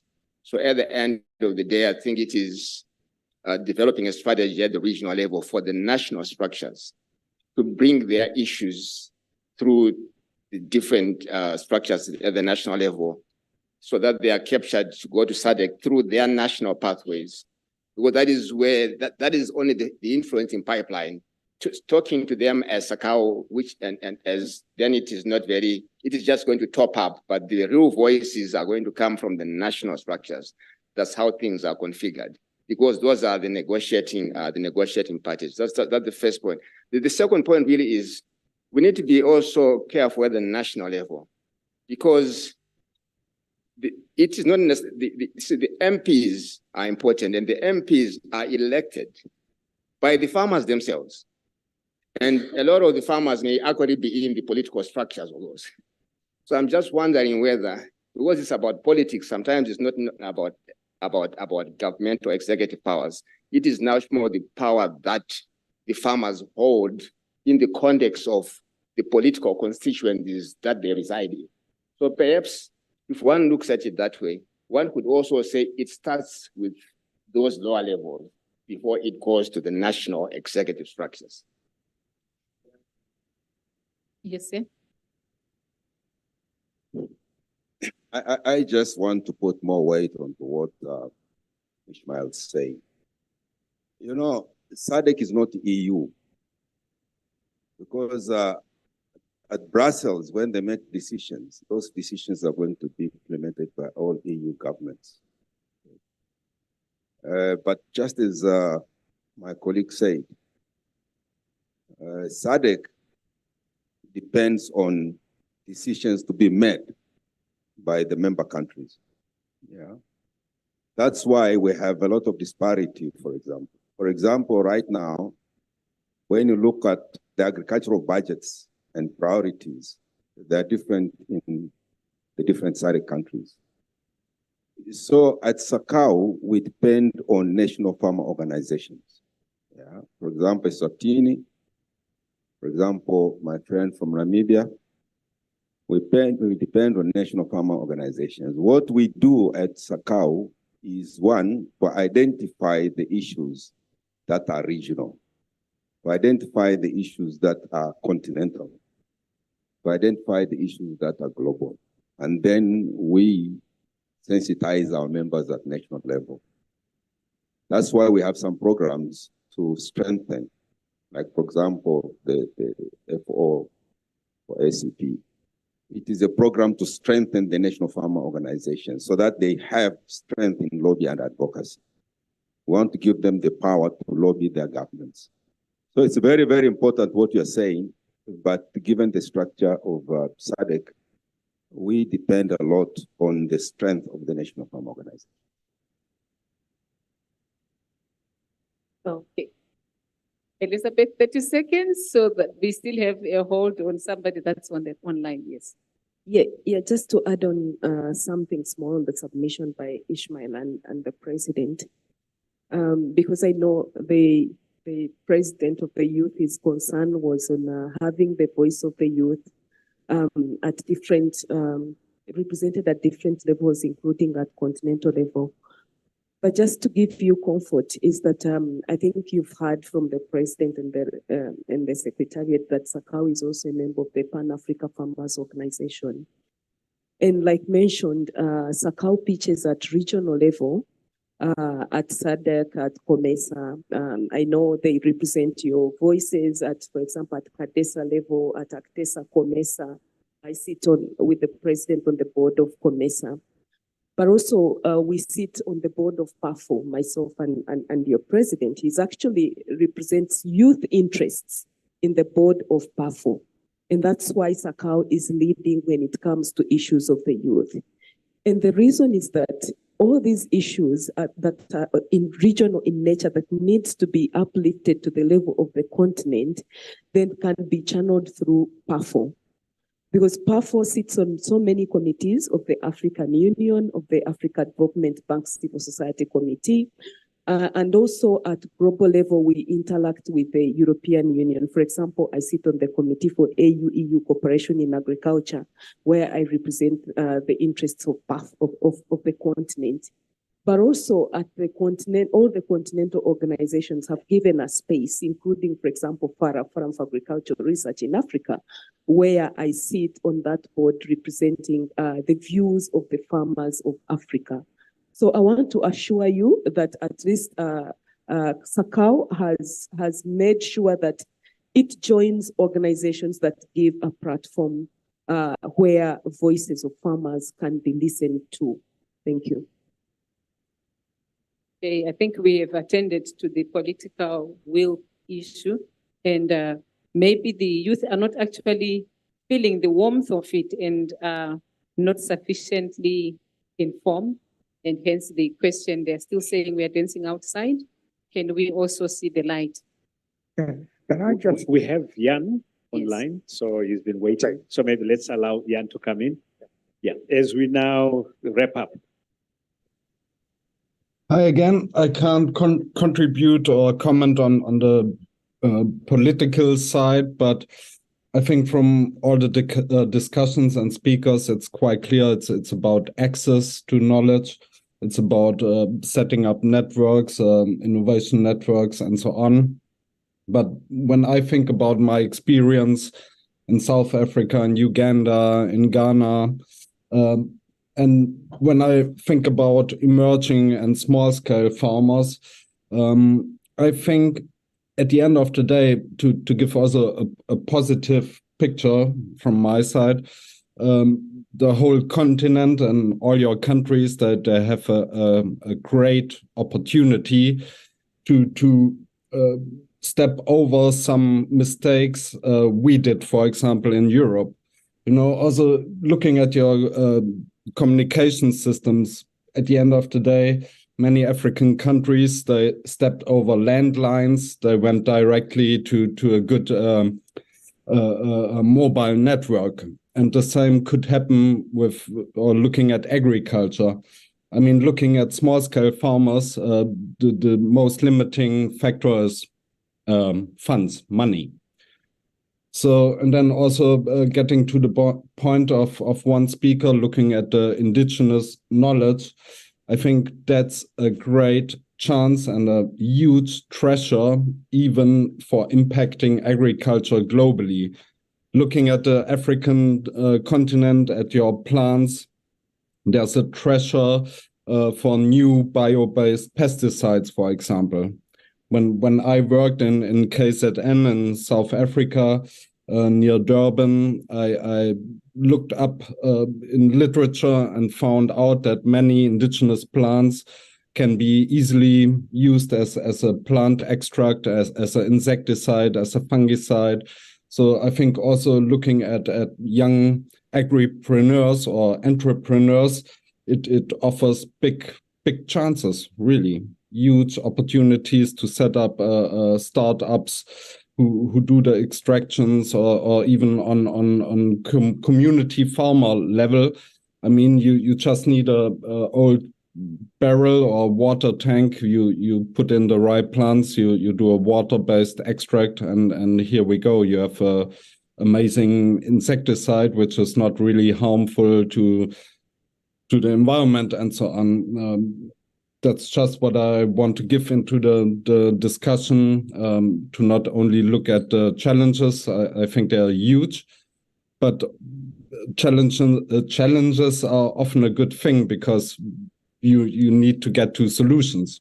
And I really think it offers a big chance to go into the ecological farming. You know, you maybe looking at emerging and small-scale farmers, they don't have to get into the dependency of the agrochemical industry and so on. I think it would be good to also think about these points and then share them in a knowledge network and somehow make sure that every small-scale farmer somehow gets access and yeah, like other speakers said before, to exchange with other farmers.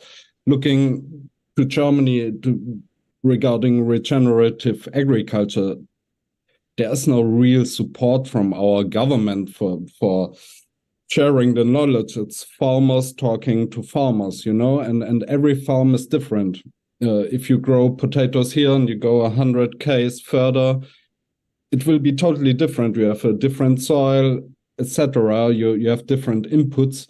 So at the end of the day, it's a lot about adaptation. Research is somehow a foundation of knowledge, but at the end of the day, every single farmer has to adapt all the techniques and tools to her or his own land. I think that's my input to the discussion, and thank you so much for being with you. We appreciate very much, Ian. We can give him a clap. The question has been asked numerous times. How do research going to reach the farmer unions? I want to throw a rock in the bush. Why don't SACAU start an electronic newsletter where that can be published? Hey, are we clapping? Oh, this was quite a little bit reserved. Okay, I think we have had very good interactions here. If we don't have any hands up, I'm going to ask the panelists, I think, to summarize 30 seconds before we close off. We have pressed so many buttons, some of them painful, some of them exciting. So the issue is not to throw the responsibility to others. We all have to take accountability here. I'll ask the three panelists just to take 30 seconds to give us an insight or food for thought, and then we'll have Dr. Sinara close up for us this session. Thank you.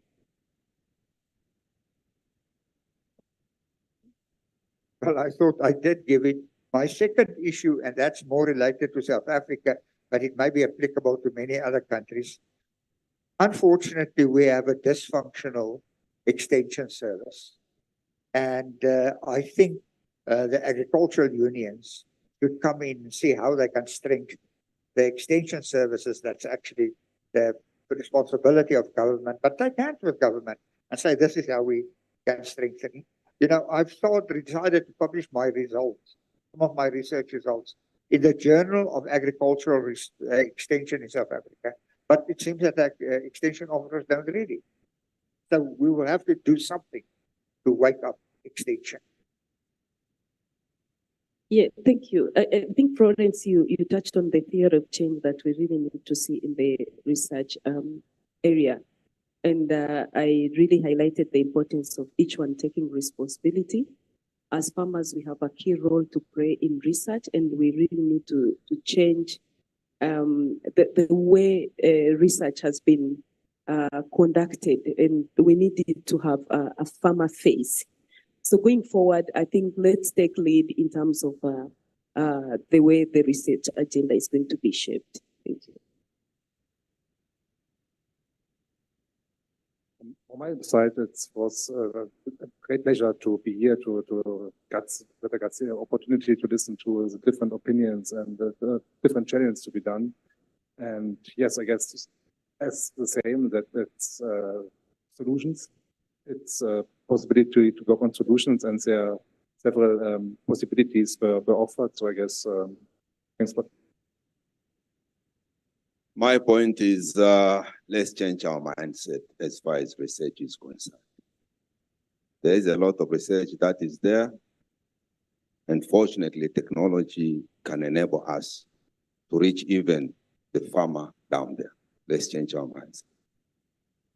Excellent. Thank you so much. Let's put our hands together, colleagues, for our panelists and our excellent moderator, Florence. Well done for keeping the discussion going. We will now take a break and go for lunch. As we go for lunch, we've been invited by a company that's developed some innovative technology of how to clean a pool. So go out there and see for yourself the technology that they are using. And then from there, you can go off to lunch, or after lunch, please come and visit their stand. I'm going to request the panelists for our last session in the afternoon, soon after lunch, to kindly remain behind for a few minutes. And this is Dr. Betty Nyamunyamu, Miss Minky Kronveld, Dr. Prince Kuipa, Miss Panjanirina, to remain behind for a few minutes. All right, so lunch is served in the same place that we had lunch yesterday. So bon appetit, and we will see you promptly at 2 o'clock.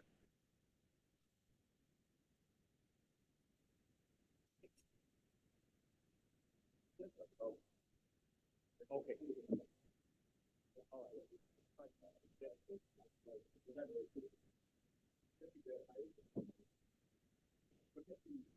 Yes.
I have always said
So, good afternoon.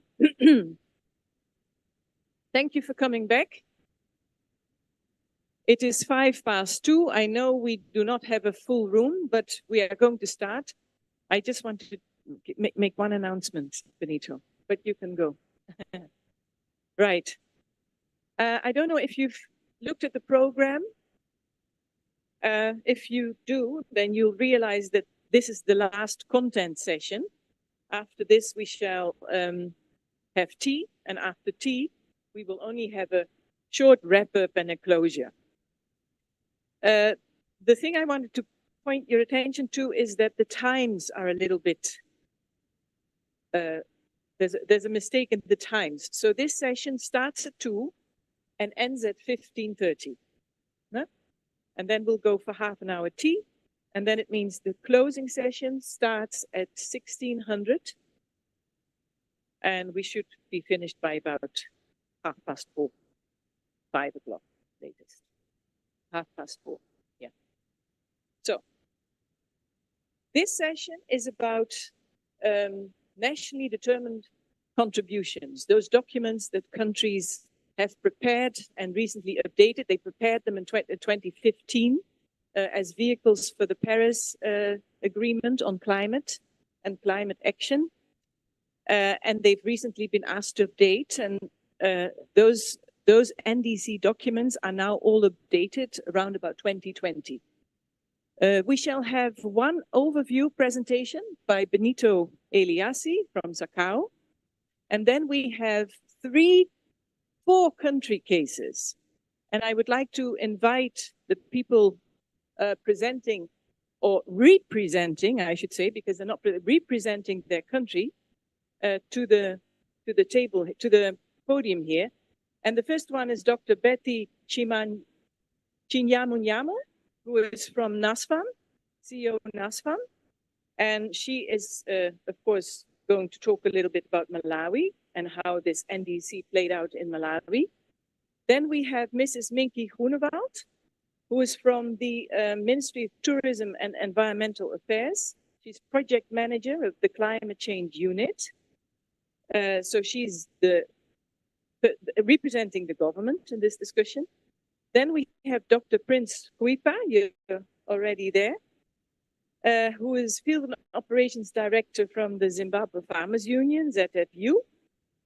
And finally, we have Mrs. Panzanirina Herinyaina from Madagascar. And she's also, she's Projects, Communication and Advocacy Officer of a farm organization. Thank you. Have you all got something to write on in case people have questions?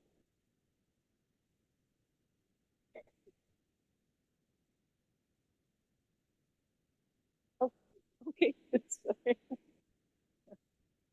Then I have to sit there.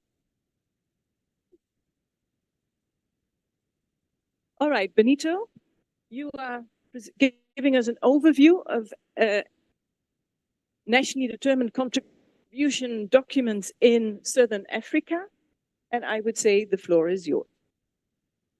Maybe I need my presentation. I don't see the, okay. Thank you, Desiree. As Desiree has just said, I'll give an overview based on some of the documentation that we have at SACAU and based on the studies that we commissioned at SACAU. So it will really be an overview. I think for us, the most important thing is what follows thereafter. And this is why we have these panelists who are going to help us in discussing this. You have, okay.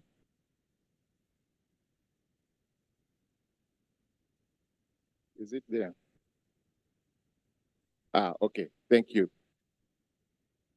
So before I make the presentation, I just want to make a few remarks. The first one being that we at SACAU, we are doing a number of initiatives regarding the climate change, and NDC is just one of them. And currently, we have these initiatives especially looking at climate change, resilient actions, and also to document things. But this work regarding NDCs, here what we are discussing is just a small portion in terms of what we are doing, because there's currently work that is happening at national level where we have experts that are assisting the 9 countries: Botswana, Eswatini, Lesotho, Madagascar, Malawi, Mauritius, Tanzania, Zimbabwe, and Namibia. So next week, these countries will also hold a national consultation meeting with stakeholders, including farmer organizations.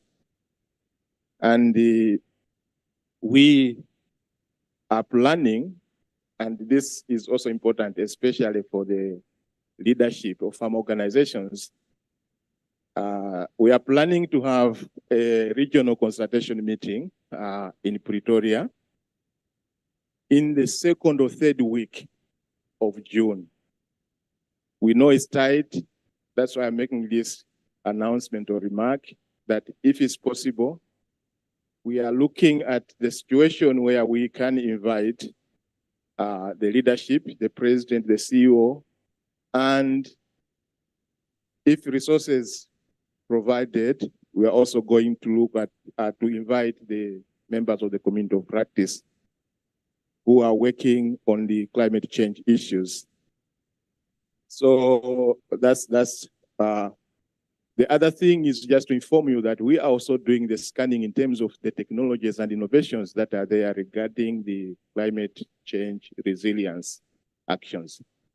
And this work will start in July in 6 countries for this year, but we intend to go for 12 countries, or the 12 countries that we have next year. And we are going to be assisted by members of the community of practice that are working with us. And we thank BMEL for supporting this initiative. And we believe we are going to come up with interesting innovations and practices at a national level. Now, we are here because of the NDCs. So the genesis, I think we have talked about it, but originally is from the Paris Agreement, which was adopted in December 2015. The objective mainly is to decrease the global warming below 2 degrees Celsius above the pre-industrial level. But you can find these definitions. But the most important thing is once you have this, the countries are supposed to be committed to what they have submitted. Because if one country is not committed to that, then the challenges would be that you are not going to achieve what you have agreed. So you have seen this diagram several times. This is the process from 2015 to 2050. They were looking at the 50 years to 2050. So the idea is last year, 2020, all countries were supposed to submit their NDCs. 2015, 16 countries submitted, but that was the founding document of their NDCs. So 2020, they were supposed to submit. And apparently in our region, the countries that we are dealing with, they have submitted their revised document. It's only Zambia that is now submitted the 3rd revised NDC. But most countries, they have done their 2nd revision, and most of them submitted it in 2021, apart from Madagascar and Botswana, who have only submitted their 1st draft. That's what is active. But 2023 is very important because it's going to be stock taking. Those that are involved in climate change, they know. Where now globally, they are going to assess in terms of whether the commitments that were made are on course or not. But the idea is by 2050, there'll be that net zero. What net zero means is what you are emitting and compared to what you are, what the opposite of emitting now, sequestrating or whatever you're absorbing should be zero. So that balance is what we are looking for in 2050. So it's not long from now. I think it's less than 30 years. So we'll see whether that is going to be achieved. Now, when also I looked at in terms of the emissions, most of the emissions are coming from the energy supply, which is seconded by industrial, and also forestry and land use. Agriculture, this is very important for us, that our sector is contributing about 13.5%. These figures change, but they hover around there. When you go for transport, also it has a contribution of 13.1%, then 7.9% from the our residentials or commercial buildings. The last one is 2.5%, which is coming from the waste and water and waste management. Now in agriculture, and this is where the discussion should start from. In agriculture, what or who are the major contributors to these greenhouse gases? The first one is what they call enteric fermentation, and the culprit is there on the screen. And this culprit also drives the economies of some of our countries. So we need, as farmers, to know how do we respond. I'll talk about this culprit later on. It's seconded by forest and land use, which is 5.2 gigatons CO2 equivalent. So these are the figures they use. Then rice, our colleagues Tanzania, Madagascar, there are a lot of farmers that are growing rice. Rice is also a culprit. Then we have manure. This morning we heard about this manure, and it's also emitting. The on-farm energy uses also is emitting, but not much. And the list is from the savanna or burning the savanna, which is least contributing. But this for us, it is very important because then it will tell us in terms of what messages do we take when we are going to end disease. Yes, I talked about this. When you look at these pictures, to me, it's a threat to livestock sector, especially cattle. Because these pictures, they are showing that this cattle is producing a lot of methane or a lot of greenhouse gas. And now there's movement that is looking at what they call plant-based protein, which is going to affect the production of milk, dairy products, meat, and anything. So the question that I had is, for us in countries where livestock is an important area, are we aware in terms of what messages our negotiators are taking when they are going to UNFCCC? Is that message aligned to your desires?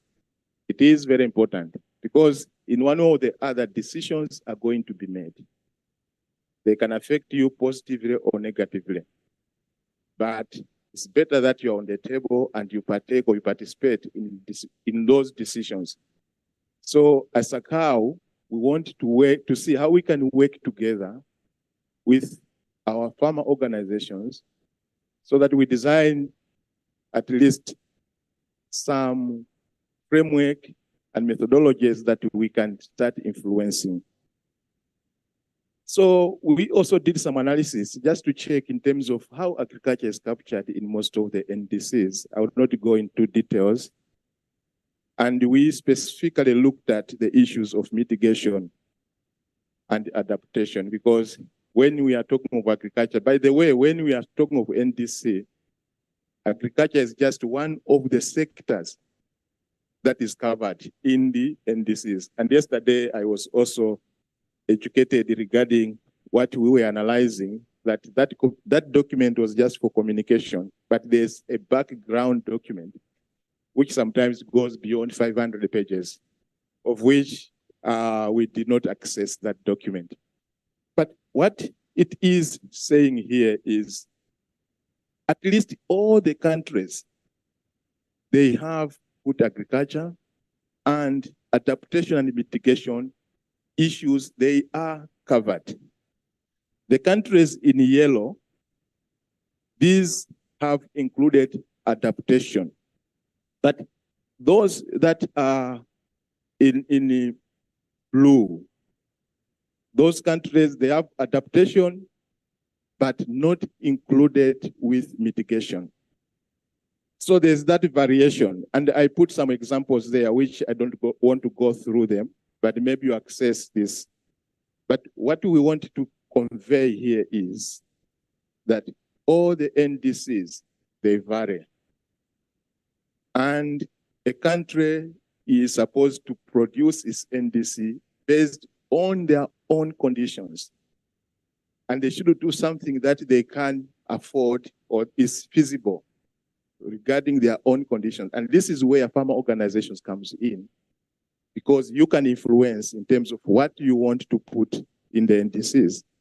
This morning, we are looking at research and how farmers, organizations of farmers would participate. There was something very interesting that we found out when we are looking at NDCs as well, whereby this was a question that was asked to both the government and national farmer organizations. The first one was to check with national farmer organizations whether they were aware of the NDCs. And these were leaders were asked about this. And you find that a very small percentage said they were aware. The most interesting thing was that some were not even certain, and these are farmer organizations.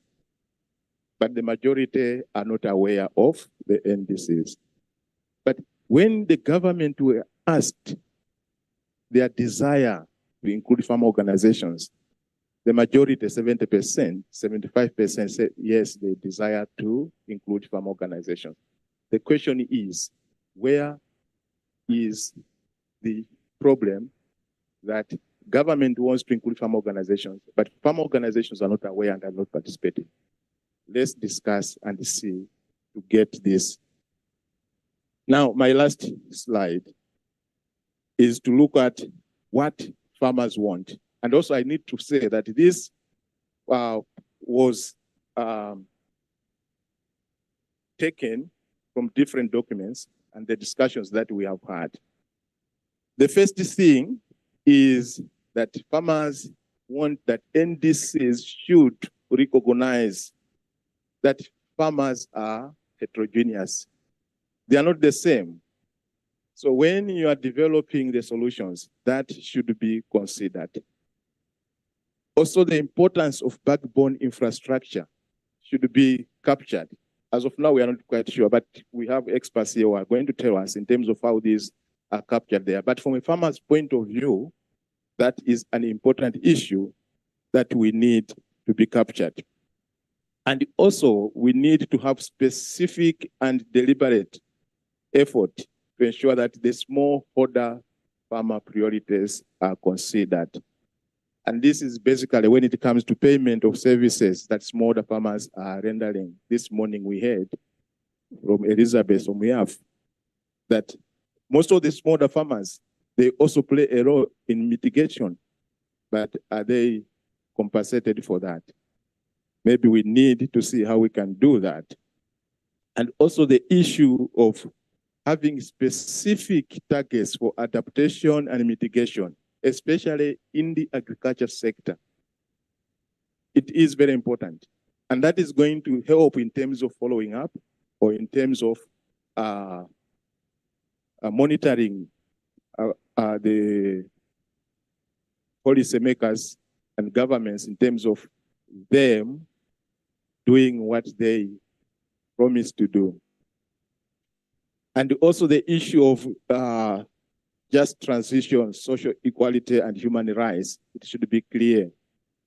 And this to us is also very important because I think if there's no equality, who gets the biggest chunk of all climate-related financing? Is it farmers' organizations or not? And if it's not, how can we, as farmers' organizations, work together so that there's that equity and that fair compensation is received by farmers? I was looking at examples from Malawi and Madagascar and Mozambique that were hit by cyclone. Whatever the governments are going to get, the question is how much of that is going to assist farmer organizations or farmers. We need, as farmers organizations, to see how we can do that. And also, we, as farmers, we are saying we need to see clear synergies between mitigation and adaptation. And there are some technologies that have core benefits. You mitigate, but also you adapt. Those are the ones that we need to look for. Lastly, but not least, I think we need to see the role of farmers' organization specifically referred to in these NDCs. It's only one NDC that is clear mentioning farmer organizations, and that is for Malawi. You could see NASFAM, and they have been given the role, but the majority is not there. But remember, these were the 2015 submissions. Maybe the revised ones, they have that. So this is what I wanted to say, and we have experts here who are going to assist us in going deeper into these issues. And I leave it to Desiree.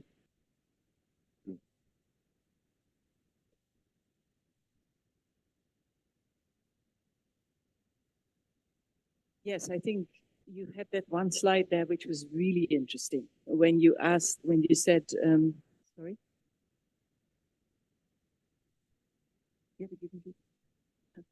Where you said that you'd asked, I mean, this is a regional bird's eye view, and where you'd asked whether FOs knew about these NDCs, and the majority said they didn't. But where at the same time, the majority said they would like to be involved in these processes. Now, here we have 4 countries from which we can hear the situation on the ground. And of course, I'm most interested to find out how, if at all, they were involved. But I think before they should answer that question, I think they might want to say something short about the role of agriculture in these NDCs. Because you mentioned agriculture is responsible for 13.5% of greenhouse gases as a sector. So agriculture is clearly on the screen. It wasn't always the case. I think in the early versions of these intended nationally determined contributions, they tended to focus very much on energy and transport sectors. So agriculture is there now. But I would like to hear from you in your countries. Do you feel that agriculture has been given sufficient attention, not only as a sector, but also in terms of the acknowledgement of a sector with potential for both mitigation and adaptation, not just adaptation? I think we've often talked of agriculture and agriculture producers and farmers having to adapt to the impact of climate change, but not as a sector also being able to mitigate climate change by reducing emissions. So maybe just a short sort of estimation about agriculture. Do you feel sufficiently covered? And then you can say something about were you as an organization involved? Maybe I'll start with you, Betty, from Malawi, because you're nearest. Thank you very much. In the case of Malawi, I can confidently say that agriculture has been adequately covered, but also maybe I must highlight that agriculture is the most important sector in Malawi. And certainly climate change in relation to agriculture, those discussions are always taking place So I think by virtue of agriculture being so important for the economy, it has also featured quite strongly within the NDCs. And in terms of development, I can also confirm, and I think it is also very clear in the documents and all other supplementary documents that go with the NDCs, that as NASFAM and farmers organization in general, we were adequately consulted. We were part of the process, and government really respected the input that came from us as farm organizations. I must also add that in the case of Malawi, farm organizations, and I'm sure in other countries as well, taking a more and more center stage in terms of our contributions to policy processes. And specifically in our case, I'd just like to highlight how us as farmer organizations, we have two main farmer organizations in Malawi. That's NASFAM and the Farmers Union of Malawi. And we found that the more we are able to collaborate outside, even before engaging with government on a particular issue, the stronger our voices has become. So even in terms of this process, once we're able to come together, deliberate on the issues beforehand and present a more united farmer perspective, that also helped government to easily include perceptions. So I think we found that is very important, because sometimes we also put government in a difficult position where, as farm organizations, we end up having varying views about a particular issue. And, it becomes difficult for government to see how or which issues they must include and prioritize. Yeah, thank you, Betty. So, I mean, an interesting thing is you said that you're already involved with government even before the NDC. So you're actually quite used to being at policy tables. Government knows you and calls you. So that, I'm sure, has been one of the ingredients of success. Now, let's hear from Prince how this played out in Zimbabwe. Okay, thank you. In terms of for agriculture being involved in the NDCs, there are adaptation measures that are in the NDC, and one of them is, in fact, out of the four, let's say two are focusing on agriculture. That is, develop, implement, and scale up climate smart agriculture solutions and strengthen agriculture value chains. So that came in, and also maybe in a way develop and promote resilient, sustainable water resource management. I think it also speaks to agriculture. Were we involved? The initial intended NDC, well, we wouldn't say we were involved as such, but the revision in 2020, we did not wait to be invited. We actually approached the Department of Climate Change, and what we then did after talking to them, we engaged a consultant who did a study to look at the NDC to assess whether there are gaps that needed to be included in the revised NDC. So we did that paper, and then we submitted that paper for consideration into the current NDC. That's Minister of Environment, yeah. And we went direct. Under normal circumstances, we should go through the Minister of Agriculture, but sometimes you would not know then that your concern have been discussed at the Right. right platform. Right. And I think the Minister of Environment, the Department of Climate Change was happy that we approached them Right. and we also gave them a paper which is the evidence-based because there was research behind it.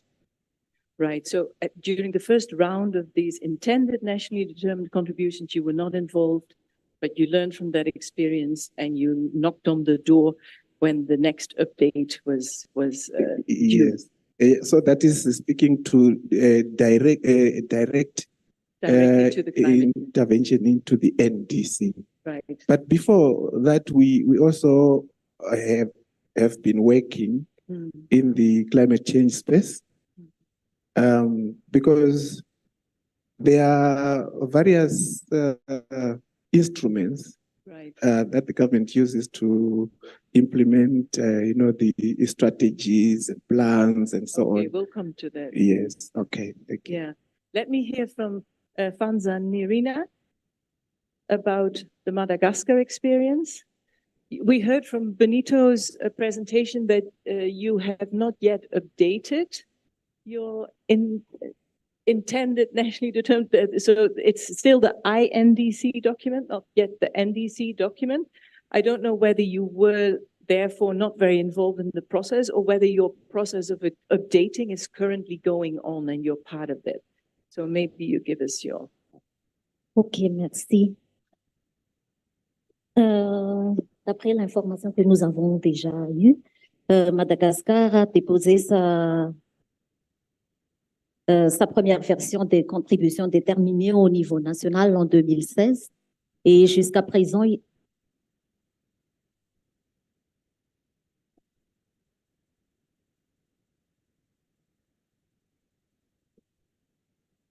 OK.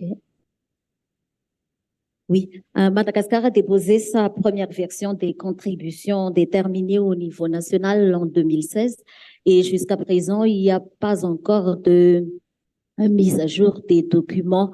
Quant à l'agriculture à Madagascar, surtout l'agriculture familiale, là où nous travaillons, elle a sa place si on considère, par exemple, la production de la nourriture, elle assure jusqu'à 75% de la nourriture des Malagasy et elle assure aussi 26% du PIB national. Et d'après tout ça, on se rend compte que l'agriculture a une grande place. Et dans le NDC, se trouve la diffusion à grande échelle des systèmes riziculture intensive, par exemple, ce qui n'est pas étonnant parce que à l'époque, l'État, la vision de mettre Madagascar comme grenier de riz dans l'océan Indien. Il y a aussi la promotion des grandes échelles de l'agriculture de conservation et de l'agriculture climato-intelligente en général, et la diffusion de l'arboriculture, tout en plantant jusqu'à 5000 hectares, 5000 hectares par an depuis l'année 2018. Et dans tout cela, les organisations paysannes de Madagascar ne sont pas bien impliquées, c'est-à-dire l'implication est très insuffisante. Ça, c'est à cause de l'insuffisance de la communication d'un côté et de l'autre côté aussi, il y a des défis sur lesquels face les organisations paysannes, c'est-à-dire les paysans eux-mêmes. Par exemple, l'accaparement de terres a été très, très intense en ce moment et même jusqu'à maintenant, même si c'est déjà amélioré.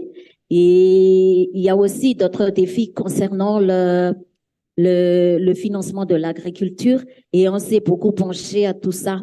Et actuellement, pourtant, les organisations paysannes établissent des partenariats, comme par exemple avec la FAO, sur les questions de la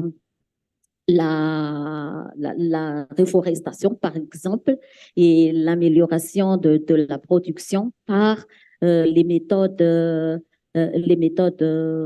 voyant et utilisant les techniques de restauration du sol et tout ça.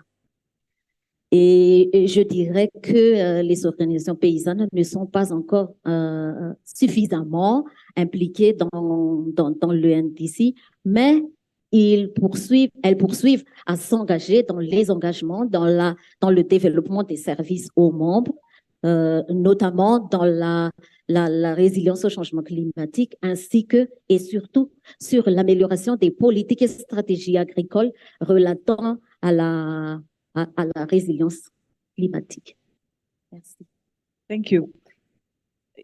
There's one thing I was wondering about. I mean, agriculture is very important in Madagascar. That's clear. Then the country is intending to really support the agriculture sector or to grow it. You're talking about intensification of agriculture as part of that strategy. When you say peasant organizations were not involved, should we read that as farm organizations were not involved, or was the National Farm Organizations of Madagascar, is it CPM? Yeah. They're not involved. No farm organization was involved in this process. You're saying farm organizations full stop were not involved. Oui, toutes les organisations paysannes ne sont pas impliquées dans la première version de NDC. Et là, comme j'ai évoqué tout à l'heure, la mise à jour est en train d'être opérée. Et SACAU a engagé un consultant et on a eu une réunion avec les parties prenantes. Et là, on s'est rendu compte que on a besoin de plus de communication. On s'est rendu compte que les autres acteurs, ils se sont rendus compte que les organisations paysannes sont très importantes dans ce processus. Should be involved. Yeah, they are relevant and they should be involved. Okay. Mindy, you are from the government and you're listening to these farm organizations. Some were involved right from the start because they are involved in policy dialogues and policy discussions with government almost on a routine basis. So it was easy to involve them even now. In the case of Zimbabwe, was initially not involved, but they knocked on the door and they became involved. In the case of Madagascar, they had to have even more of a long jump, weren't involved at all, but are now beginning to be involved. So you see here all the sort of, gradations of being involved. Have you involved farm organizations in Eswatini? And if so, how did you do that? And if not, can you maybe tell us something about the challenges of doing so? Well, maybe I will provide the perspective on the why in the first NDC. Maybe a lot of the organizations were not as involved. With the NDCs, as much as they provided developing countries an opportunity to decide for themselves their country priorities in terms of climate change mitigation and adaptation. But when they were first introduced in 2015, no one really knew what shape they would take. So we literally had like 6 months to submit the first NDC in November because the Paris Agreement at the time was not into force. It was yet, there were a lot of elements that were going to be discussed in COP21. So we didn't have time. So in the case of Eswatini, recognizing that we didn't have time to consult, what we did is that we looked at the existing programs that were happening in the country and to inform the NDCs. The first one is the National Climate Change Policy, of course, which provides the policy guidance for the country. And then we were conducting a technology needs assessment at the time, which had involved the farmers. So we used those technology needs that had been identified under the agriculture to inform the NDC.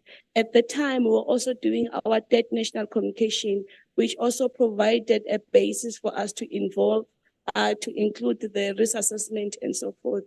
But for that is why probably most of the first NDCs are quite sparse and vague, because no one really knew. But we knew that with the commitments that we're putting ourselves on, we could not regress. So it was better just to be vague until the agreement was in place. So for us as SRT, in the first NDC, we wanted to ensure that we prioritize adaptation, because at the time we were contributing like 0.001% to the global emission. So for developing countries, definitely adaptation is quite important. So agriculture was central to the adaptation contribution, as well as water and ecosystem. But with the updated NDC now, we have both an adaptation and a mitigation contribution. And the adaptation contribution is based on the general understanding that most developing countries are agro-based economies. So it's quite crucial to use agriculture as a vehicle for economic development and sustainable development as well. So the first contribution for our NDC targets that we want to use the agriculture sector for economic development, to provide employment for our young people. And then the second contribution is quite looking at how agriculture happens in the ecosystem. So when we, as the people from the agriculture sector, we need to ensure that the natural resources are taken care of, and then disaster risk management is also looked into. You're a Ministry of Environment, right? Environment and Tourism. And one of the things, and I think that's also maybe something that you found when you asked farm organizations, one of the things, I mean, I like your point where you said the first INDC was made a bit in haste. We had to develop that document. We had to develop it quick. We couldn't do a large stakeholder consultation. And so the farm organizations were not really involved, and maybe many other stakeholders weren't as well. You only had these few months to produce it, and that might have been the case in many other countries too. But okay, now in the second round, the updating round, there's more time, and there's time to involve stakeholders. Now, one issue that is, of course, typical for these NDCs is that the custodian of these NDCs is, in most countries, the Ministry of Environment, Tourism, or a climate unit. Now, even those farm organizations that are habitually invited to policy tables by government, they tend to be invited by ministries of agriculture. I don't know, I would invite any of you to give an answer to that, because how easy is it for you, or how I don't know, how automatic is it for you to reach out to maybe stakeholders that normally tend to be stakeholders at policy tables and agriculture ministries? And how easy was it for you, or is it for you, to make sure that you are part in policy dialogues that are driven by ministries of environment as opposed to ministries of agriculture? Or was there an extra hurdle in that process? I'd say anybody who wants. So maybe once. So maybe I can jump in. I think this time around, there were a lot of things that were different.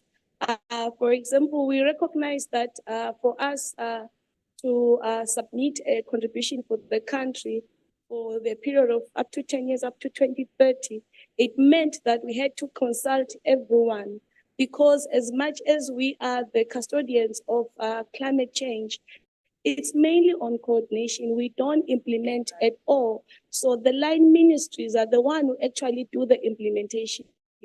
But when you look at it very closely, they actually don't even do the implementation. In the agriculture sector, the one who's going to do the implementation is the farmer himself. So what we did this time around, we did business roundtables, we did multi-stakeholder consultations, we did youth engagement, we did gender consideration, with development partners, with non-state actors. But I must say that the challenge that we have in Eswatini is that we assume that the line ministries would have discussed with National Farmer Organization or other national state actors. So we assume that what they're telling us is what is required of the sector. But we realized that we had to change our approach. So we decided to use the sectoral approach where when having a technical working group, it's not only represented by people from the government, because also you need to understand that some of these assessments have to look at what the government is doing wrong. So no one is going to say that this is what I'm doing wrong. So that is why we were inclusive and ensured that we added non-state actors. But with the non-governmental organization, I think what is lacking, maybe quite a problem for us, is that there are many of them in the country. And I think the competing agendas and sometimes they may be conflicting mandates. You find that when you do the stakeholder mapping, we have called Farmer Organization X, and then they have their own mandate and their own motivations in what they're doing, and probably they're in community X. You can't call everyone. So I think the big challenge right now is that National Farmer Organization don't fully realize the unique opportunity that they have, because they are the interface where governments reach ends. They are the one in the communities, in the grassroots level. So they should be the one who are informing government to inform policy on what is actually happening on the ground. Because when we're developing these documents, we are at national level. We really don't have insight in what is happening in the Shiselweni region and so forth. But the National Farmer Organization is the one who's doing that. So I think National Farmer Organization, it's time that they come together as a collective, develop a research agenda that will inform these processes and ensure that when we are developing the implementation plan, because the NDC as the document is quiet, it does not tell you how we are going to implement. So recently we were just doing the implementation plan. Part of that implementation plan is recognizing the right stakeholders who are going to help us implement these activities and achieve our contributions. Yeah, very important that you mentioned that even though Ministry of Agriculture is in regular contact with farm organizations, you cannot assume that they therefore can speak for them, but you have to reach out to them directly, and reaching out to them directly brings with it the difficulty that farm organizations tend to be or are in many cases fragmented, or speak with a fragment, at least do not speak with a single voice. I think Benito wanted to respond.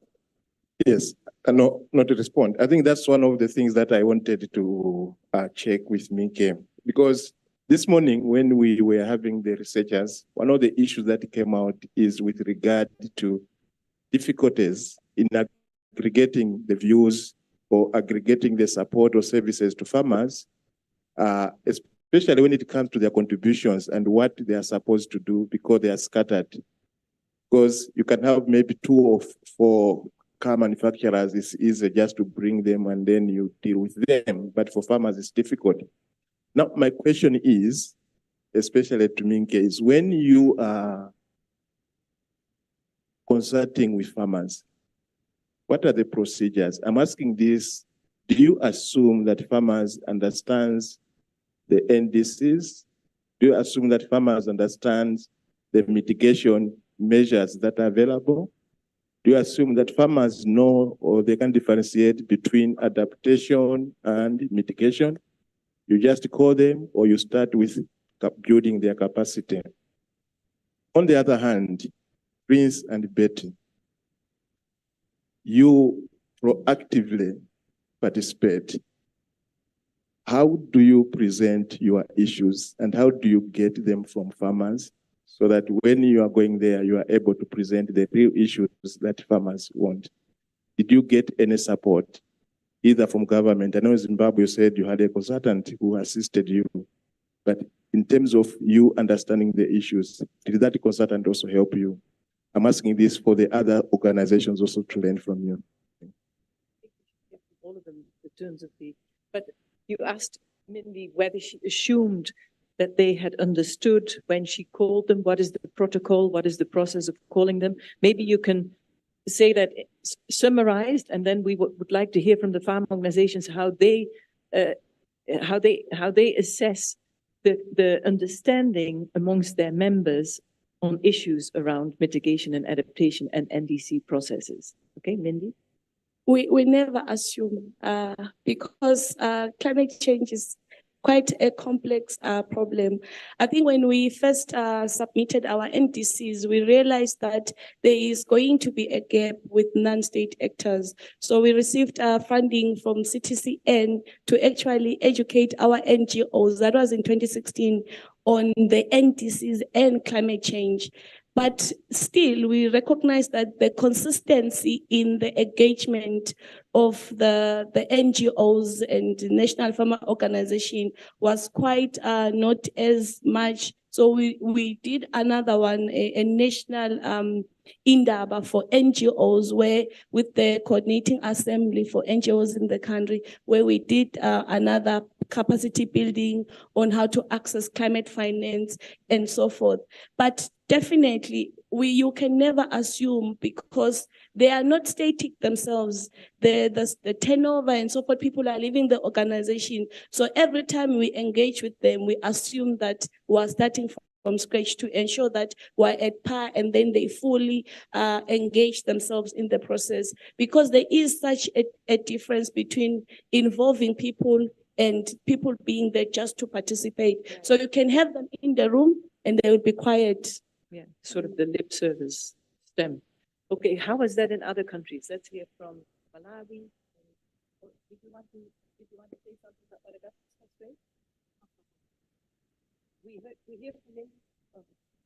We heard from Mindy that there had been a real capacity development effort to make sure that the non-state actors, amongst which, of course, are the farm organizations, understand the details of the NDC process and also the intricacies of this whole mitigation and adaptation and climate change. So maybe it's interesting to hear from the other countries to what extent these capacity development efforts also took place and whether they were successful, and whether the turnover in organizations is not such that 5 years later, when there's an update of the NDCs to be made, you are faced with an entirely different group of people. I think there's several questions. So I'll try to just respond in a way that summarizes the questions that you've asked, and also Benito. Firstly, you asked about the ministries, and particularly with the Ministry of Forestry or Natural Resources in the case of Malawi. So I must say that for us, even though the Ministry of Agriculture is our parent ministry, it's not the only ministry that we engage with. We engage quite a lot with ministries of trade, especially on issues to do with agriculture markets. We engage with the Ministry of Finance, issues to do with the national budget, especially regarding agriculture expenditure. We engage with the Ministry of Labor and Environment and Natural Resources as well. So that engagement, I think maybe I can say three things. First of all, it's about the value that you bring. And I think our colleague from the government has already said that, because there are so many stakeholders that want to engage with government. And government is going to choose stakeholders that are going to bring value to them. It's not just a matter of interacting with people, but what value is this stakeholder bringing? And on our part, what we found is that when we engage with government, we must have evidence, we must have data, we must have facts. And when we have those things, it's easier for government because we definitely, before we engage, we will normally engage with our members so that we can get their views and perspective on a particular issue being discussed. And we know with issues like NDCs, there are things that farmers understand. But sometimes when you're in conferences, we put them in a manner that can be intimidating to farmers. It's like we're talking Greek. But basically, these are straightforward things things, and we can put them in a very simplified manner.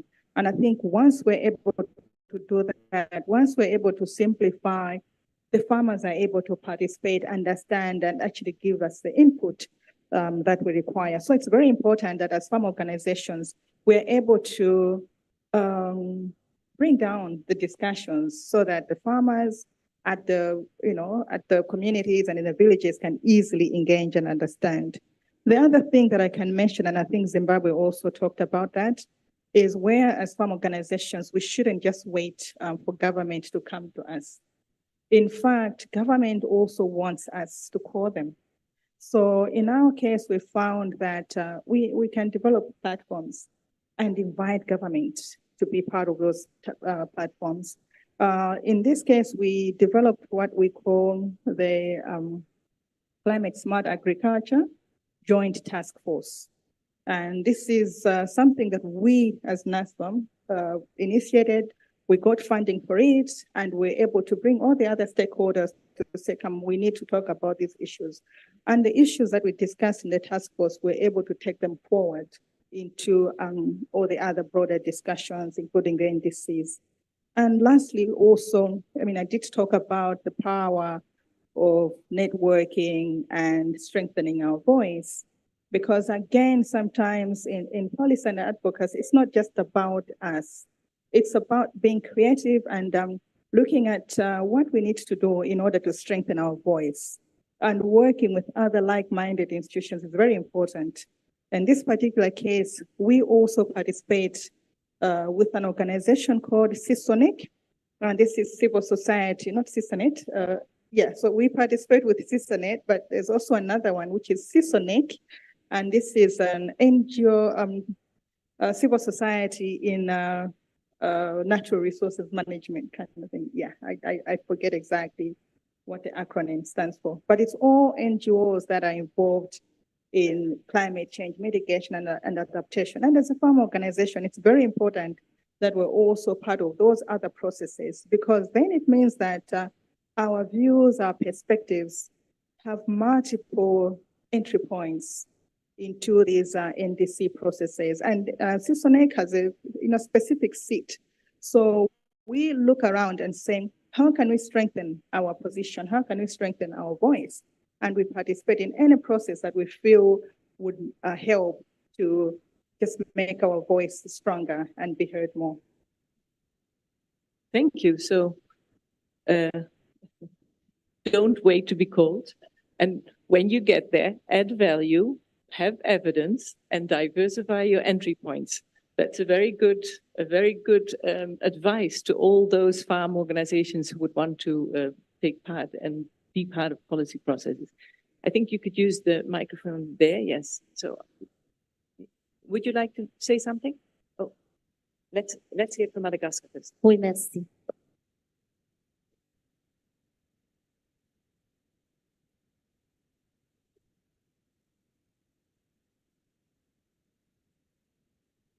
Oui, nous, Organisation paysanne nationale à Madagascar, quand je parle Organisation paysanne nationale à Madagascar, il y en a 6 et 400 présents ici.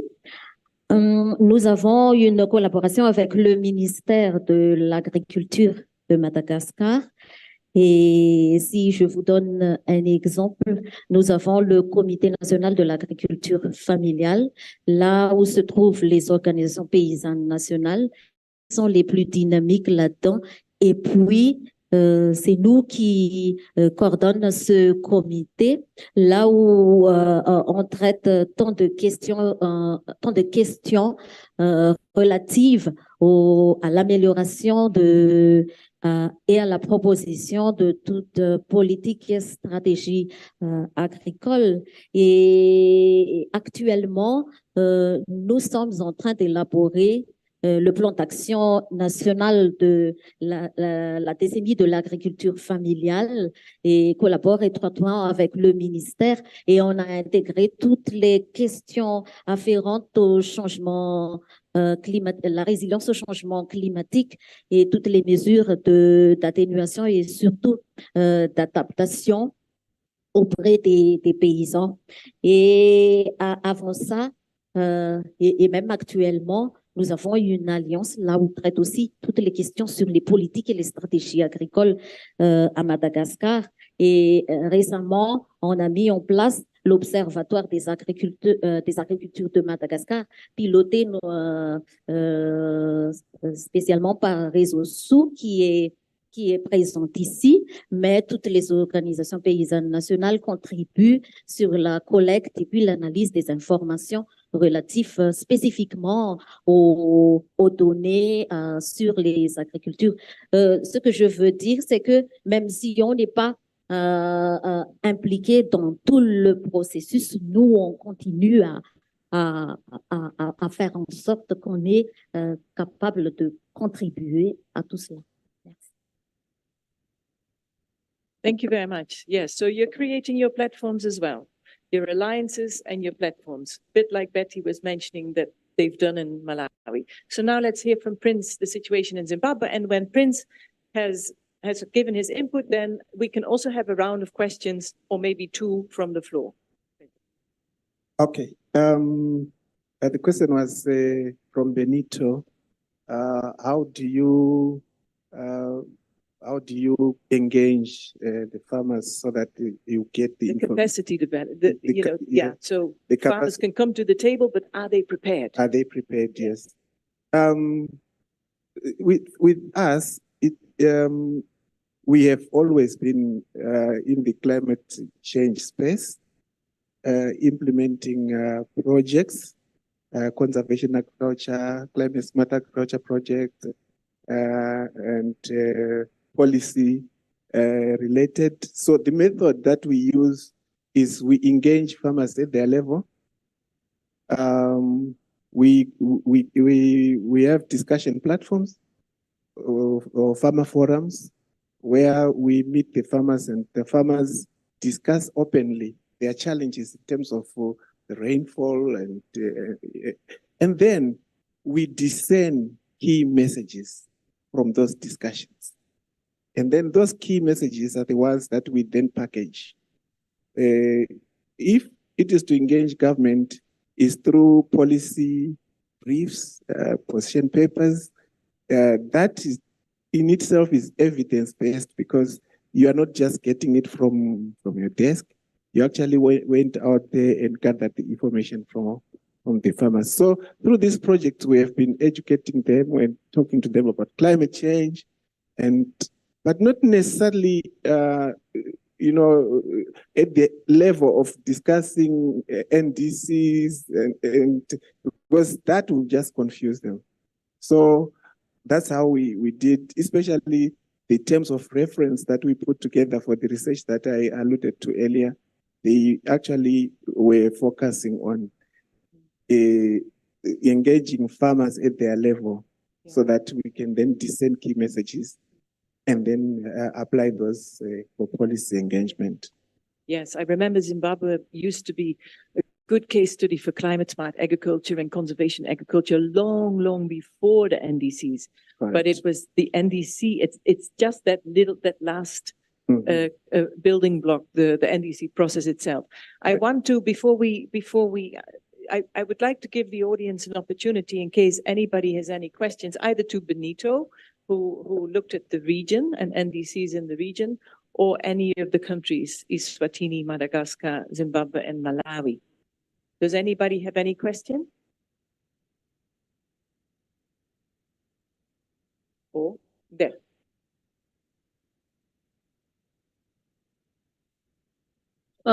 Yeah, thank you so much. It was quite an interesting topic to all of us.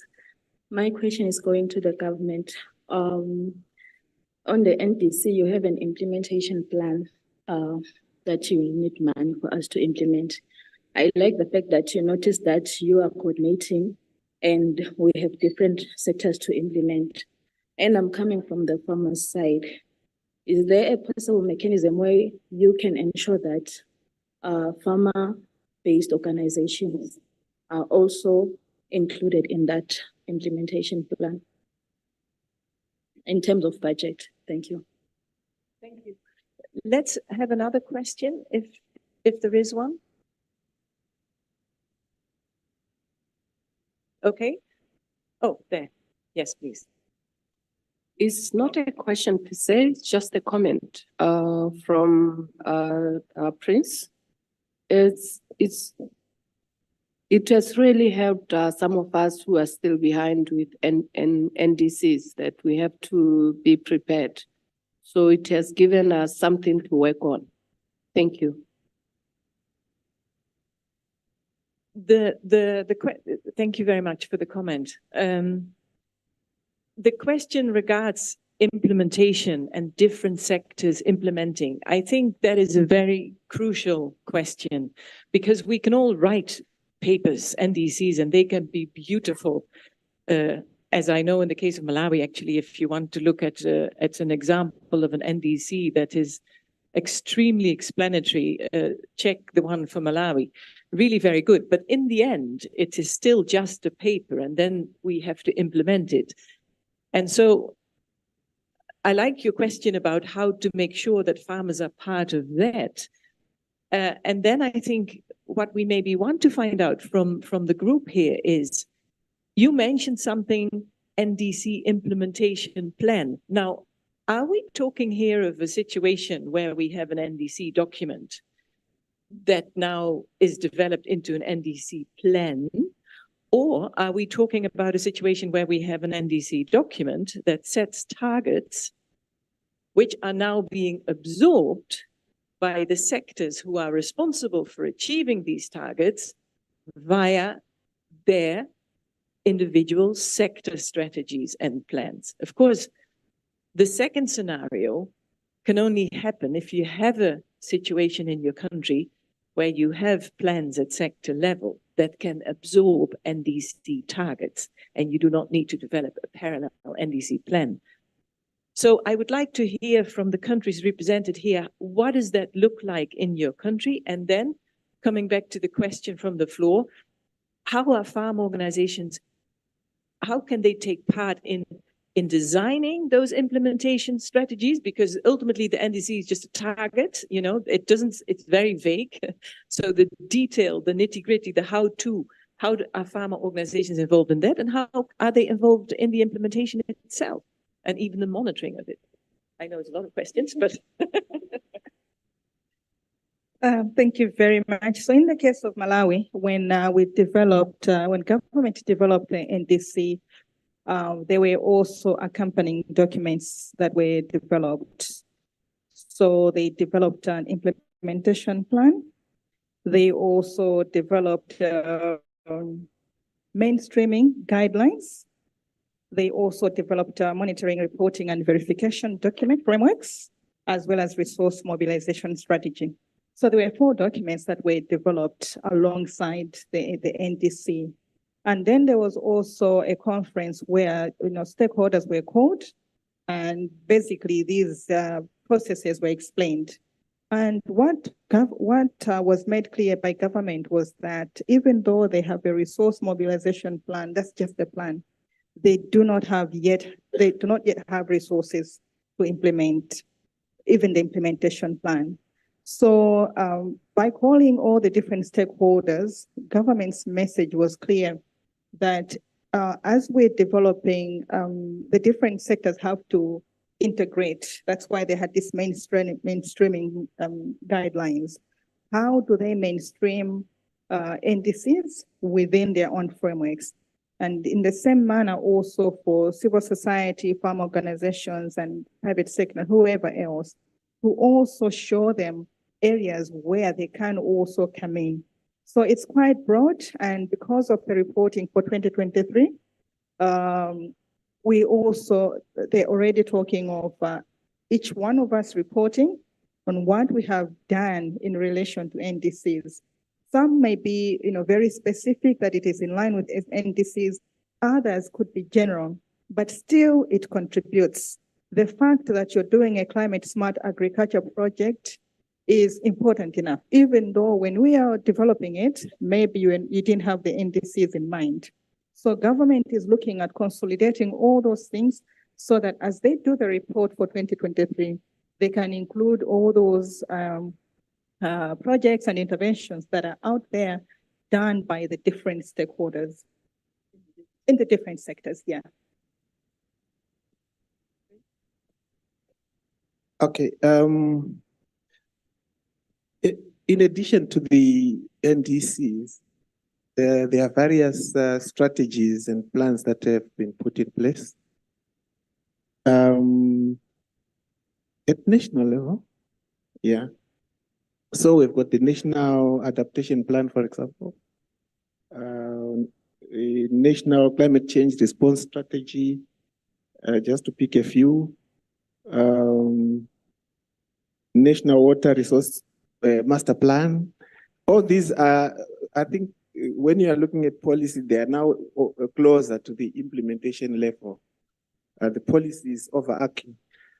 And these are then the tools that will give legs to the policy itself.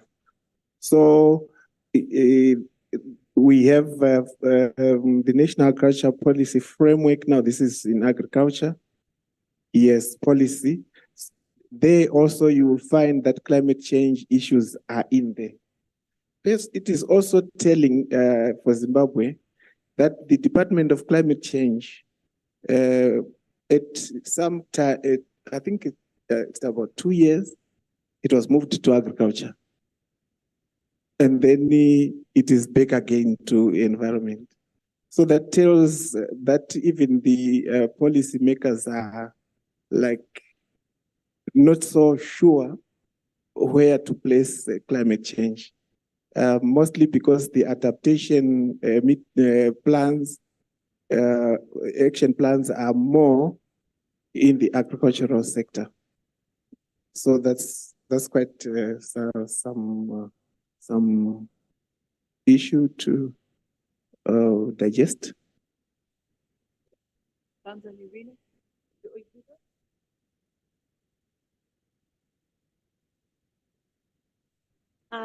Thank you for the question. I think as developing countries are very good at planning and doing strategies, but when it comes to the implementation, that is where the problem then comes. On this time around, we realized that as much as the NDC was done for submission to the Paris Agreement, but it's also a national action plan because we decided ourselves what are the priorities. So now we have to come up with a plan on how we're going to implement these things. So this is where the National Development Plan came from. Once again, we don't do the implementation plan ourselves because we don't implement anything, but we merely coordinated the development of the implementation plan with the appropriate sectors, because in that way, the plan has to identify who is going to be the lead institution, who are going to be the supporting institution for that key target, and then how much is it going to cost to implement that action. So where we found difficulties, it was when we were trying to come up with the indicators, because as much as the NDC is there, it's a very beautiful plan. You need to find indicators to track progress, to be able to report in the new enhanced transparency framework. So we now have the implementation plan. Then where is the money going to come from? Because our country, the NDC is conditional. We don't have money. We don't have the technical means. Our expertise is quite very, very low. So we highlighted those things in our implementation plan. So, and another thing, climate change is not being funded from the national fiscus.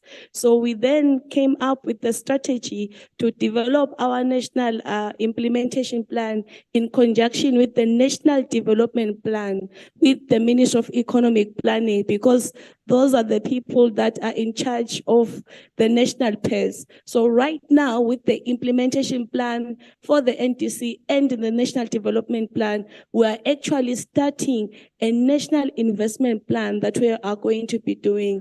And our minister had appointed in 2020 a National Climate Change Resource Mobilization Committee to actually help organizations that come to the forefront and say we need assistance, as long as it aligns with the target population that they're servicing and aligns to the national priorities, we are able to assist. And I think, if I'm not mistaken, we have been able to raise close to 700 million US dollars using that committee. So that is one of the things that we have to. Also on the implementation plan, I think it also provided quite a unique way of linking with the other multilateral processes, because in the NDC there are issues of ecosystems which we know that they're under the UNCPD. There are issues that are relating to the water sector and so forth, and the issue of disaster risk management. And most of all those multilateral processes, they usually have a financial mechanism. So in our NDC, you will find that there are key indicators that are speaking to the Malabo Declaration on Agricultural Growth. You have the Sendai Framework, you have the SDGs. So trying to ensure that our common goal is able to achieve for all of these other multilateral processes, and in turn, tap into the financial mechanisms provided by these other multilateral processes. One last one, to track the NDC, we're currently implementing a project called the Capacity Building on Enhanced Transparency, which basically means we have to track progress. We need to know what is happening with the NDC, and much more interesting, we need to track the climate finance flows in the country, because with non-state actors, they tend to do things by themselves without involving the government, which means sometimes there's a duplication of efforts where government is implementing something similar to what another non-state actor is doing. So right now, that mechanism we're trying to provide will actually help us to concentrate resources where they're needed the most. We're such a small population. Like in my country, when I say I'm 1 in a million, it's actually true. No pun intended. We are 1 million. So it should be easy for us to be able to implement this, because we speak one language. We are quite small. So it should be easy for us to implement most of these things. But then you managed to raise quite a lot of money. If you raised 700 million in your climate fund for 1 million people, that is not a bad average. Fanzanirini. About Madagascar. Implementation parallel or through existing programs, especially programs or strategies in agriculture, where you might be more easily involved in the implementation thereof. Yeah, please. Oui, merci. Ce qui se passe à Madagascar, spécifiquement ce qui se passe dans les régions de Madagascar, là où nous intervenons. On a une collaboration avec le ministère de l'Environnement et du Développement durable. Le ministère ne vous dit pas, là on va mettre en œuvre par exemple la stratégie de reboisement ou le plan national d'adaptation, mais il met en œuvre tout de suite, comme par exemple sensibiliser sur le reboisement et la restauration du sol, distribuer des jeunes plants d'arbres et tout ça. Et puis après, ils prennent les données concernant toutes ces activités qu'ils entreprennent auprès des paysans. Et les NDC à Madagascar est décliné en plan national d'adaptation, et d'après ce que je dis, c'est que le ministère de l'Environnement et du Développement durable qui s'en charge. Et nous, on dirait que on participe déjà à la mise en œuvre de ces politiques et toutes ces stratégies, tout en pas seulement avec les activités que les ministères fassent auprès de nos paysans, mais aussi d'après les recueils de besoins que nous avons l'habitude de faire à partir de nos membres à la base et nous répondons à leurs besoins. Merci. So you're already part of implementation of strategies from the top to the bottom, I would say. So you're part of the implementation, and that means once the NDCs are mainstreamed and integrated into these strategies, you will be part also of the implementation of these NDCs. Yeah, I understood well. That's okay. Is there another question from the audience? We would have time for another couple of questions. Ishmael? A quick one. I just wondered, in view of what I think is the general tendency of governments not implementing policies of any kind. I'm just wondering whether we have a lot of faith in the implementation of policies that are related to climate change.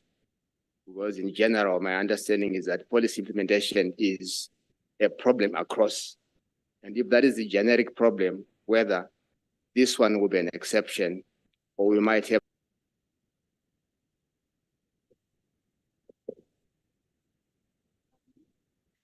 I think generally the problem is that most developing countries do not have the formalized legislation in the country on climate change.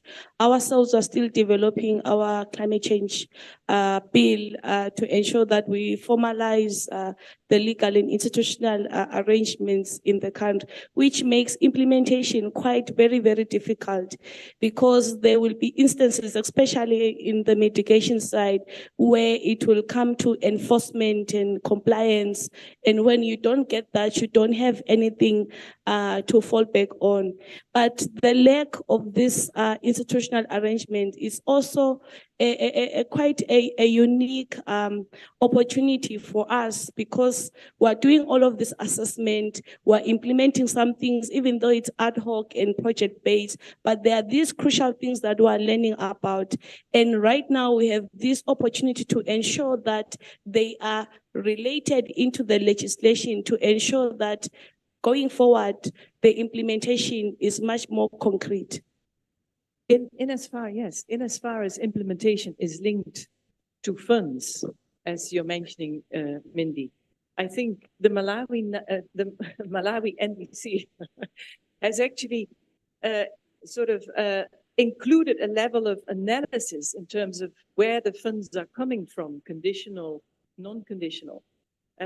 Maybe we should listen to Betty explaining that, because I think that goes some way towards at least anticipating what you can implement and what you may not be able to implement, which I think is a very useful extra tool to build into your NDC. I think you've already explained it. Yes, I think what was important, like I said, in the case of Malawi, there were complementary documents that were developed. And I think that's also becoming more standard, that if you've got the National Agriculture Policy, for example, there will be a complementary National Agriculture Investment Program that looks at the amount of money that is required, the targets, and where the money is going to come from. Having said that, though, I think we still have issues with adequate financing.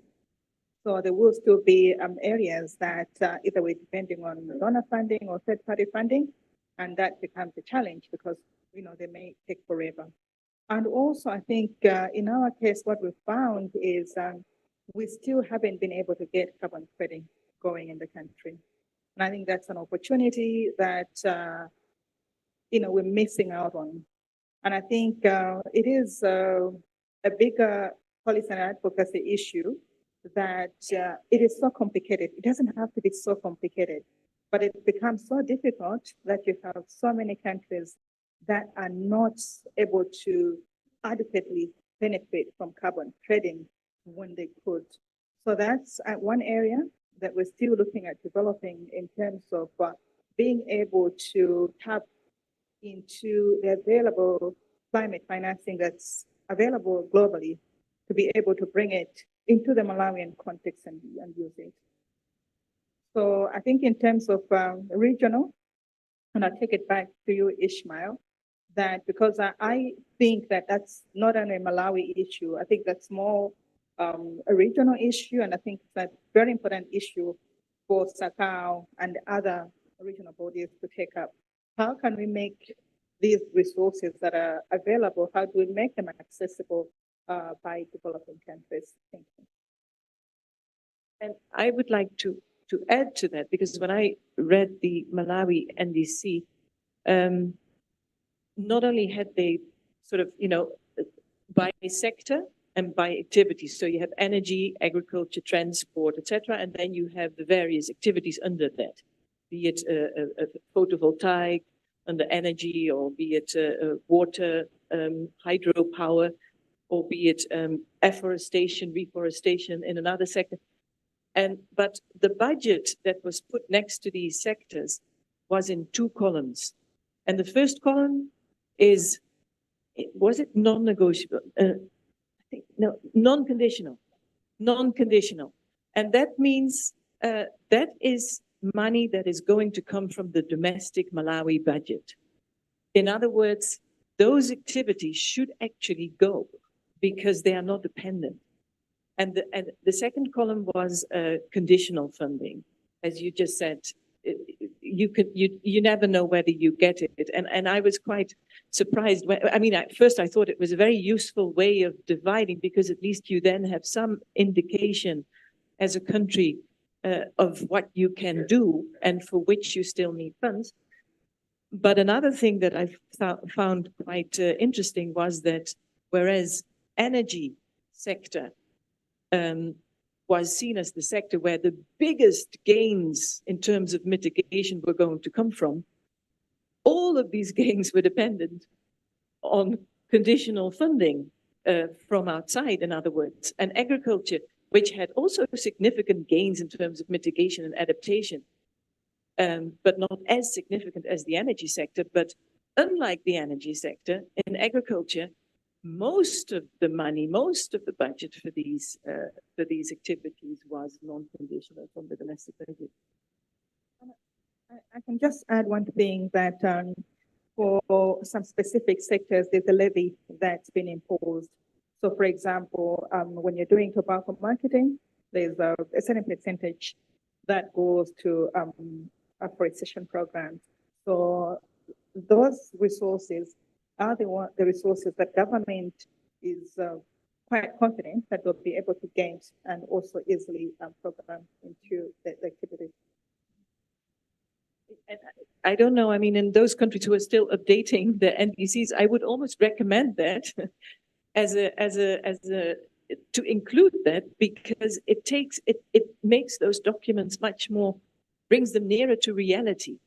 No? It gives them an element of what are you sure that you can do, and what do you have to wait for in case you get money and you can do. And then you could divide your, the must-haves and the nice-to-have. A number of things you must implement, and maybe you can make those, fund those from your domestic budget. And then there are another number of things which you would like to do if you had the money. It brings a level of realism to your NDC, which may otherwise not be there. I think you want. Yeah, just to buttress what Malawi is doing, we also, the tobacco farmers, they also contribute to a levy that goes towards reforestation. Mainly why tobacco is because Zimbabwe is growing a lot of flue-cured tobacco, which contributes to deforestation. And therefore, there is now need to, for every farmer to put a woodlot so that they can sustainably utilize the fewer wood for curing tobacco. So, yes, I agree. That's the way to go. But also, even in a little way, for individual farmer organizations, since we now have a strategy and also action plans, when we do our strategic plans, we also try as much as possible to align to the national strategies. so that these little funds that we have are also contributing towards the achievement of national goals.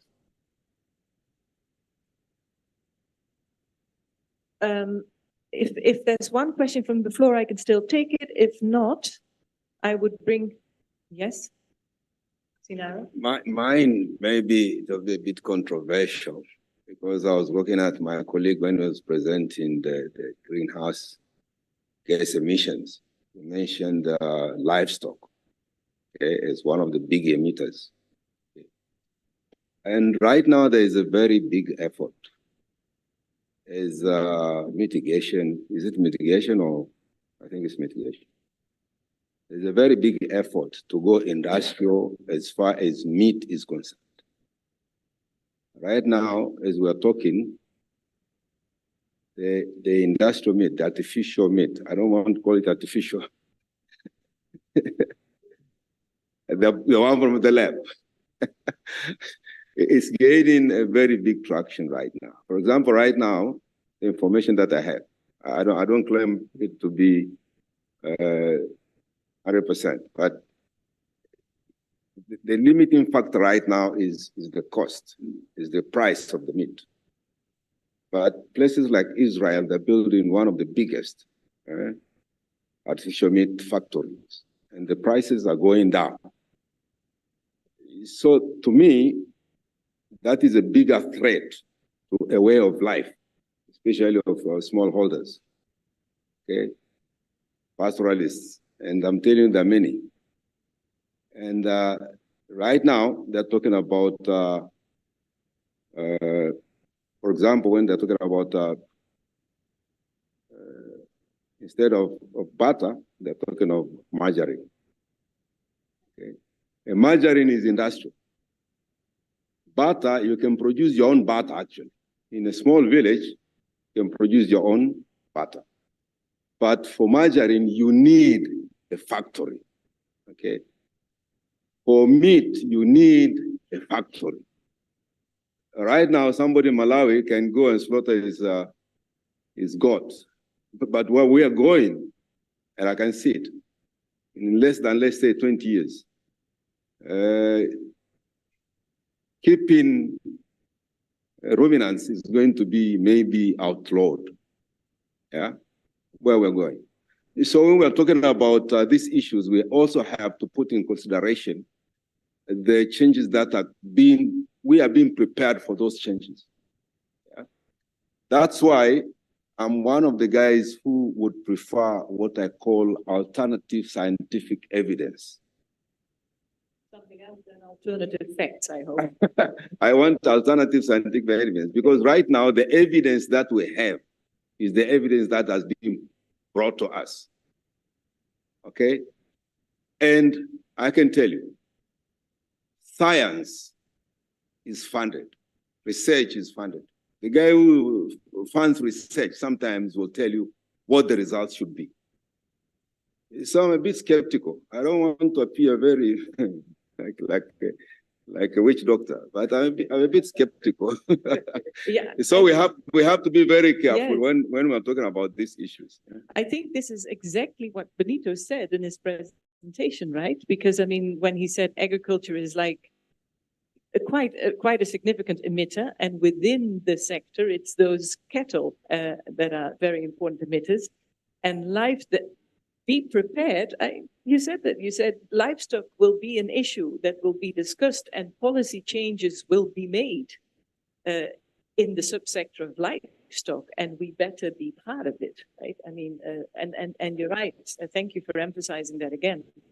And in fact, the previous session that we had here, when we talked about the benefits of indigenous livestock being more drought tolerant, and how maybe we should start thinking about protecting those breeds and using those breeds more, I was thinking we don't have even that much time, because as we speak, those indigenous breeds, their genetic pool is being watered down through uncontrolled crossbreeding. And unless you have that long-term strategic vision that you say we are going to need such breeds in the future, otherwise we shall not survive in the livestock subsector, then one must act now. Oh, I see Ishmael. Ishmael, yes, please. I think there are a number of strategies that could be employed. I think we need to push back as well, because I think we are so timid to say they are saying that we should do this and therefore we should prepare to do it. I don't think that is the only option. And as earlier said, whose truth is it? I mean, which is also the skepticism that is coming from. And previously we were denying that we are not, but today I see that from morning we are agreeing that we are the culprits. And I'm just wondering, how did we turn around from our earlier militants that we are not? Is it because we've been hit by facts? And is science the only evidence, source of knowledge rather, or there are other sources of knowledge that can be used to demonstrate? And my understanding is that as long as you are not trading it, you're okay. But maybe we are not okay. We need to be also skeptical about that. As long as you are eating it, growing it to eat it, that's fine. The moment you want to send it somewhere else, well, that's part of the narrative, but we don't know whether that is, we need to see it as skeptical.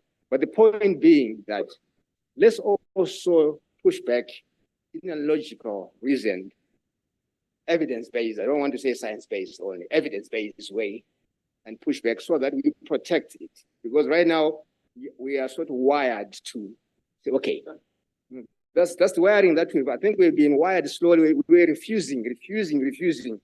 Now we are tired. We are just offering ourselves to the slaughterhouse. And I'm saying, maybe we need to regroup and push back, and that might buy us time to deal with it. And maybe say, okay, if it's not traded, if you're saying the majority of the livestock that we're talking about is not traded anyway, then maybe we could put an argument that no, of course we won't trade, so that we are not hit to stop something that actually might be a source of primary livelihood for us. Okay, so maybe in conclusion, to take it from what Ishmael is saying, there are options. Laws are going to be made, regulations are going to be made, and once our governments agree to those regulations, we are bound to follow them. So as farmers' organizations, we have an opportunity to choose either to bury our heads in the sand, to pretend that nothing is happening, or we fight so that whatever is envisaged to be put in place is not, or we wait and comply and adjust. But for livestock in Africa, the argument has been some people look at livestock as meat and something that is for food, but Africa is food and also it plays social role. It's a bank to some people. So if that bank is destroyed because it's emitting CO2, then people will be bankless in rural areas. These are some of the arguments that we need to put forward, that when our governments are discussing, because the whole thing is us as farm organizations, how are we going to influence our governments for them to carry that message that is coming from the farmers, that this issue of livestock is sensitive to us, as Ishmael said? Is it possible that because we are not trading, that we can not be part and parcel of this? Governments has that liberty to choose not to be part and parcel of any protocol or agreement, but it has consequences. So the best time to influence is before that law is enacted, and we have a role as farm organizations. We can choose to play playing tactics, but as we are doing that, we should also look for alternatives, as Dr. Sinare has said. So I think from this discussion, it's very clear that we have a greater role as farm organizations. And fortunately, the governments have resources to capacitate us to participate, to capacitate us to engage. Let's go back to our countries and find out whether those resources are available. That as farm organization, you get capacitated for you to participate and for you to influence. If there are no those resources, demand for them, because you play a very greater role in this arena of climate change. And push, don't wait to be invited. And when you are invited, please get evidence from your side. Get opinions of farmers in terms of how they are feeling about issues and present them. Go and check which entry points do you have at your various countries for you to start engaging and negotiating. Have messages which are evidence-based and present them and defend them as a voice of farmer. The question is, this morning we heard in terms of the difficulties of measurements. How are our governments monitoring all the commitments that they have made in mitigation? Are we part and parcel of that? That's the question. The good news is we'll continue this discussion, as I said, maybe in 3 weeks' time. So when you go back, let's find out more information so that we as a region, we can have messages that we want to carry before even COP28. I think this year's COP28, where they're going to do stock checking. Thank you so much. Thank you. Benito, for summarizing the lessons of this discussion so constructively and for your passionate plea to farm organizations to get involved. We don't need to add anything to that, but I would like to thank the participants, the other participants in this round, Mindy, Fanzanirina, Prince, and Betty. I think we've really benefited from your experiences and from the lessons that you've made in participating in these processes. And I'm sure that all of us in our respective countries can use these as we go back and as we are involved in these processes ourselves. So thank you very much.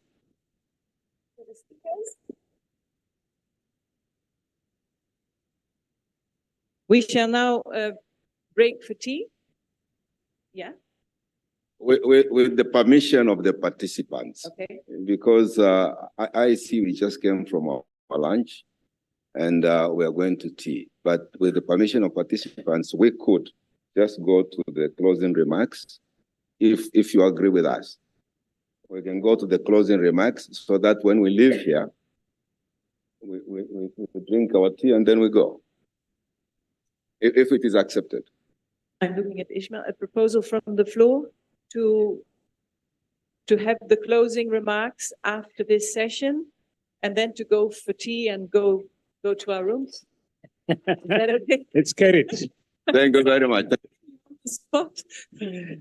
All right. So as we do the final closing remarks, just to request you to kindly complete the evaluation form, which has been circulated.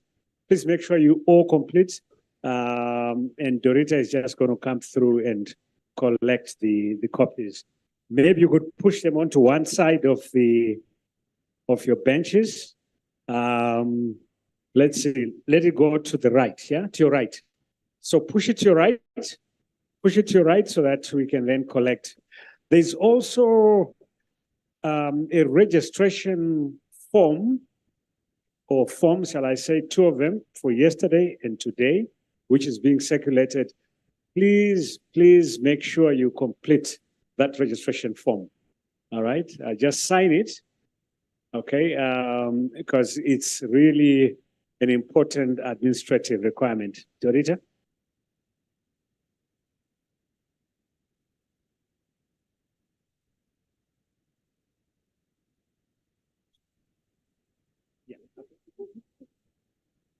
Good afternoon. Just a quick announcement. I did send out an email. There's a few participants that will return earlier, that have very early flights on the 2nd. So we have decided to return you after the field trip, the afternoon at 4 o'clock. back to Johannesburg. We've booked accommodation at Holiday Inn. You'll stay the night in Johannesburg and then early morning you can catch your flight. All right. In the event there's car trouble en route, we don't want to risk that chance. All right, I've sent the email. There's 21. Plus, we've added Mr. Nakana Masoka. He's driving in and out, so don't worry about him. But so I've sent the email. Have a look. Your name is on the list. Any questions, please contact me. Thank you.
All right. Ishmael and the Vice President of SACAU, we are now waiting for you.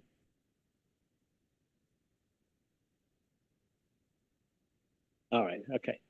Just bear with us because we've kind of shifted. Earlier on, we're going to have a tea break, then come back and do a proper closure. So we're kind of now responding to the suggestion from the young farmer, young agripreneur, Dr. Senare.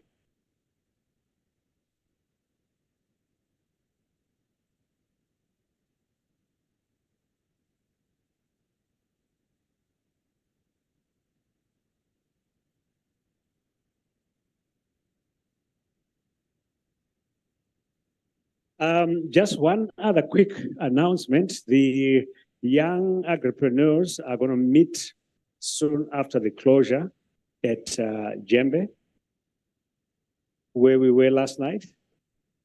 In the evening, what time? William is not here.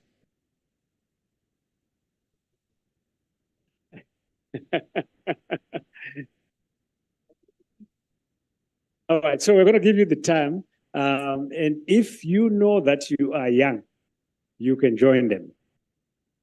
So there's no age cutoff. It just depends on, how you feel. If you feel you're young, please join the young ones tonight.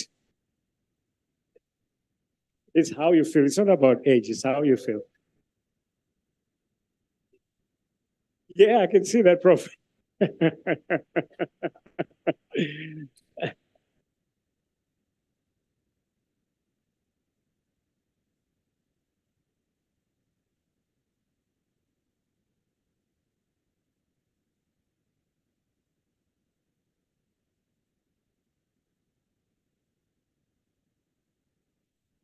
Right. So this is where our work is done as moderators, just before the closing ceremony. And before we go, we just wanted to, I want to thank you. You were a large group, and sometimes I've missed a little bit being able to talk to so many people as you do if you have a smaller group. But we hope that we made up for it. We hope that you enjoyed it, that you've learned something, that you go home inspired, have some new ideas. Remember the first slide on the first day yesterday, where you said, "What I think most people wanted to make friends and network, make contacts." I hope you did that. I hope you got your ideas and your inspiration, and I hope you're informed. I hope you've met your objectives of why you were here. I have certainly enjoyed being here with you, and I look forward to the next time, and I'm saying bye. You were a nice group. Thank you, Desiree. Actually, I thought you were going to say, we say thank you. And we are also saying, we are saying goodbye. On behalf, I really would want to express my gratitude to SACAU for once again giving us this opportunity to be part of your proceedings. I've been involved with SACAU right from its beginning. And there are a lot of familiar faces. We've walked this journey together. And every year, I walk away with a sense of an organization which is moving forward. Again, I keep repeating this. You have a huge task on your hands. You have stakeholders that are looking up to you in terms of providing solutions. The poverty in our region is not going away. And certainly, when you gather in events such as this should not be another jamboree, another talk show. It should really be about finding solutions and committing to those solutions to move our region forward. So let me once again say thank you so much to all of you. You've been great participants. We have interacted together. We've built relationships. And all I can say to you is your life will never be the same again after our interaction. Travel safely and all the best. Thank you.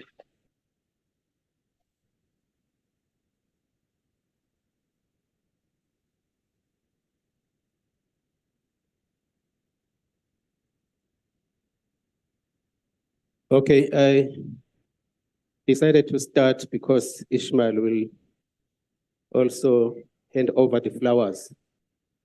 And I think after that, it will be sort of a disorder. To avoid that, I think I must start first. I've been requested by my president to make a closing remarks.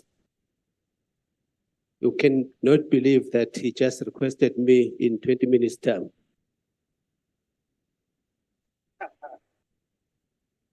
it's one of those things, but what I can say, because I'm here to work. All right, thank you for this opportunity. Thank you to the program directors, Daniel and Desiree, for your excellent work that you have done. Daniel, for all the years that you have been working for us, doing a very excellent work for us as SACAU. So we really appreciate your effort and your willing to work with us. You could see a person who works with his own, effort, and you can see that what he's doing or she's doing is inside his heart. That is what I learned from you. Now, now we come to an end of this wonderful conference over 2 days that we had. My take in this regard is to humbly request all of you to make sure that we take away all that what we have heard since yesterday. And we must make sure that this takeaway, you take it and distribute back to our National Farmers Organization, because we are not here for ourselves. We are here to represent our farmers members from our respective countries, from our respective National Farmers Organization. Having said so, I want to mention the fact that there are so many issues that has been discussed, of which I cannot elaborate on them to avoid wasting of time. But as I said, let us treat everything that we had as our takeaway. I don't want to unpack your takeaways, otherwise I can allow the germs to get inside before you get back at your home. I want to mention the fact that SACAU is the federation of the National Farmers Organizations, and our core function is to deal with the cross-cutting issues and the collective issues that are affecting our farmers at the regional level.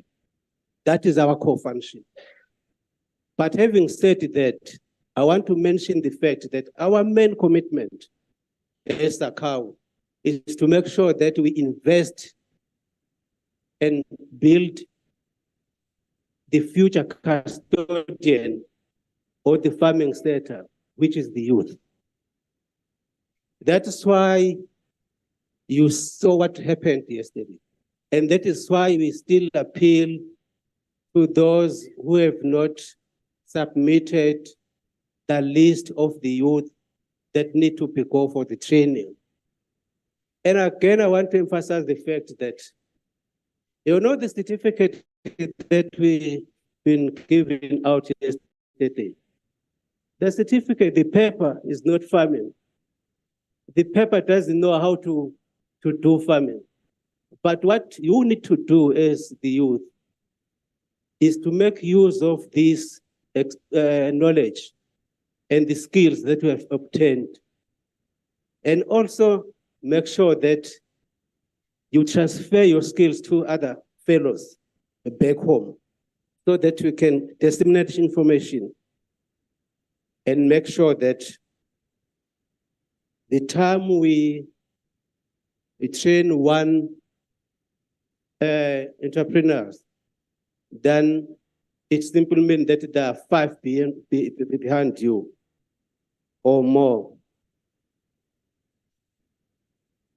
And I want to now thank the following groupings. First of all, my board of directors, the team spirit that we are having when we are doing work, more special my chairperson, Dr. Sinare. Dr. Sinari is an open person. You can try your best to see if there is an element of jealous behind him. There's zero all the time. He is not somebody who want to, cover everything and keep everything on himself. You want everybody to participate. Even if you are on the board, at the board meeting, he makes sure that each and every board member contribute and participate. And he is not a dictator. So I thank you very much, Dr. Sinari.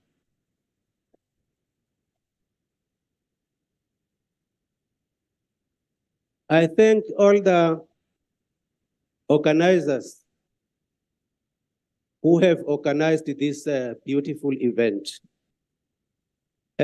through our secretariat, from our CEO, Mr. Ishmael Sunga, and his team. I congratulate you for the good work that you have done in the very short period of time. And the changes, as Dr. Sinari has mentioned, beginning of the conference, that we are supposed to having this conference in Malawi. But because of some climate, problems, that we have decided to bring it here in Polokwane. But it has been arranged in such a way that it has been planned for over 6 months or 8 months or so. So I really appreciate what we have done, Ishmael and the team and the organizers.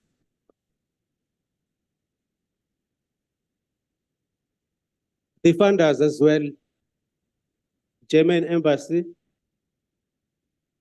all those who are representing German Embassy, please don't get tired to help us.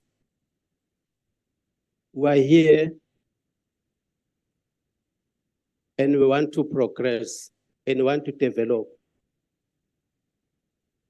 and keep up on making sure that you fund us.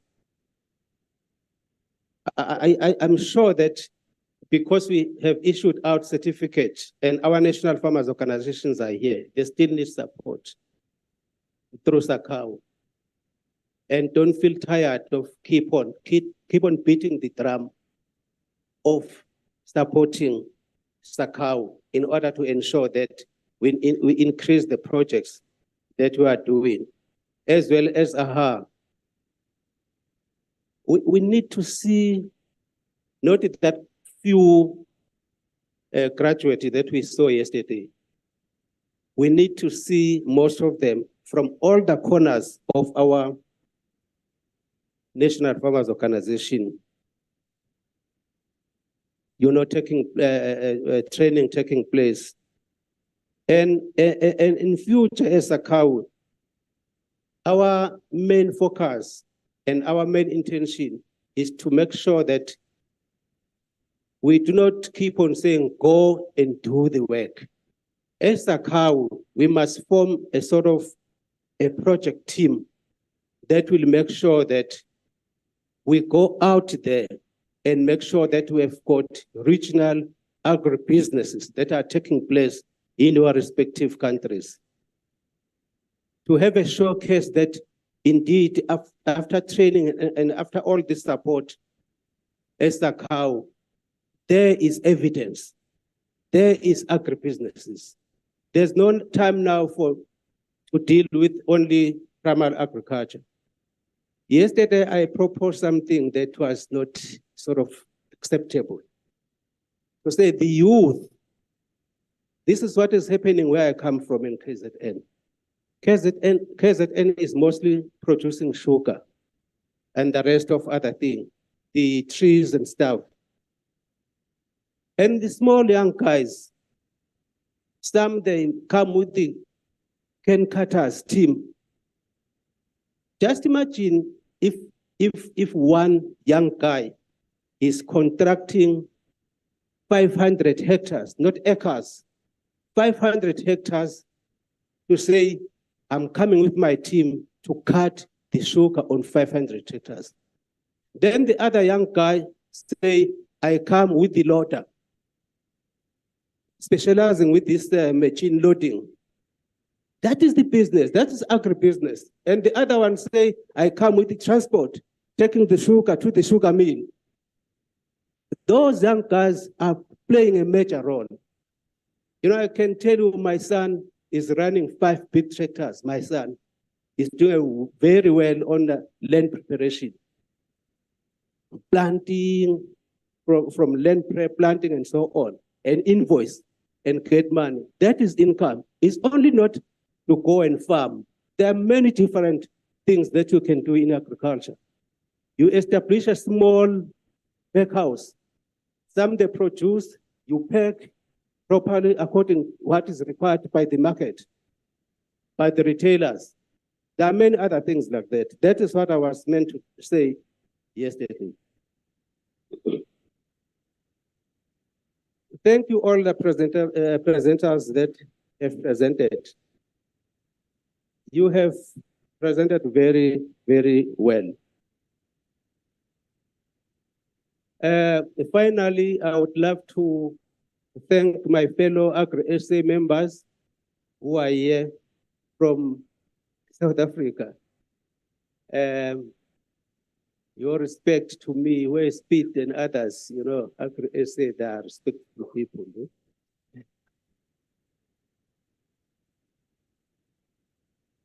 As well as my fellow AFASA members. Well, you know, these Agri-SA AFASA, these are just names. We're not competing at all, just the names. Eh? What we can do about that? No competition. It's just that we are doing a business. So I thank them as well for participating in this conference.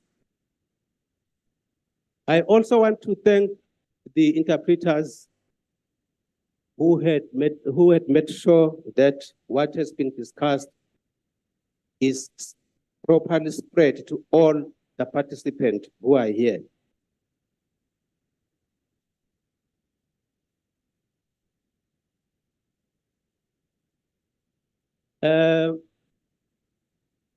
Those who have Ishmael attended the meeting on Monday, that was a very interesting meeting. I will miss that meeting. I will really miss that Monday meeting. Keep up, members, with your very constructive debate and constructive discussion. You know, I used to say a meeting and discussion, very thoroughly discussion without any, you know, constructive criticism. That is not a proper discussion. Discussion must have a constructive interaction and constructive criticism until we come to the proper conclusion. Because yes, people will make things not work properly. I'm not a politician, Ishmael, I'll give it to you now. But must I keep it on? Okay, I just want to say something like a slogan, but I'm not a politician. Eh? I know there are some young politicians there. But what I want to do is to say, forward with youth in agriculture, forward. I don't hear nothing. Forward with youth in agriculture, forward. Forward. Forward with women in agriculture, forward. Forward. Thank you so much. That is what I said with Dr. Sinari when I was elected as a board member of SACAU in Zim 2018. Then I said, my focus, if we do not focus on youth and women, I rather resign. I said so in Victoria. What is the place? Victoria Falls. Yes, I said no, because women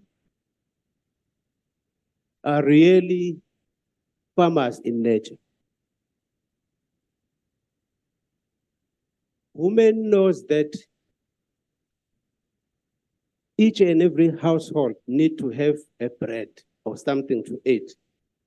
You know, a man, if he is outside, get to the restaurant and bar and just eat there and come back home and say, no, I want to bath and sleep. Yes, eating somewhere. So the real farmer is women, and to invest in the youth. Then lastly, ladies and gentlemen, let's just take care, look after ourselves. There's no one who must try to look after another one. Each and everyone must look at him or herself and take care of yourself, not to try to take care of another one. Thank you so much.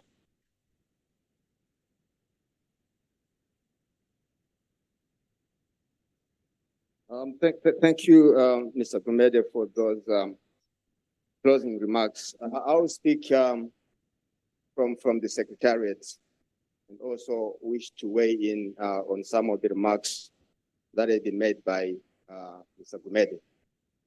What a week and what the past 2 days, including now. It has been a very exciting process for us from the Secretariat, and it has been a pleasure for us to be hosting you, all of you. Of course, the highlight being that the younger generation being our special guests in this respect. The theme of the conference was around young generation, yourself, and you demonstrated what capabilities you have in the future that you hold for us in you. And it's very clear also from the conversations that we've had that there's no doubt about it. In fact, by saying young generation, putting them at the center of climate action, was just a small slice. In fact, they're at the center of agriculture. But we decided to say that we are just putting them at the center of climate, but we are then working toward the center of the whole industry. So let's think broadly about putting them on the center. It can also be putting them at the center of farmers' organizations.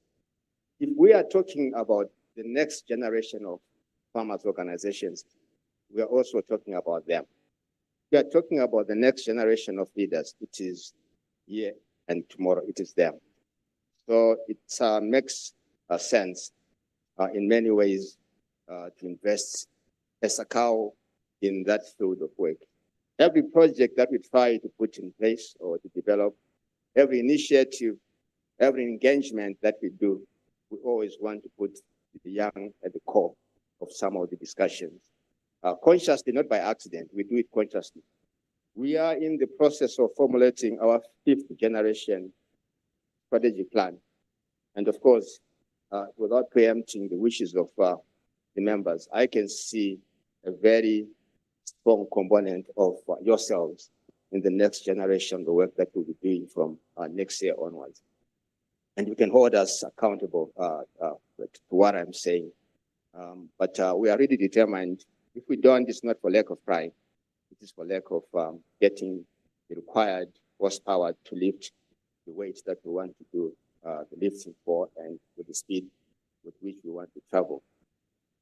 I don't want to summarize or highlight what were the content matters that were described that came up in the course of the last 2 days. But just want to make a pledge to ourselves, the SACAU members, and also to our partners, and on the technical side as well as on the financial side. That the reason why we have this conference was not just for us to speak. We are quite shopping for content, for the ideas that we want to generate for the next kind of initiative that we have. This was like a proof of concept. So this is just the beginning. So what we saw yesterday and today is actually a deliberate input process into what we are crafting for the next few months. So be rest assured, members, that you shall find communication coming from us and also the rest of the participants, summarizing what we think are the main takeaways from the point of view of us and what we might need to take forward ourselves into the future for programming purposes. I also want to pay tribute to more specifically, Elizabeth, who is here from our sister organization, the East Farmers Federation, based in Nairobi, but she's from Uganda. Unfortunately, they had also another occasion which was coinciding exactly with the dates of our own occasion, so we were not able to get to them.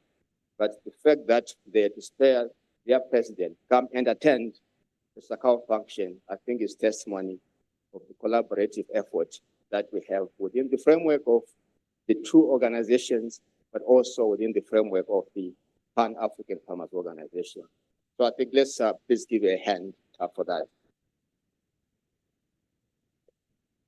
And within the short notice that we had to prepare for this meeting, I also want to call out colleagues from the Environment Defense Fund to come all the way from the US and lend support to this occasion, because we've also been discussing about possible initiatives that are anchored on climate smart agriculture. And most importantly, also call out again, it has been done already, the German Ministry of Agriculture, as well as the AHA, our AHA colleagues and GFA for the technical support and also financial support that they're providing to the Secretariat. I also maybe lastly want to say this required a lot of horsepower, and we are not a big Secretariat.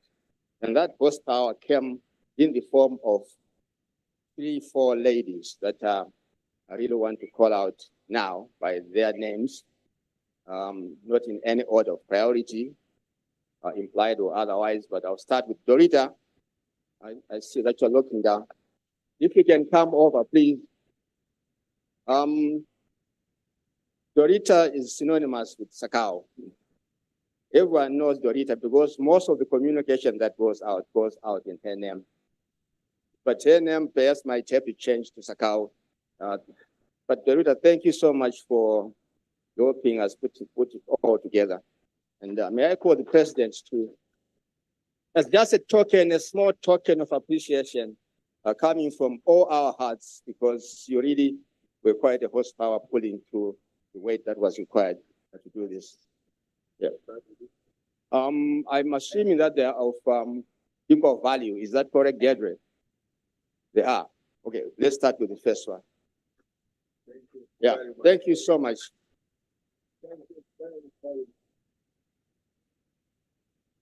I mean, I just have to correct myself. I was saying manpower, but it turns out they're all women, by the way.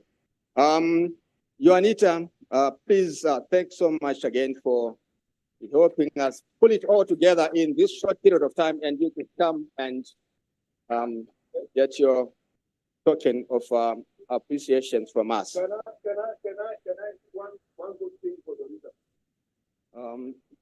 It's the passion. It's the passion. Okay. Now we have our what we call the SACAU tradition. Can you stand up, please? Please, this is the SACAU tradition. When we appreciate a job well done, what we do is we say pasha, pasha, pasha, pasha. Okay? I mean, you just rub your palms, rub them, generate energy, generate. You have to sing pasha, pasha, pasha, pasha, pasha, pasha, pasha, pasha. And then when I say bam, when I say bam, when I say la podori bam.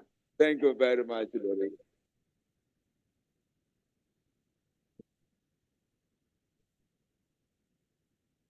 Thank you, Doc. And next is Juanita from Invictus, our service provider in putting all this together. Thank you so much, Juanita.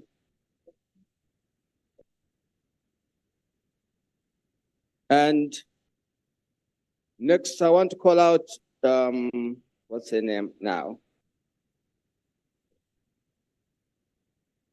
Can we do a silent fire? A silent. Can I also call on Naomi Excel to come over and get her token of appreciation?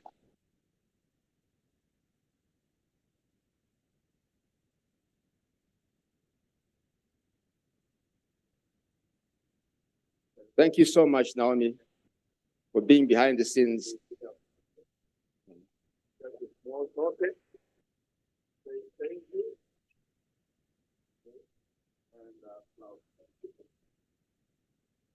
That's Can we do a big party for Naomi, please? Thank you. And last but not least, Deirdre,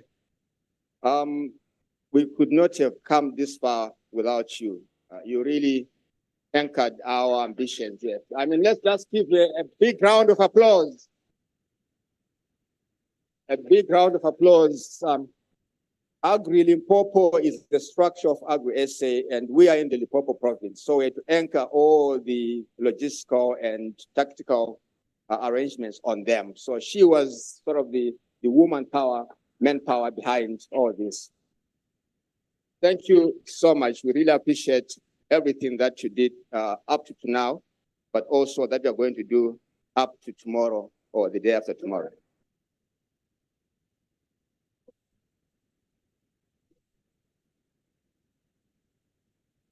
It would be remiss of me not to, before I forget, to mention my colleagues from the Secretariat. As I said at the beginning of Monday, that you will notice that we are not all here. There is the account and administration staff that are busy with the auditors at the office, but they were behind the scenes, pulling together to get us to where we are now. And of course, Benito and Tinashe here with us today.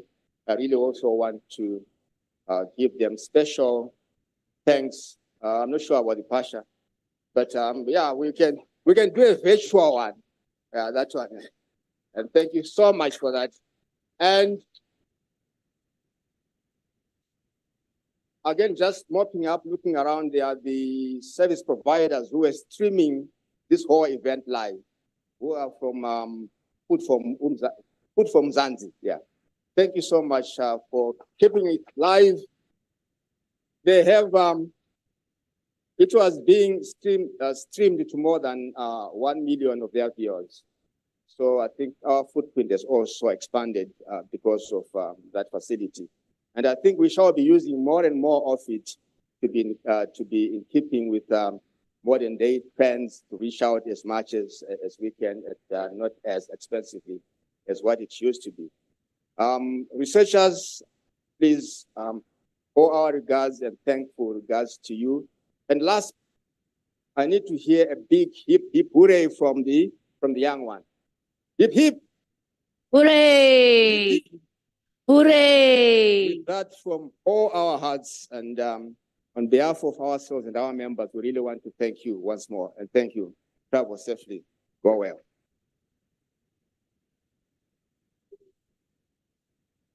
Deirdre is coming over now to announce arrangements for the farm visit, farm visits.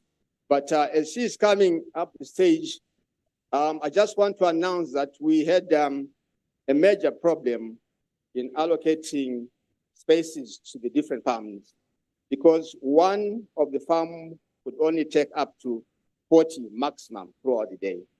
And the demand was so high, that is just that too. It was more than 100. So we had to reallocate people to 40 to that and the rest to the other farm visits, unfortunately. So she will call out to provide information about the timing and about also the list of who is going where. And I will hand over to you, Deirdre, to take us through that. Thank you very much. Okay, the lists are complete. So what we've done is we've still got place. We've got 2 buses allocated. So there's still buses available to go to Marlow Farms. Just a quick one quickly. Firstly, please make sure you are farmers, you know where we're going to. So let us please ensure that we've got comfortable clothes on, comfortable and closed shoes, please. Please try and have flat shoes on. If you've got tackies or boots, that would be the best, but you've got to be comfortable. Just arrangement, breakfast will be served from 7:30 tomorrow morning until 7:30. And then by 7:45, the buses are departing from the reception at Maropa. So please make sure you're done with breakfast, 7:30, move straight to the buses because we're departing at 7:45. Then the estimated time of arrival for ZZ2 is going to be, we'll be arriving there about 9:30. And then we should be departing there by, it is 11:30. So we'll spend about 2 hours there. That would mean that you would be back again by about 1:30. Then you will go back and lunch will be served here. But what we've done is we've arranged a little bit of a brunch pack. It's just a snack pack for the road, and that will be available on the buses.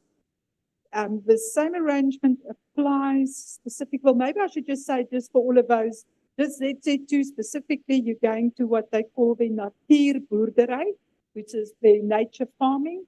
And that is basically how they make their own, their compost and, fertilizing and what they are doing out of natural products. Right, then Marlo, same arrangements as well. Breakfast 6:30 to 7:30. We will departing 15 minutes later.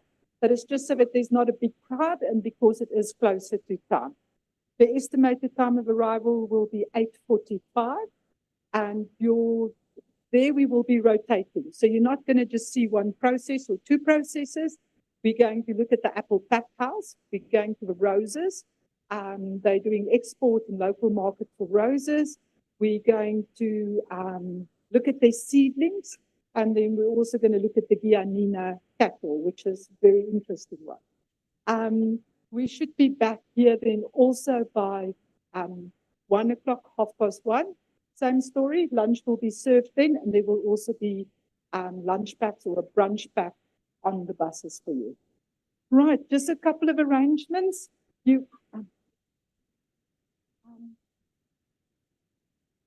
Okay, anyone know what is the logo colors of ZZ2? The colors of ZZ2. Yellow, yes. So for the 45 people allocated on the ZZ2 bus, everyone is going to get a tag. We please need you to just come and collect your tags because there's a number allocated on it. So ZZ2, you'll go to the table in the front with the yellow. I suggest let's do it now this afternoon so that it's not a big problem tomorrow morning. You're not going to be allowed on the buses without your yellow tag on the ZZ2 bus. For Marlo, okay, thanks. I suppose I don't have to ask you, but do you know what color is the Marlo Farms logo and background? It's green, yes. So green for Marlo Farms tomorrow. And then also, please, there's 2 buses of 60/60. No one is going to be allowed on the bus without green tag.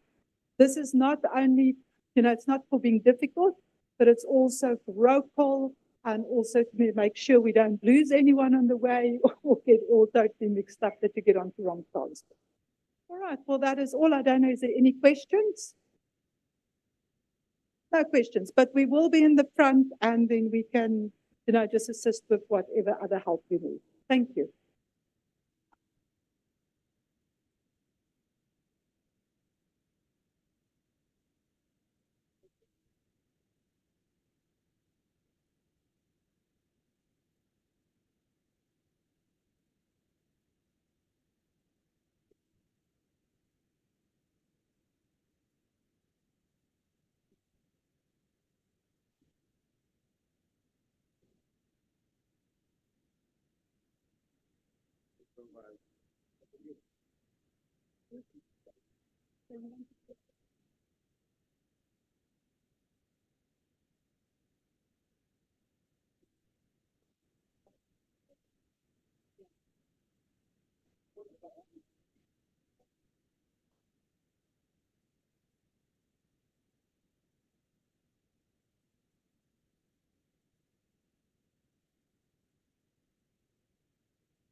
Recording